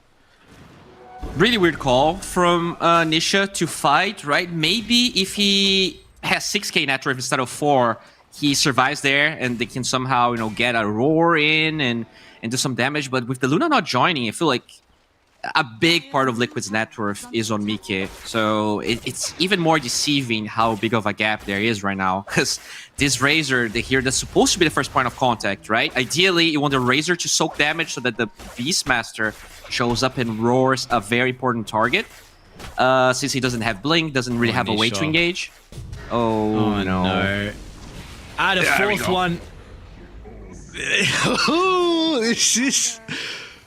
This is not good. They have Dragon Form. This is gonna be at least a glyph here from Liquid. We'll see when they wanna pop it. I mean, looking at Watson as well, he is 900 gold away from his Zags. He is keeping up in net worth with this Luna just because of the fights they're getting. This is some of the issues that we were kind of speaking about though, right? Like, if Nisha doesn't have a good lane, the tempo doesn't particularly come out. I mean, he's playing a Razor, I suppose, so it's much different in this game. But again, it's another Liquid draft where you lose the early game and you are just back to farming. You're praying you're going to be able to stall this game out long enough. I mean, 33, pipe queued up for him. But let's see if they're going to be able to play well from behind, because Entity, their vision game so far has been incredible. You've got Radiance now on the Brewmaster as well, so these fights look even more difficult to take. Yeah, an interesting pipe. I was expecting 33 to finish the Overlord just because then the hook doesn't one-shot the Ancients. But feeling like this magic damage is a problem, and sure it is, especially when Nisha is going Yasha instead of the BKB. So his is still going to be at pretty big... This is huge bottom if this smoke connects. They're actually trying to target down Watson at the moment. 33 just shows... if they wait a second too longer, you potentially Watson shows in that lane. There could be a question actually if even they have the damage for him that close to the tower, but unfortunately, regardless, smoke doesn't work out. Entity get the T2 tower top, and now they're actually going to smoke us too and look to go through the portal, and currently 33 is around this area. This is such a good Pudge game, like in terms of Flash Heap. When you look at all of the damage that Liquid has, pretty much every single spell that they have is like damage over time. The Calling, the Razor, Beastmaster Creeps, they all get nullified, the Glaives, the Eclipse. If you get strong enough here on Watson, they're gonna have severe damage problems. Even Black Hole and Midnight Pulse I'm not sure how it works with pure damage. I'm not sure if it's for all sources or only physical and damage and magical. But regardless, like Flash Heap is amazing this game. He's getting to that stage where he's going to be a very big issue.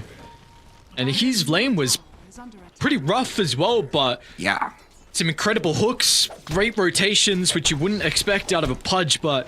Well, I should say which you wouldn't expect out of a carry, is what I mean, but you know, Watson, rank 1 player, knows what he needs to do across the map to find a way back in, and the big reason why he's top net worth. In fact, it's Brewmaster that overtakes it now as well, so DM also off to a great time as you've been uncontested with all of his free farm. Is going to go that Radiance build as well, so a little bit more of a greedier start to the item. Sometimes you see, you know, the Ag Shard straightly after the Radiance, but really wants to help the macro play with the boots. And I also love what no one's doing, going for an Orchid. He pretty much has it flying out. No Dispel whatsoever. So Orchid into Dragon Tail is a kill on pretty much any hero here. I think the Manta is still pretty far away from Mickey as well. This is timing that Entity is definitely going to utilize. Look at Nisha, he's wanting to try and farm the Ancients that he just stacked, but DM's here. He has to TP right now. Oh, and he might... Okay, never mind. No one the first person to TP in. So he's going to be able to stop Nisha's escape. Oof. This is what 0 and 5 on Nisha. Not at all the type of performance we expected. And even the lane, right? I think DK is supposed to be okay in this lane, but he was winning the CS by a big margin. I'm very impressed with how well no one has played. Because, oh, hello. I was going to say, they're actually starting to tip it down. Even Mickey was thinking about showing up to the fight. They may have got a glimpse of 33. Yeah, he wants to cut the wave, but they're on it.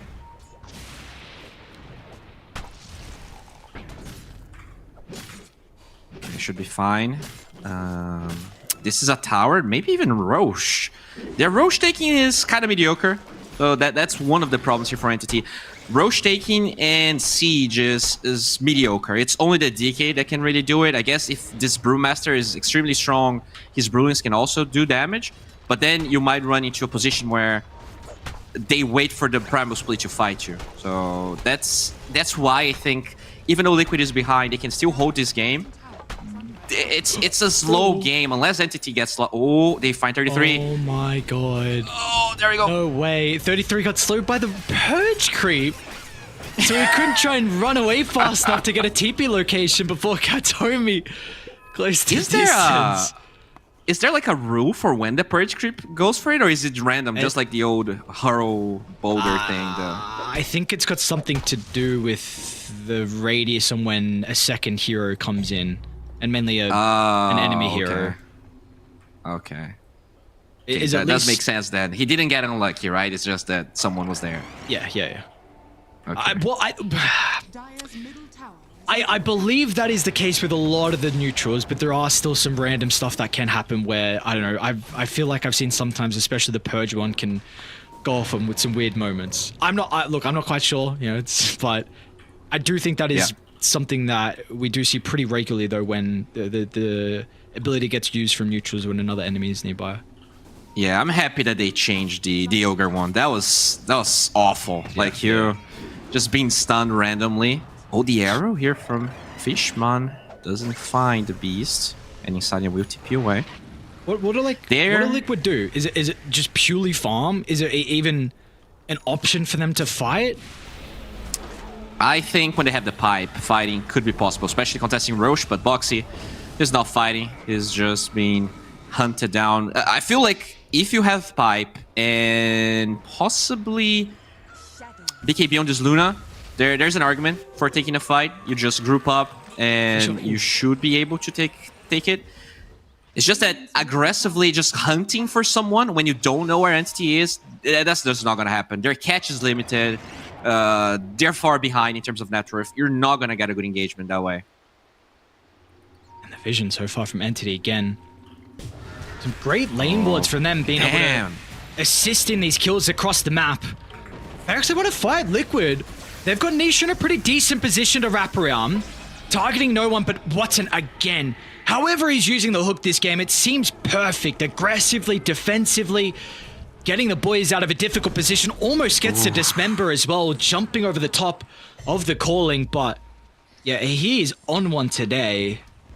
His item build is also pitch perfect. Like, I feel like a lot of pudges would just be inclined to finish the Veil, but with the nerfs to the item, he's like, no, I need the armor and the HP regen for the lane, but I'll rush my eggs and I'll get this blink so we can play fast tempo with the blink dagger on the DK. And he's just... The amount of time he's using farming and fighting is just exactly what Entity needed for this game. I guess the big problem is, you know, a lot of other drafts would already be able to have taken an Aegis, would already be able to maybe pressure just a bit more. They're taking fights on Entity, but the map, you know, you still have a tier 2, mid and bottom. It's not the end of the road. I think 6k is still on the edge where Liquid is not uncomfortable, even though they're clearly behind. It's definitely one of the better shards that they're able to pick up, being the Enigma one. So you'll take any little extra bonus you can get. They did just smoke under this lane wall that's still up at the moment from Entity. Oh, Sonya will be able to get out, but they have vision of 33. There's a ward in the mid of the lane, but no catch. Oh. So that'll probably be Roche, right? You got to kill kind of at least close enough to the front of the pit, and they're going to walk in. So, I mean, maybe you'll be able to take the tier 1 tower mid lane as a trade for Liquid. They are still a little bit scared because someone can always be setting up mid and maybe one of the supports that aren't needed for Roche. So they're just going to go back and get what little farm they can. Really seems like just, for them, it's avoiding until BKB. I mean, how close is Nisha? He needs one component. You've got a BKB getting worked on for Mickey as well. He's 2 components away. So we'll see. It's really going to be up to 33 though, and potentially Insania to cut some of the waves here with some of their summons. Oh, DM, he gets the TP here. Nisha. Maybe 33 as well. We're going to get chased down. Yeah, I guess, yes, he's not going to TP away. He's dead. Look at the creep too. Okay, apparently the neutral just nuked down the creep, so missing a little bit of gold. Nisha mid lane. What's up with the haste? Actually, I was going to say, if he piles into the river, maybe no one can get in. They are anticipating him falling back to the triangle and farming, but Nisha's got a good read of the sweep across the map. Yeah. I mean, Entity is playing this game really, really well. I think not only their map movements have been superior to Liquid's, but even their performance in the laning stage. They recovered the safe lane. I think the performance here from No One has been stellar. Especially at the beginning of the Entity, this new Entity lineup, I had some performances from No One that it really felt like it was quite far away from the form he had at his best with peak VP. But I think this performance here, this is not a great matchup for the DK, and he made it look really easy. Yeah, it honestly really outplayed Nisha, and again, it helps with some of the rotations we got out of Watson. Like, we have to take that into account. For sure. There were some crazy hooks in the early game from the Pudge, and which is great so far. The defensive hooks, like against the Raw, against the Static Link, like these are really abilities that are important to kite from Entity. You know, the calling as well to get someone out of this field that can be very difficult to escape from. So it's just, I must say, this is a very similar outcome we've seen from Liquid recently in this tournament and recently. Like, if you really do not have a good early game, this is what the first half an hour of the game looks like, where you are just avoiding every single fight. Yeah, unfortunately it has been the case, and I was afraid that this could have been the case for Entity. They had this Brewmaster, but there was so much space created by both Pudge and DK that DM, he's just having a field day. He got his radius, like, this is a super greedy build with Travels and Octarine. He doesn't need to think about a Lotus Orb, a BKB, an Aeon Disc. Those are very common second or third items for Brew. But he feels super confident just walking into the fights. And yeah, go on. I was gonna go on to a different point if you wanted to finish that one. No, but I was just gonna say that I expected, I cut you again, that this Muerta was gonna be more effective against the Pudge. But like, this game hasn't been about the dismembers. It feels like once you get the hook off, they already have the control anyways. Having that silence from the Muerta, I gotta say, it feels like this boxy pick hasn't been impactful.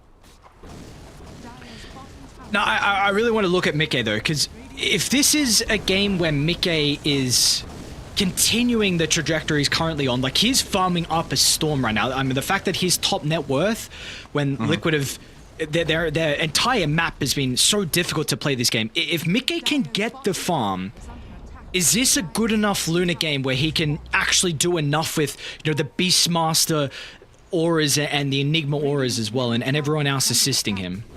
Technically, yes. I do feel like Luna Beastmaster is one of the strongest combination. You still have this Enigma that could get a Blink Dagger out of nowhere and surprise Entity.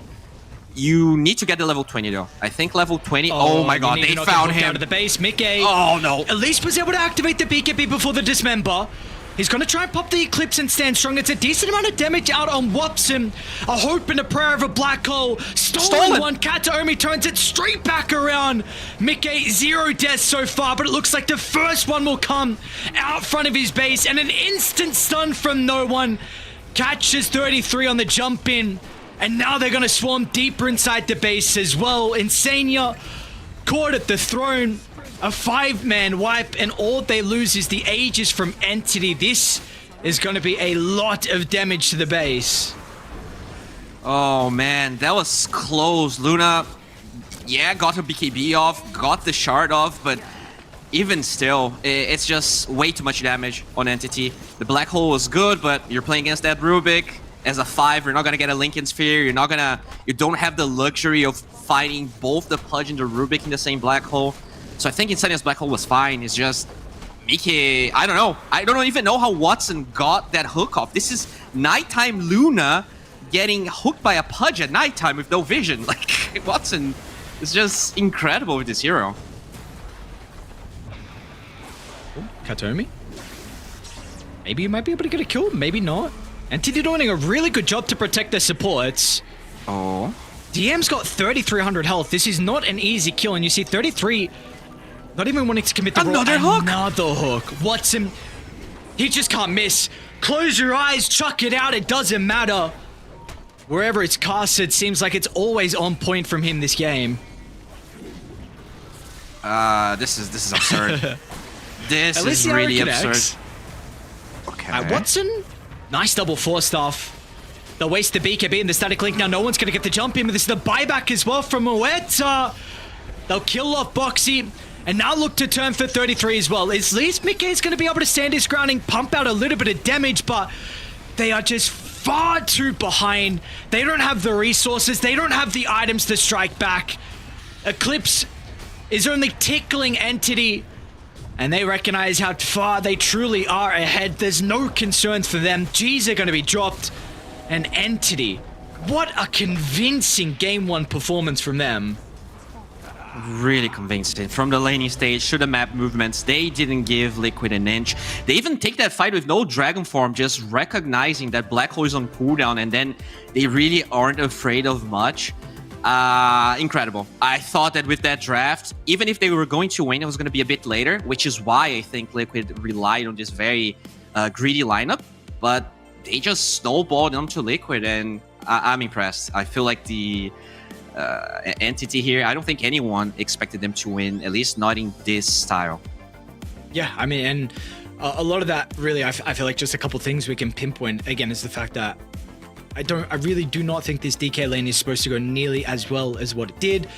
Watson struggled in the lane. We saw Liquid were actually showcasing this Moeta and Beastmaster spam of the spells with an early Bassi was very difficult for them to handle. They got a couple kills in the lane, but Watson's rotations to impact some of the other lanes to get involved was incredible. And we saw what they were able to do once they just got a slight net worth lead, and importantly, no one again going Blink Dagger first item, really wanting to up the tempo, and there was just no looking back from there. So Entity overall, they played this draft incredibly well. Everything they needed worked out for them. And now Liquid, they're one game down, and you've seen this so far. It has been a difficult showing from Liquid so far. They've had some good games, they've had some difficult games, but now you are one game down, and Entity, they just need to potentially take this next one. Then you can face Virtus Pro in that best of 5 of the grand finals. But of course, we're going to see what the panel has to say, because there was a lot that happened in this game. Entity, though, looked incredible. Let's see what the boys back from the panel have to mention to break this one down.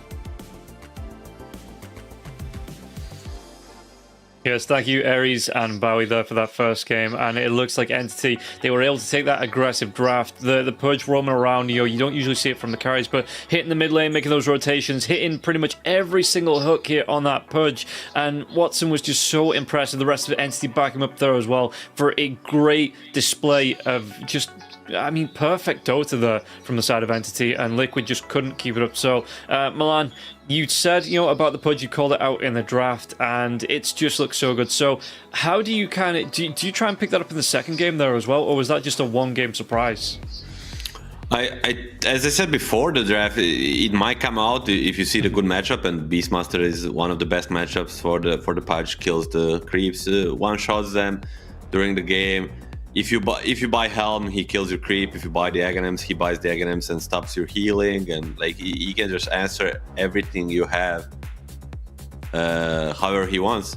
So if they pick a 60 standing beast, you can see the Pudge again. Okay, so. And Harry, I know you're dying to again do a little dance on your predictions. So while we go through these highlights, why don't you take us through just how well Entity played? Well, we went through it in the when the draft ended. I thought Liquid were gonna win lanes, and if Liquid wins lanes, this is a completely different game. And it started off well, the side lanes, but Nisha getting shut down, even these rotations from Watson, I think that was the main thing, right? No one on the Dragonite winning that mid lane is what secured this game. Sure, Watson was amazing with the hooks and stuff like that, but the only reason why this was opened up is because Razor didn't have a game and the Dragonite did, so they could take down towers, and Liquid didn't have anything to really do against the Dragonite. So it's the second I saw the Dragonite winning the mid lane, I was like, okay, if Entity loses right now, then it's 100% the draft. But they didn't. They actually won it quite easily. Yeah, and some really good steals as well coming through from the Ruby there. Just watching, we're looking at 12 minutes in, and 9-4 here for Entity. Just went really well. And like I say, that Razor just really not being able to have any impact here. So, Milan, looking at the second game here, how are Liquid going to recover coming into this one? Because they are now one game away from being knocked down into that third place playoff match. It's a little bit on draft. I think, as we said during the panel before the game, would like to see a different hero, Nisha, because as Harry pointed out, after the laning stage, Luna and Beastmaster, these heroes are not active. They really want to scale and farm, hit the creeps for a long while, and if Nisha gets destroyed like this, then there's nobody to play around. Like Enigma also just wants to farm, Muerta, he cannot do much on his own. So, but then again, doesn't matter which hero Nisha is, if Watson comes and hooks him 5 times in 10 minutes as a carry Pudge, like he's gonna suffer on any hero.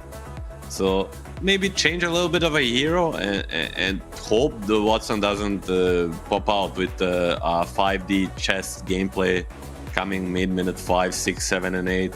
So yeah. And these Eastern European carries, it's just insane how good they are, right? Even in Western European teams, you have some Eastern European carries. Like, they are everywhere, and they are so freaking good, right? You have Kiritich, we saw him today, Yatoro, Watson. I think they're just overperforming all of them. Yeah, they've looked really good. I mean, you look at across, like you say, all the Western European teams, you're going to be looking to see some amazing carries, but coming through from Eastern Europe. And yeah, it's not just, I mean, you look at Doracho on Game and Gladiators there as well. You've got the Bet Boom crew coming out again. Liga looked impressive with Ramses yesterday on that carry, and they are all young players as well. So it's not like they're even coming into the peak play. Still really young, still room to improve, but they're just looking so amazing. So again, just keeping an eye on how this region is going to develop. I'm looking forward to seeing how that one is going to be coming out. But going back to Liquid here, not the greatest game in the world for them. Like you say, those Pudge rotations being able to shut down Nisha in the mid lane. Would you have preferred to see some aggressive rotations? Because you look at Mickey there, 0, 1, and 2.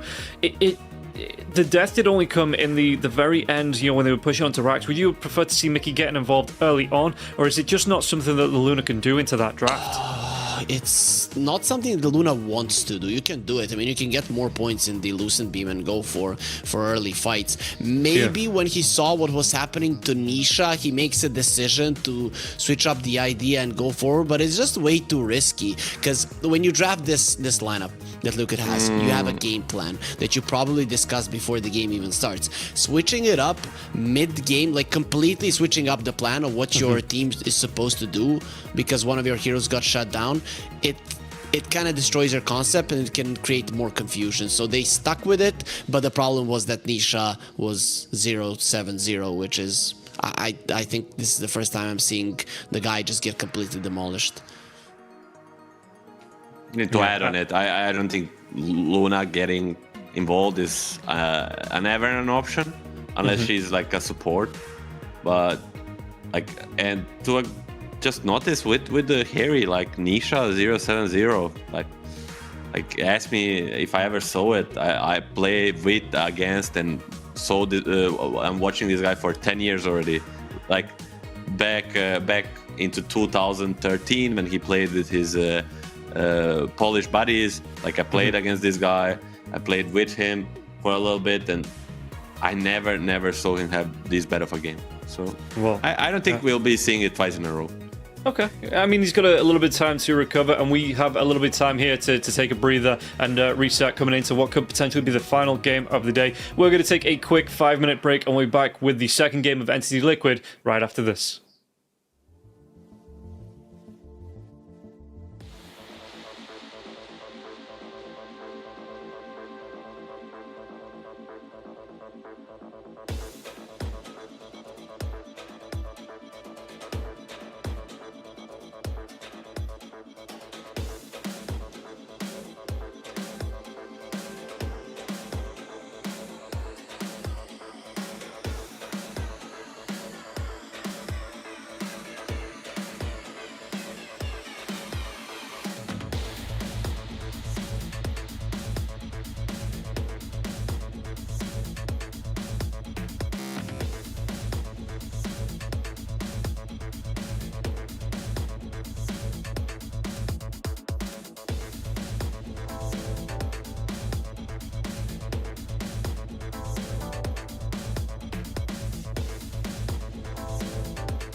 Welcome back in, everybody, to the one-win spring series here. And we've got at least one more game to come between Entity versus Team Liquid, but Entity looking really good in the first game of the series. We'll see if Liquid, are they going to be able to fight back into this one, or Entity, will they take this in a 2-0 sweep to face up against Virtus Pro in the grand finals for $50,000, knocking Liquid down to the third place match up against Team Spirit? Well, the only way to find out is to get into it. I have my two analysts here. It's going to be Hurry Freak and Milan once again. And Hurry, you're backing your boys, you know, you're coming through, you've got this prediction here, you're 1-0 up against half of the analysts, the panel, and myself, so you must be feeling really good coming into this second game of the series.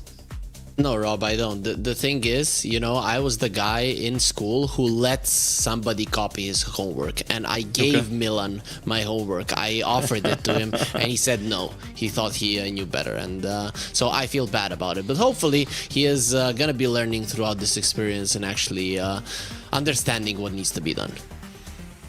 Okay, and Milan, any words to fire back at Hurry here? I mean, I know you've got your direct line to your boys here on Liquid. Have you given them a motivational speech in the break and ready to come back in game number 2?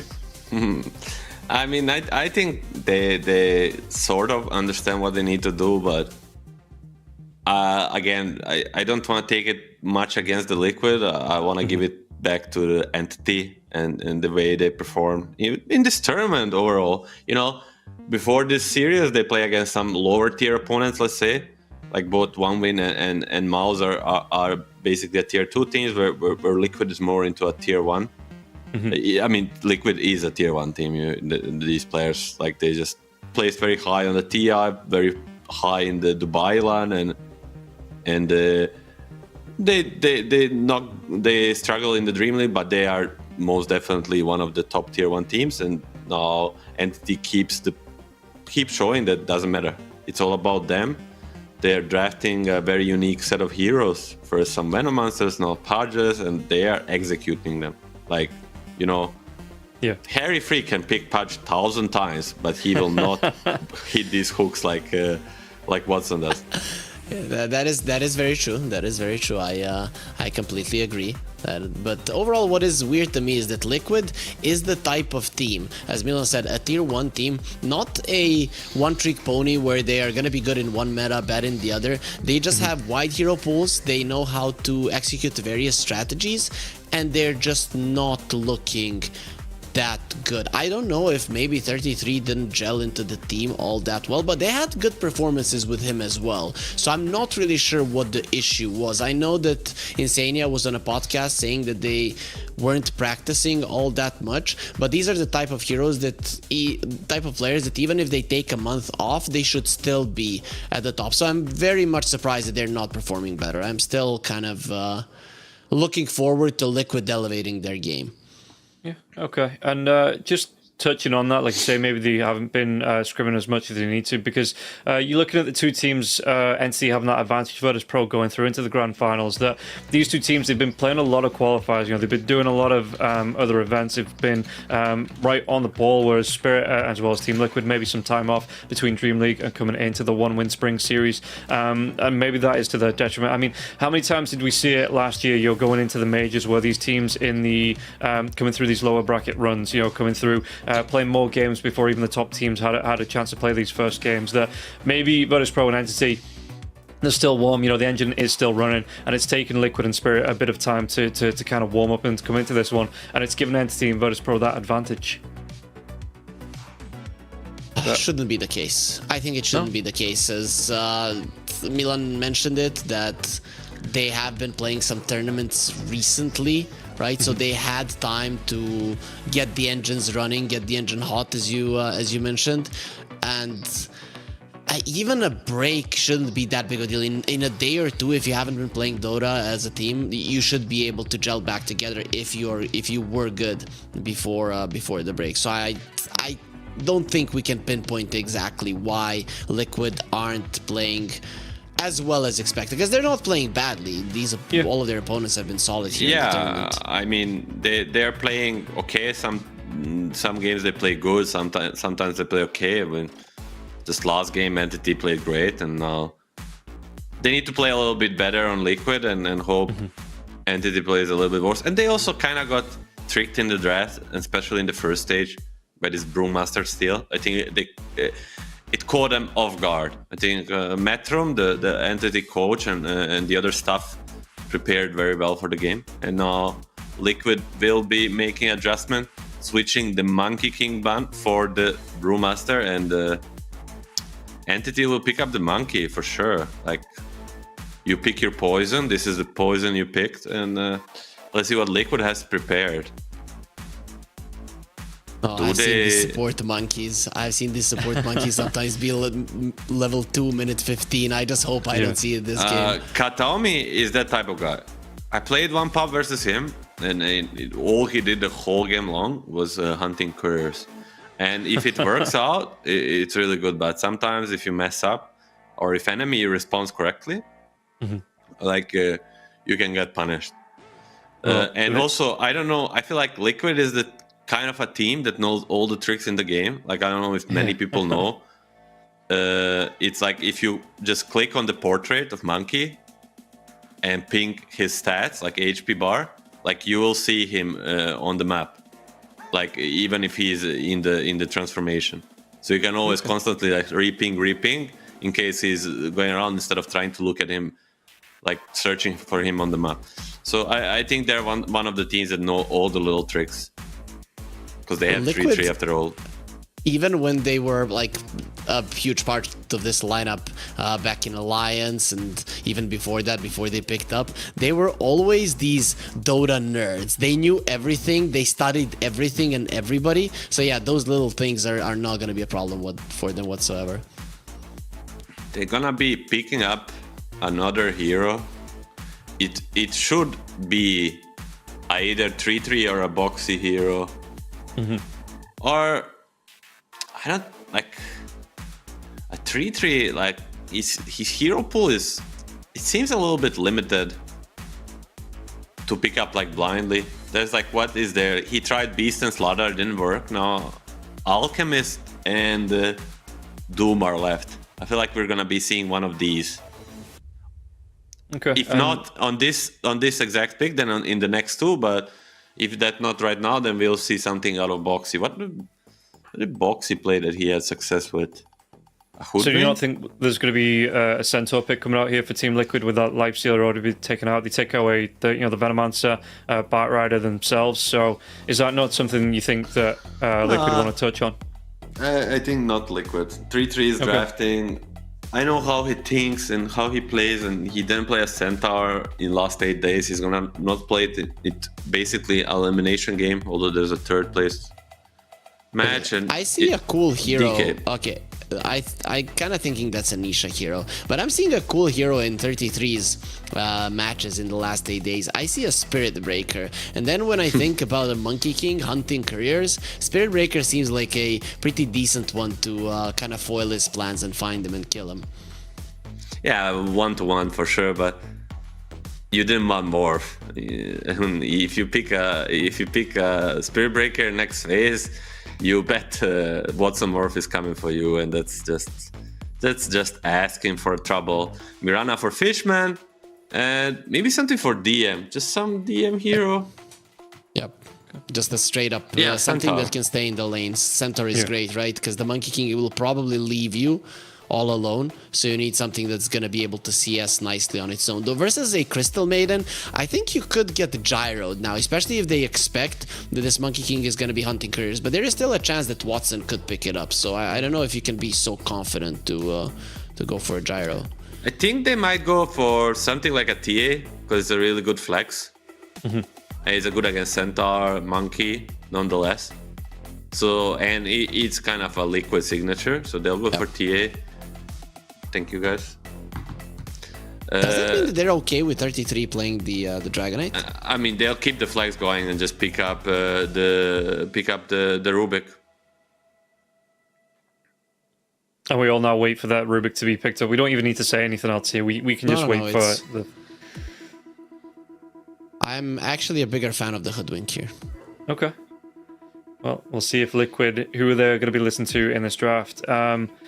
Coming through as well, so you're looking at the Liquid have already got themselves 2 cores on the board, but even though they don't know where they're going, is there anything you want Entity to be looking to pick up in this next phase? Anything specific you think stands out here for Entity to be drafting?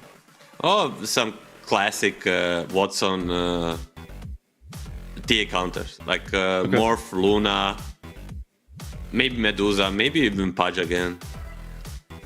Okay. And Thank Milan you. is right. Hurry is the one that was left, and we will see the Rubik being picked up here for Team Liquid.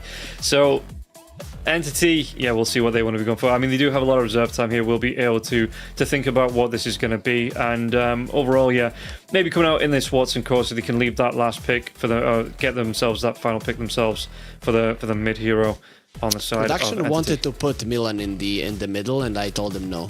Like, no, he has to be right. Like, there's no reason.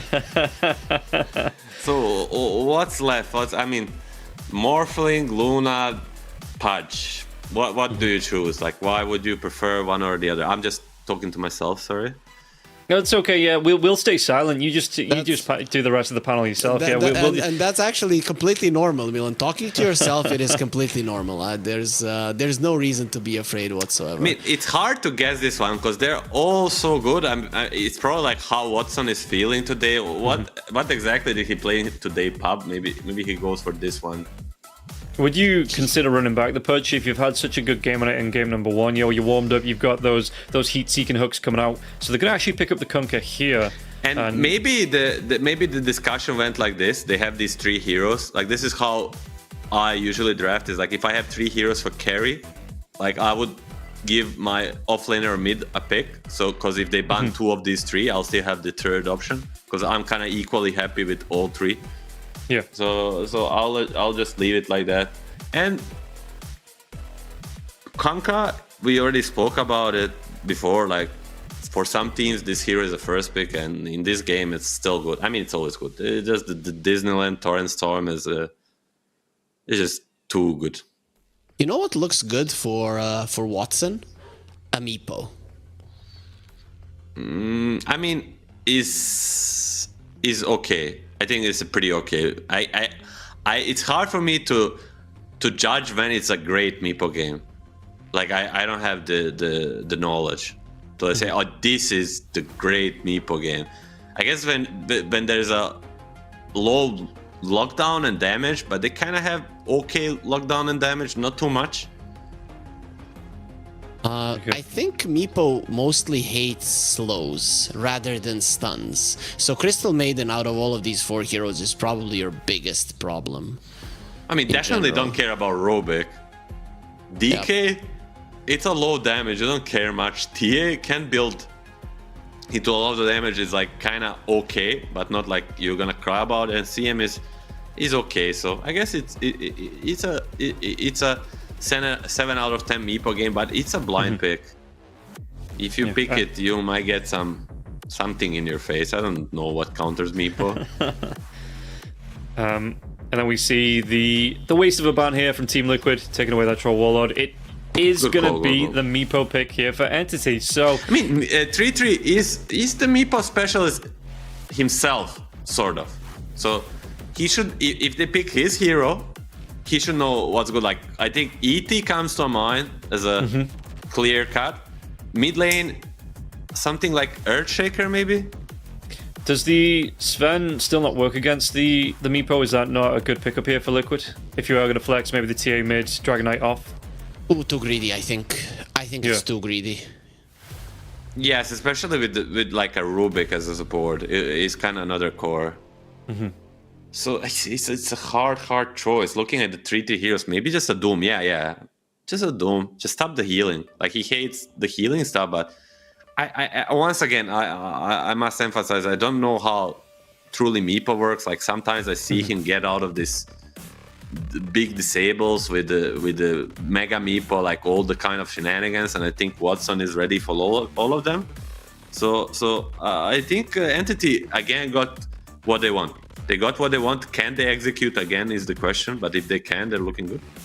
Okay, so Milan, you sticking with your boys here, or have you decided to jump off that Liquid bandwagon? Maybe try and follow Entity for a little bit in the second match.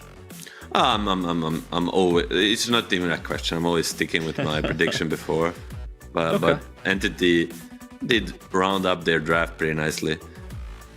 I feel like I'm gonna be going with Liquid this time around. I'm just a big fan of Kunkka versus the Dragonite versus the Kunkka, and I think it's gonna change the dynamic of the game because one side won't be killing towers as the Monkey King will be jumping around killing couriers, and the other side will be opening up the map, and then this Meepo isn't gonna be able to do what he wants. Of course, it is an X factor on the Meepo, but I think Liquid should have an easier time this time around.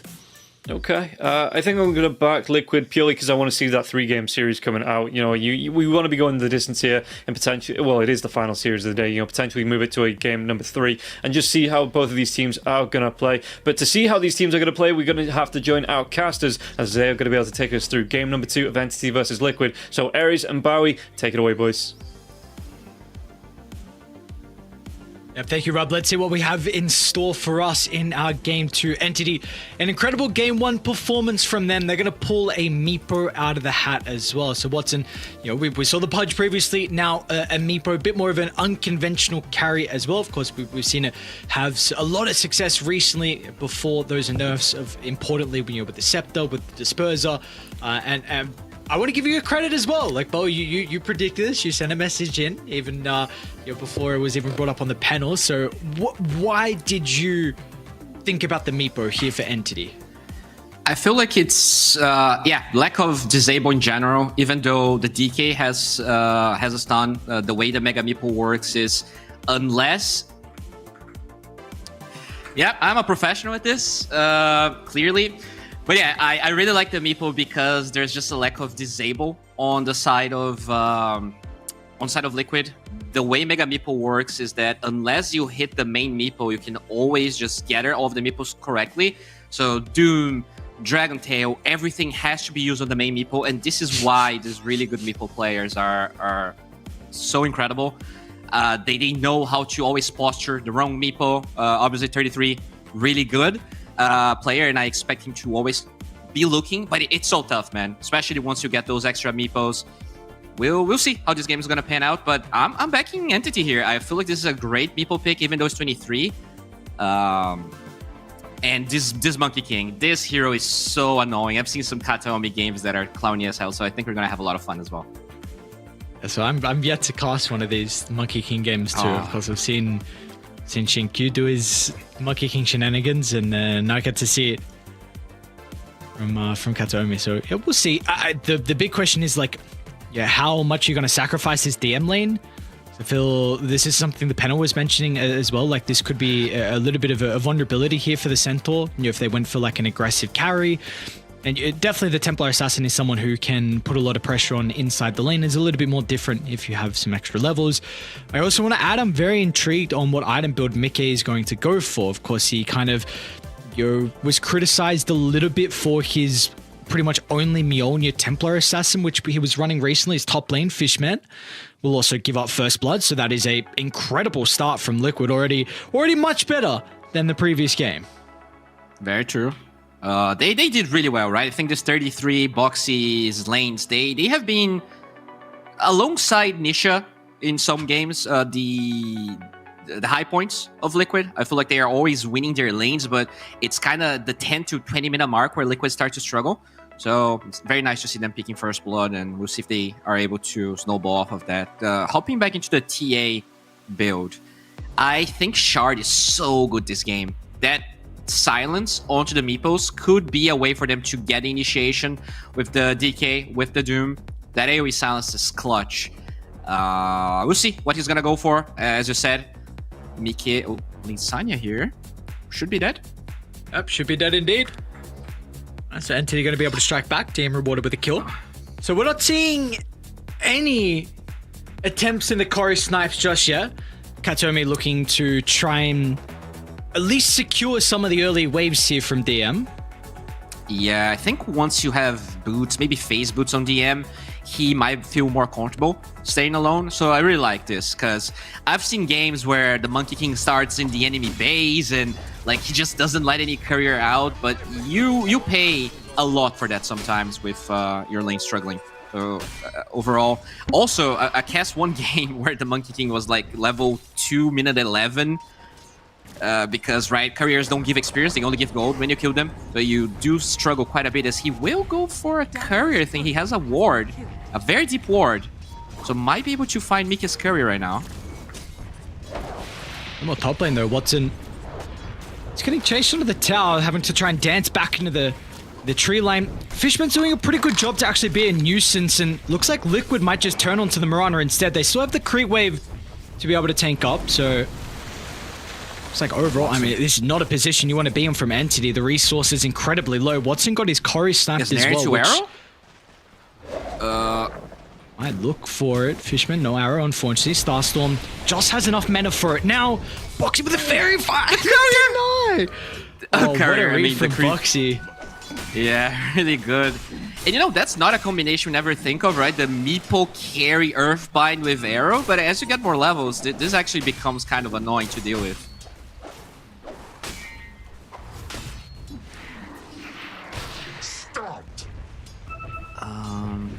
Mid lane overall pretty even here, but they're going for a play with Kataomi. TP from Fishman. They got the damage, double bracer. I don't know if he's dying.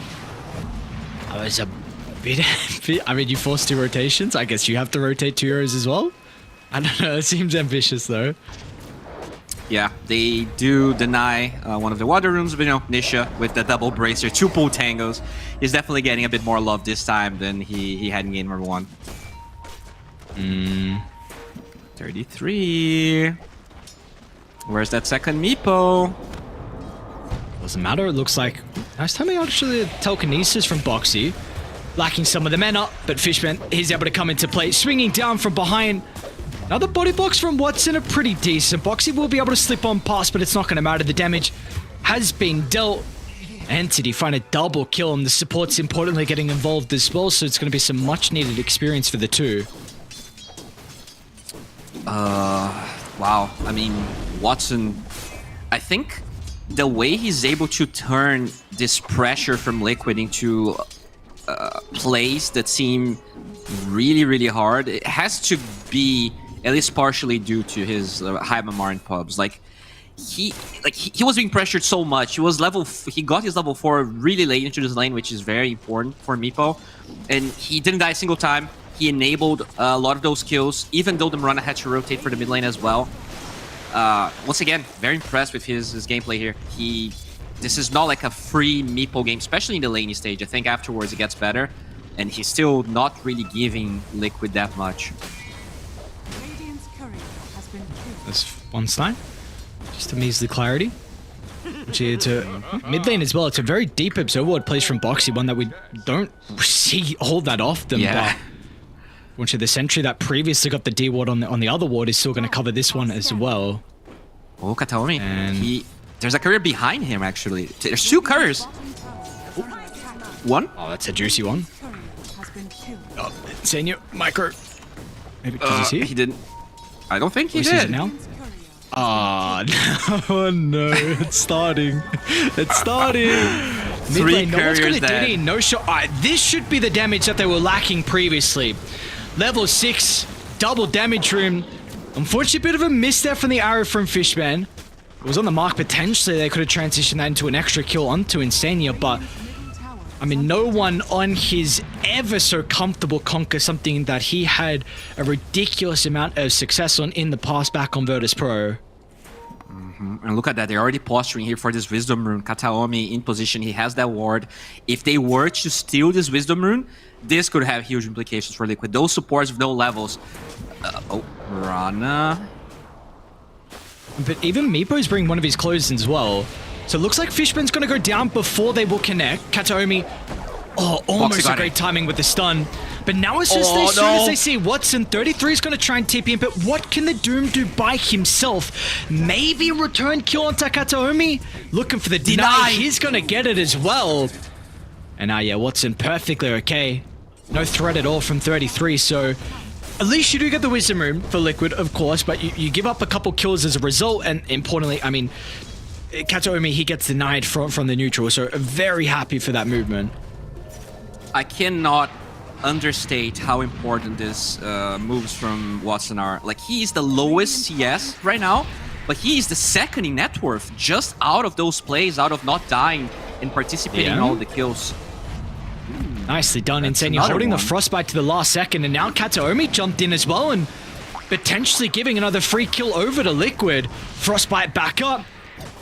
I was waiting to see the Stampede out of DM, but of course he recognized as soon as Stampede would be used, Insane would hold him down with a frostbite, so there was no escape potential. They have an Now arrow. mid lane, though. Arrow connects before the X drag back, so the stuns aren't actually going to last that long, and as a result, Boxy actually will get away thanks to the haste rune, so kind of getting a little bit lucky due to the position that the arrow was flying in from. Yeah, they just didn't time the spells right. If they just used the arrow a little bit later, maybe that was a kill. But still, there's a stack for no one to farm. He's very happy about it. Nisha didn't really do that much damage in the mid-tier 1 tower. I really feel like, oh, look at top lane. They're setting up with this Watson Meepo again. First miss on the Earthbind. Yeah. 33. Actually thinking about going back in. If they got any TPs, turn on the Doom. But the slow is going to prevent 33 from getting the Meepo, and I don't think the Doom will keep him alive as well. Now that is a gigantic kill, not only just slowing down the offlaner from Liquid, but now you put a pretty big ultimate onto cooldown. All right, at least they're going to get the mid tower out of this. Nisha recognizing the rotation, knows he can't really assist. Okay. That's a mid tower here for Liquid. Nisha his net worth doesn't indicate that, but I think the hero he has relies way less on gold, which means he's still set up for a decent game as another courier. Oh, Kataomi.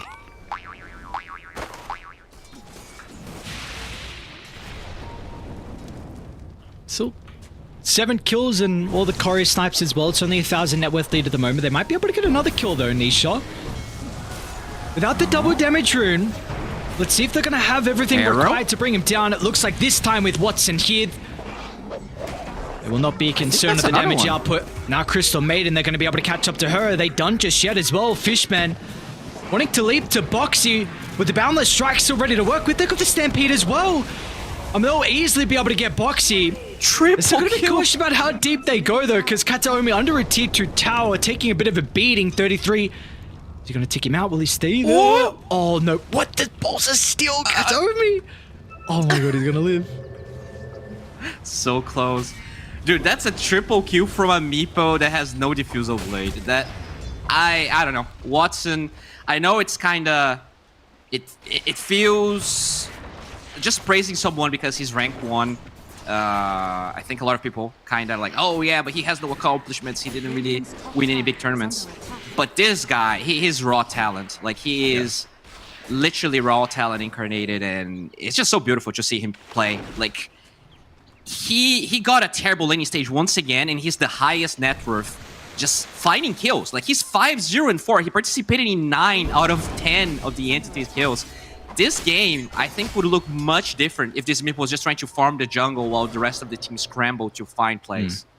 I think the big thing for me is what I'm seeing out of Watson is just his consistency at the moment. And previously, this was, I think, a big weakness that he didn't have. Like, we could see the star power that he could bring to a team, but it just wasn't in every game. And at the moment, it's seeming like it's happening much more often. Like, this was a person who could secure the late game, but apparently he's starting to be able to secure the early game as well with some of his movements across the map, whether it be this game or in previous ones too. So yeah, I'm very impressed with what Watson's been able to do so far in this tournament. Very true. Versatility is a big thing, because I think in the first games that he was playing, I think he played Terrorblade or Sven, and he was, 4 Protect 1, just standard 4 Protect 1 carry. But in this series, he's been so active. It is night and day, the type of playstyle, but he looks really good in both. The Diffusal Blade is on the way. He's super tanky with the Dragonlance as well. I love that, because against the Doom, you want that extra raw HP to survive the initiation. And this is a rotation here towards the mid lane with no one in Fishman. So this is definitely the big advantage that Liquid are going to be playing with, though, even with this deficit, is the fact they've already taken the T1 tower, and their potential to take objectives is much better compared to Entity until really this Meepo is going to be a big threat. So maybe their plays once this Blink Dagger is completed from Nisha will just be a little bit more fluid in the next couple of minutes. Yeah, I think that's why they're kind of posturing mid here for a while. If you get a kill, you could be able to brute force this tower. And they really want Insania, but he's not giving an inch. Also, going back to the TA thing you mentioned, it is going to be that Mjolnir TA, Mickey, already has it queued up, has some of the components. Against Meepo, it's pretty good, just having the active of the Mjolnir. I can't help but feel like this is a bit slow, though. Mjolnir is a very expensive item. Yeah, he has a very different read of the TA. So this shard, I think, importantly, is going to come out pretty late. Kataomi, it's like, finally should be punished for this crazy Monkey King stuff that we're seeing. So that's a nice injection of gold given over to Mickey. But yeah, like, a big advantage that we've been seeing out of the Templar Assassin is like just such an early Aghanim shard and the map control that you can provide. But I think with this build, we do get it much later. Yeah, exactly. Oh, they will find the Mirana as well. Nicely done by 33. Blink Dagger debut. Just a free kill. So he's happy with that by the looks of it. Back to farming they go. What do we want to see from Entity now, though? Like, this is Elder Dragon form used. So, I mean, that's going to be up much faster than the Doom. But yeah, importantly, 33's ultimate as well. So do you want to see them look to try and make a play? Or are you still kind of okay with the status of this game where you yourself are you're getting just as much farm? I think they're fine trading farm. What you have to be careful about is the Roshan potential of Liquid with that TA. So whatever happens, you just gotta make sure you don't give away this TA at free Aegis. Entity definitely wants to fight with the Meepo eggs. That is the big timing that this hero gets. So as long as you're able to free farm these eggs, there's no real item here that changes how strong that is. As long as they're not getting the initiations on the mini Meepo, I cannot fathom how Liquid is gonna be killing Watson. And he's been playing out of his mind already. That, with no diffusal, no eggs. He barely fought with the diffusal he completed. Is Doom not one of those answers to the Mega Meepo if you get the Doom on the correct Meepo or the main one? Yeah, that is the thing. You have to find the real one. Usually, he always will posture the clones more aggressively. But I guess the TA traps are one thing that might allow them to find. Oh, that's aggressive. No Doom, but he's kind of baiting because Liquid, they're nearby. They're going to still be too late to protect him. But they will avenge his death, however, and get some much-needed gold and experience given over again to Mickey, and that is the grand prize being Meepo's life. Yeah, there you go. That Frostbite's really annoying until you have the Mega Meepo. Even that extra move speed from the Moonlight Shadow, not enough. They already committed the Stampede. So that's a big win for Liquid, as they're also going to find the Kataomi Monkey King top. So 2 kills across the map. We see instantly what's going on, though. Mid lane, they will at least get an objective, so that's not the worst. The fact that, okay, let me go back. You're losing Meepo down body, you're definitely not a good thing, but the fact that you trade the Monkey King's life for the tier 1 mid lane, that is something you would definitely take from Entity. Now you're able to open up the map a little bit, and some of their movements will be easy to make. For sure, and this is nighttime, so Roshan is on the top side. You're not going to lose Roshan because of that Meepo death, because that is the big thing. I feel like as this game goes late, it just gets worse and worse for this TA. There's no real itemization that fixes the Meepo problem. It only gets worse, right? Because sure, you have Doom, but you're against Moonlight Shadow, you're against Stampede. This means that all of the Meepos are going to have max move speed, that if you don't Doom the real Meepo, you can dig, you can Mega Meepo. You have Bolt as well. That is one thing we didn't talk about. So the damage from the Doom is going to be severely mitigated as well.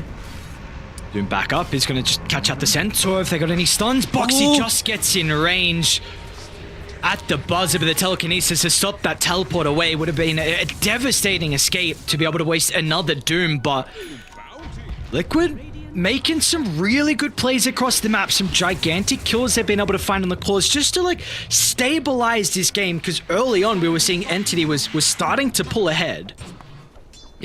Yeah, really good moves from Liquid, but their timings are about to be online here on Entity. Eggs on Kanka already up. The eggs on Meepo is pretty much here, and the Centaur, I guess he's going for a Halberd, very strong against the TA, but that's far away.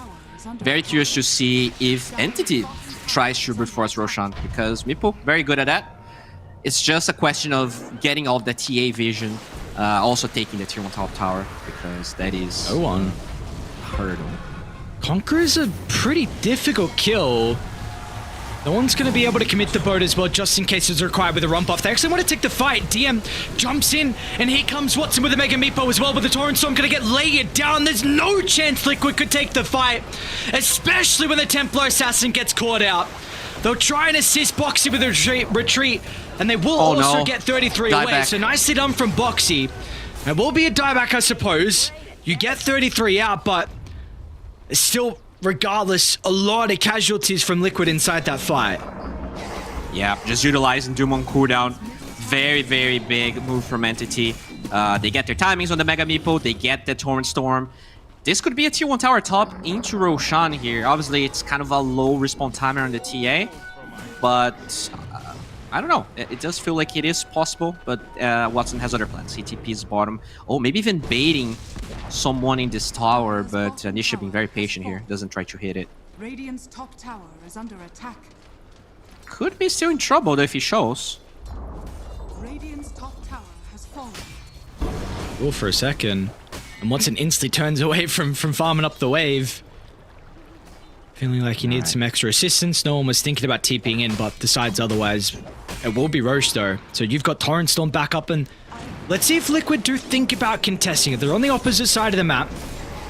And I mean, their lanes are in an okay position, but it seems like it will be a free Roche for the boys on Entity.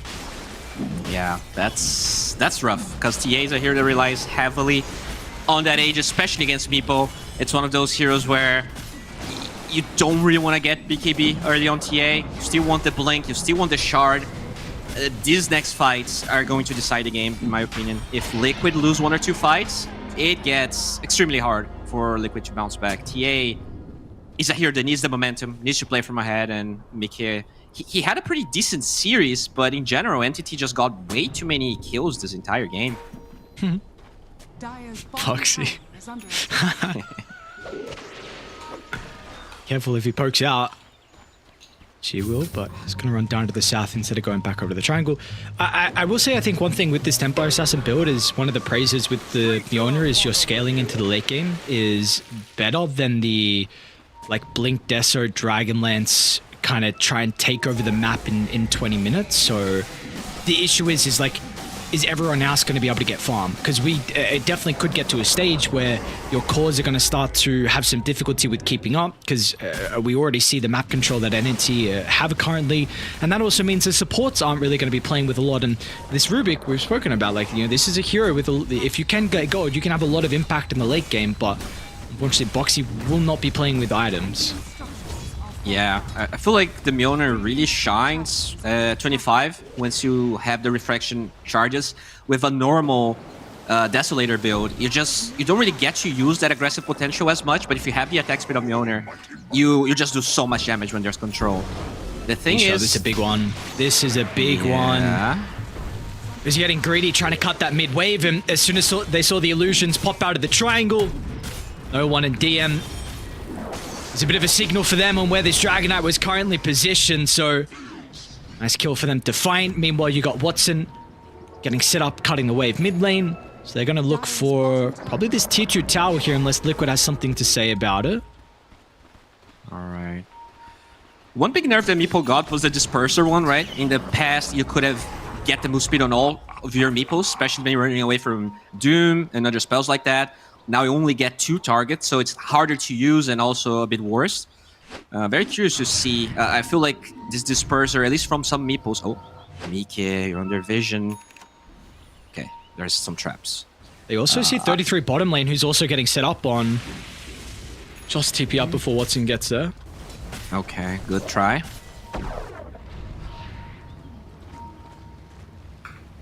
So much information that Kataomi is providing them. He is going to see that there's no real heroes playing behind Mickey, but it's actually inside the mid lane where the jump occurs.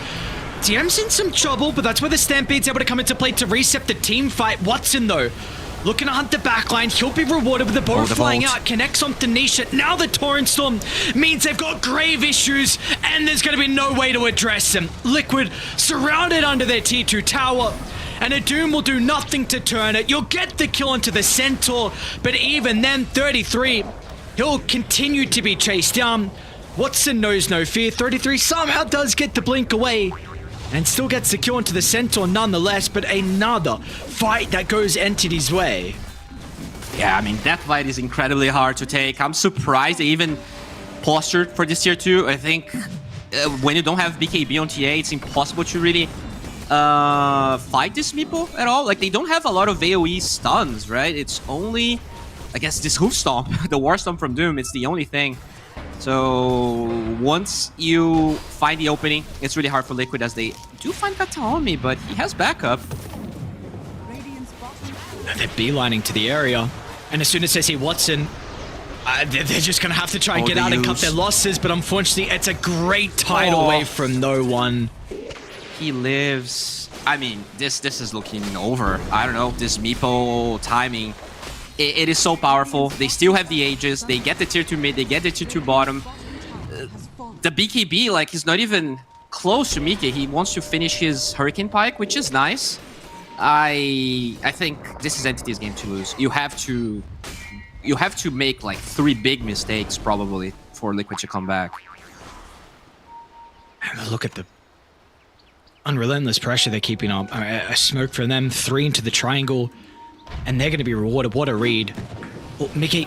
Oh, no. Nice timing with the trap. It's not going to matter, though. Any TPs. He gets a blink away. Okay. They're still coming, though. They're not stopping anytime sooner. They got detection. Yeah, they do. Mickey dies under the tower. And now they're going to bleed more kills as well. Another great tidal wave.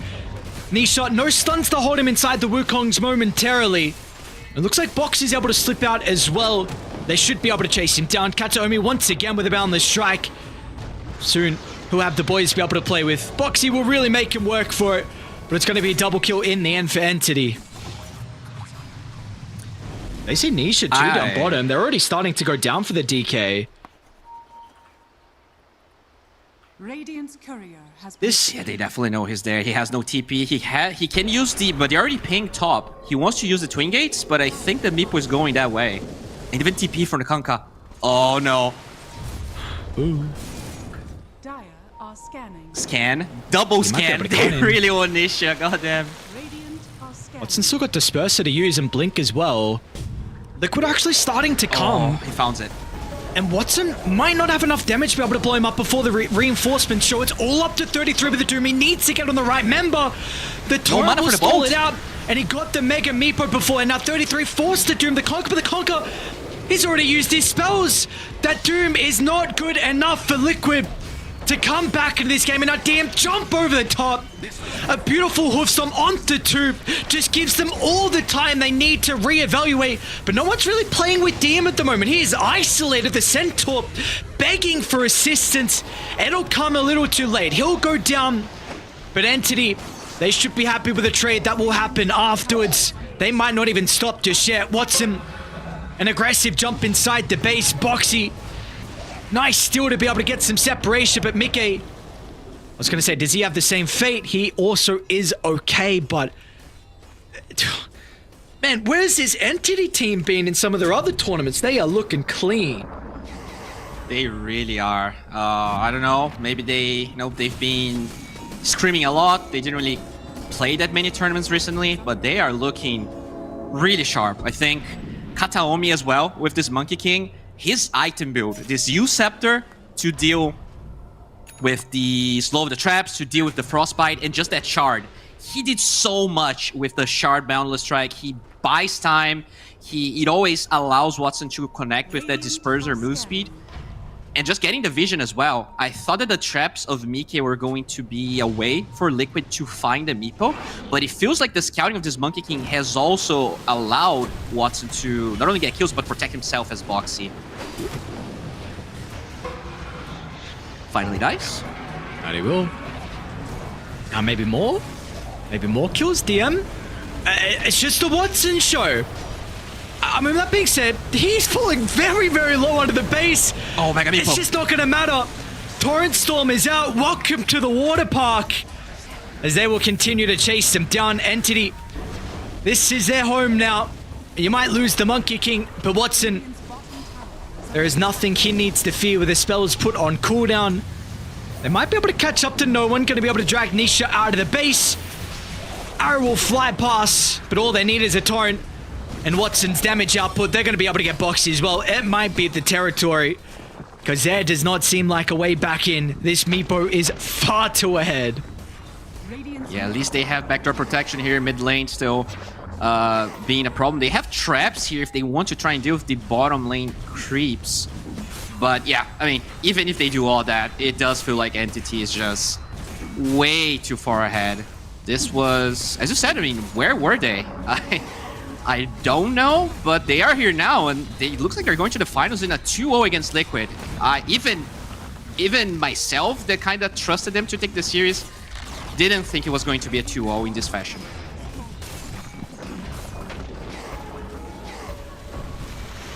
Yeah, I think keyword, like you said, though, in this fashion, because it has looked dominant. Maybe one last fight for Liquid.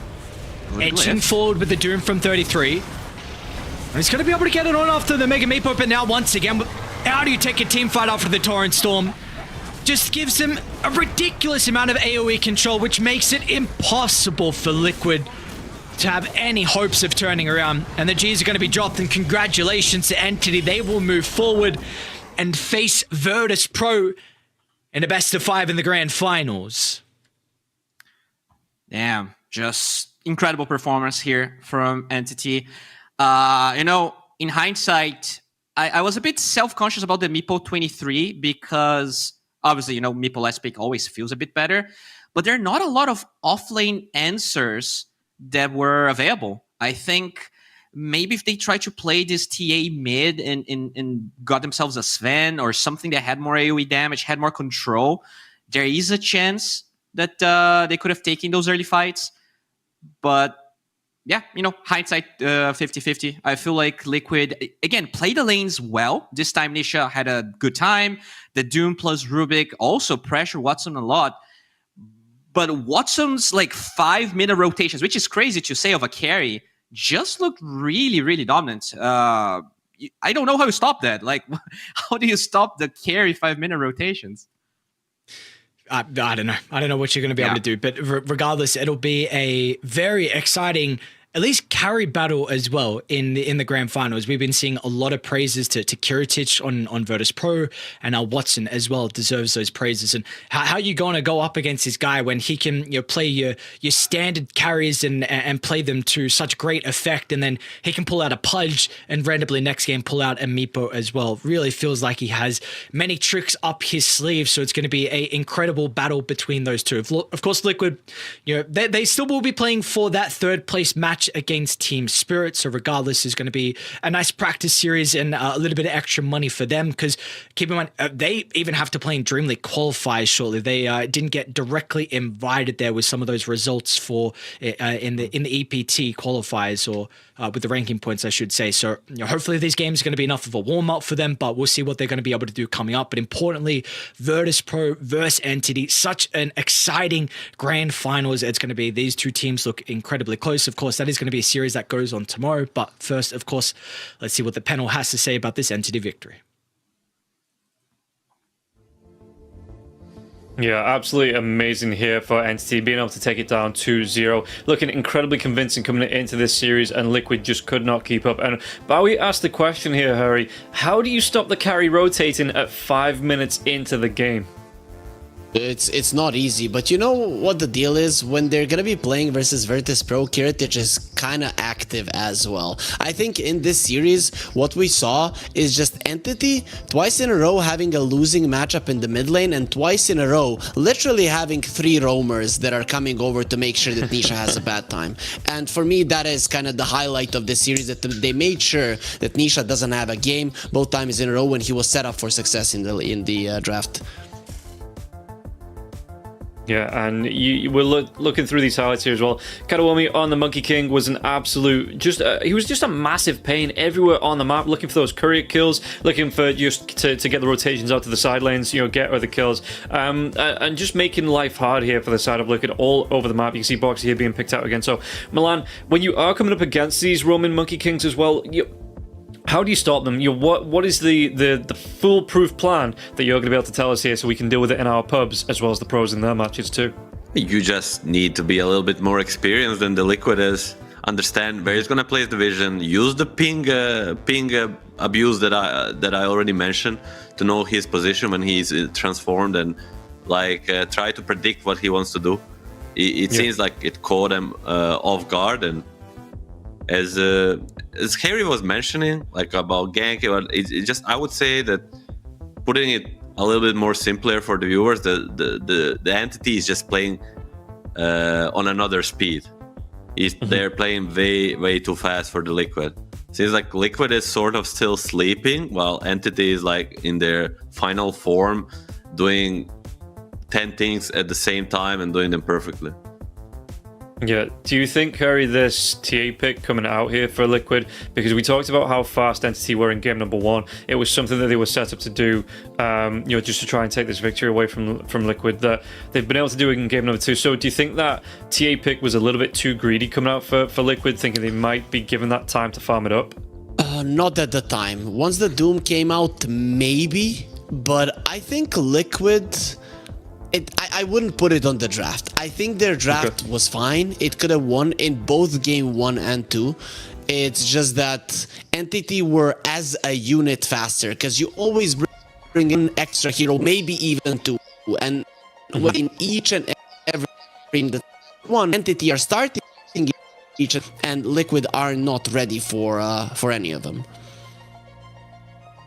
Okay, so now moving through, we are going to see that it is going to be in the grand finals, VP versus Entity. So these two teams, like say the young carries, those high rank carries coming through here into the grand finals. We'll take a look at the actual teams matchup between the two of them. And again, Nisha 1 and 6 and 3.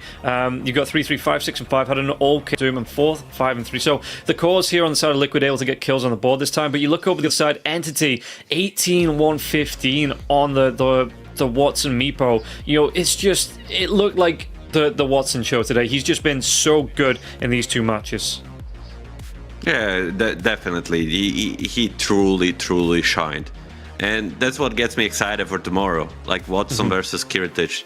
These two guys, I would say Watson had a little bit less mistakes than Kiritich, because Kiritich shining, but gets caught here and there off guard. But that's gonna be definitely, we're gonna prepare the head-to-head graphics. I think we'll ask our production to do so, and these two guys, it's gonna be like a battle.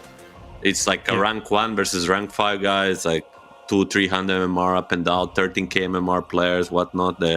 It's truly exciting. I really like that point, that Kiritich makes slight mistakes from time to time. He does pretty much similar things that Watson does, different heroes, but doesn't matter.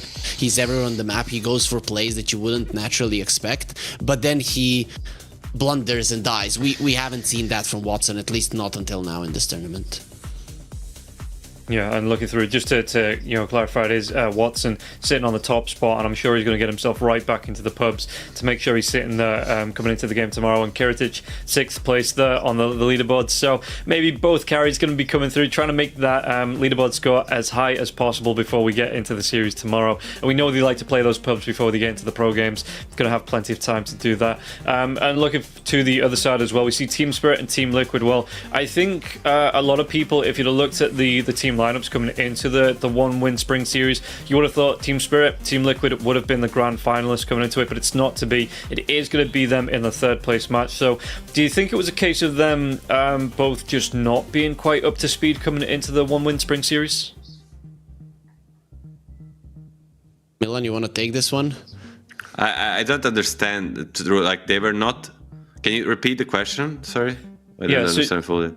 Do you think that they just weren't up to speed in terms of preparing against the other teams, coming in with the drafts? Do you think they were a little bit wonky on what they prepared coming into this event? I think Liquid definitely looked like they're not 100% in this tournament. Maybe underestimating the tournament a little bit, or I don't want to guess. I just felt the energy from watching that they're not truly into it. Like they're not as hungry as, for example, Entity. I think that's the best way to put it. Their spirit, I think they took each game very seriously. Besides that, maybe the first game versus the Mouse, where they kind of underestimated Mouse a little bit, but otherwise they played greatly. They had some troubles in draft, but I think that's been a thing that's troubling them over the years. Even just sometimes going here and there in draft that doesn't really suit them. If you watch their vlogs, often like in their vlogs, they would always commentate the game afterwards, and you will often hear, we messed up with the draft, then it was fine, like here and there. So it happens to them. They're only humans after all. So, but how they played, they showed this same hungry spirit every time. And I'm sure the draft will be slightly fixed. It's not like it was some massive disaster. Yeah, and we'll see. I mean, who's going to be able to fix the draft a little bit faster? Who's going to be able to come into that third place series, which will be the first series tomorrow. Looking forward to seeing again all the teams play, because I think Virtus.pro Entity thoroughly deserve it. Not only what they've shown today, but what they've shown for the entire event as well. For the 1-win spring series, they were both the teams coming through in first place in the groups. You know, those 2-0s coming out in terms of games played. So they deserve to be where they are here, and we'll see who is going to be the best of the best coming through, because it is a best of 5. So how does the game evolve over a best of 5 here, Harry? You know, you've got these two teams that have their own little niche picks. Do you expect to see something, just a new meta evolve within this best of 5, just this mini meta for the event?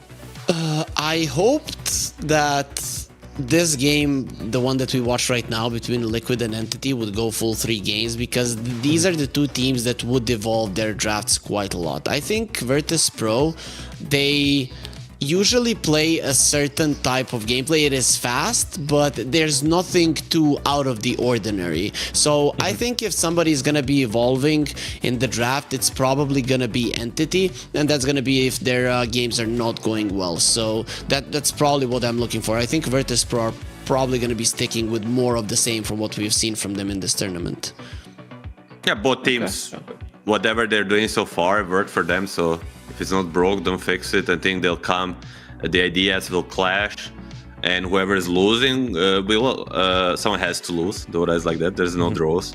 So whoever loses, they will adapt a little bit, and that's how it's gonna go down.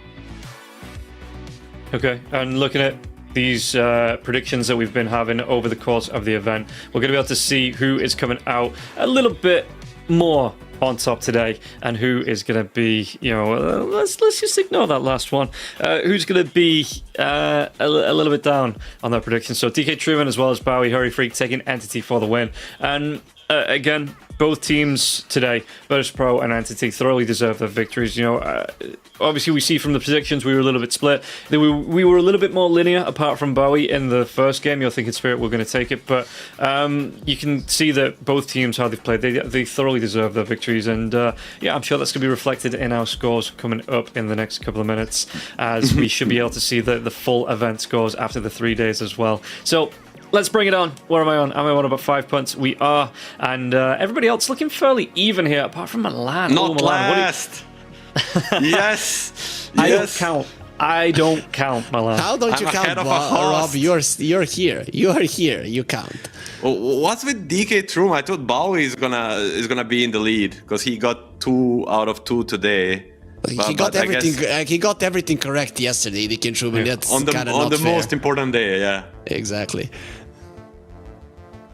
Yeah, I don't count because I'm not the analyst here. I'm just the host, so it doesn't matter what I say. I could say anything, and it's up to you two and the rest of my panel to correct me. But yeah, we can see that DK Truman in the lead there. There is still going to be 2 matches to play. I mean, I suppose it's only the chance now of the draws with everybody else being on 8 points. So we'll see if we're going to be able to even that up a little bit in tomorrow. So all Truman needs to do is guess along the same lines as everybody else, and he'll be able to get himself there in that first prediction slot. But yeah, no, it's been a lot of fun from what we've seen. The events going on so far. I've been enjoying how it's gone, and looking forward to tomorrow. The final day, we're going to be seeing that third place series, the best of 5 as well in the grand finals. So Harry, just quickly, predictions. What are you looking forward to tomorrow? I think Spirits are undoubtedly the favorites in the third place match. In the grand finals, we kind of pointed out the Watson versus Kiritich. Watson less mistakes, so I think I'm leaning Entity. Okay. Milan, you feeling about the same coming into that final day? Spirit definitely. I think the Liquid will not get their shit together for a third match, where we're kind of third place match where kind of Spirit takes pride in every game. And about the finals, I mean, I would have to think it through a little bit, but I still for now go maybe with a VP, but I think Entity has shown a lot, and if they continue to do so, I just don't believe Entity can keep up this speed. This is way too fast. They're playing great. VP is playing great, and I think VP, because of the being more together for a long time, will manage to keep the consistency higher, where Entity might break a little bit, but I would not be surprised if Entity takes it too. Okay, well, we'll see how that is going to go tomorrow. Yeah, like you say, the Entity may be coming in surprising Liquid with the way they played today, but I'm sure VP are going to be able to study the games that have just gone on. I mean, both teams probably going to be looking at the tapes to see how it was played, and yeah, Entity maybe not able to pull that surprise out of the bag. We're going to be able to take a look at how it does fully break down here. So, 2 matches left to come tomorrow. It is going to be that third place game coming up between Team Spirit and Team Liquid, and then the grand finals between Entity and Virtus Pro. And don't forget, everybody is going to be walking away with money here no matter where you place in this top 4, but it's the top spot, that $50,000 for the first place that both Virtus Pro and Entity will have their eyes on, and Team Spirit, Team Liquid will be playing off $15,000 for third, $5,000 for fourth, and of course $30,000 for second there. So there is still some good prize money on the line for all of the teams coming into that final day, and yeah, like I say, nobody wants to go down into the second or fourth place. So I imagine both teams will be playing up on that, playing at the best of their ability. So we'll see how that is going to play out tomorrow, and I'm looking forward to seeing it. And any final thoughts though on the day for either of you before we close this one up? Coming into the tournament, or coming into this day, most of us really thought it's gonna, as you mentioned, Liquid and Spirit final, and I'm kind of glad that's not the case. Sure, they might not have been at their best, but I'm still glad that the younger echelon people that don't have as much under their belt are gonna be able to battle it out for the grand finals. And yeah, to just wrap it up, I think this whole tournament has been a blessing in a way. Like seeing this is basically a tier 1 tournament out of a blue sky for 2-3 days, battling the best teams in the Europe, and we get to cast it and watch it, and it's hell excited because a high A class, S tier, tier 1, whatever you want to call it, Dota really excites me, and we're gonna be seeing some more tomorrow. Yep, it is going to be it for the day, but don't forget that it's going to be the third place and the grand finals tomorrow, so don't forget to come back for that. But for now, we are going to be saying goodbye, so we'll see you next time for more of the One Win Spring Series Dota. We'll see you tomorrow. Bye-bye.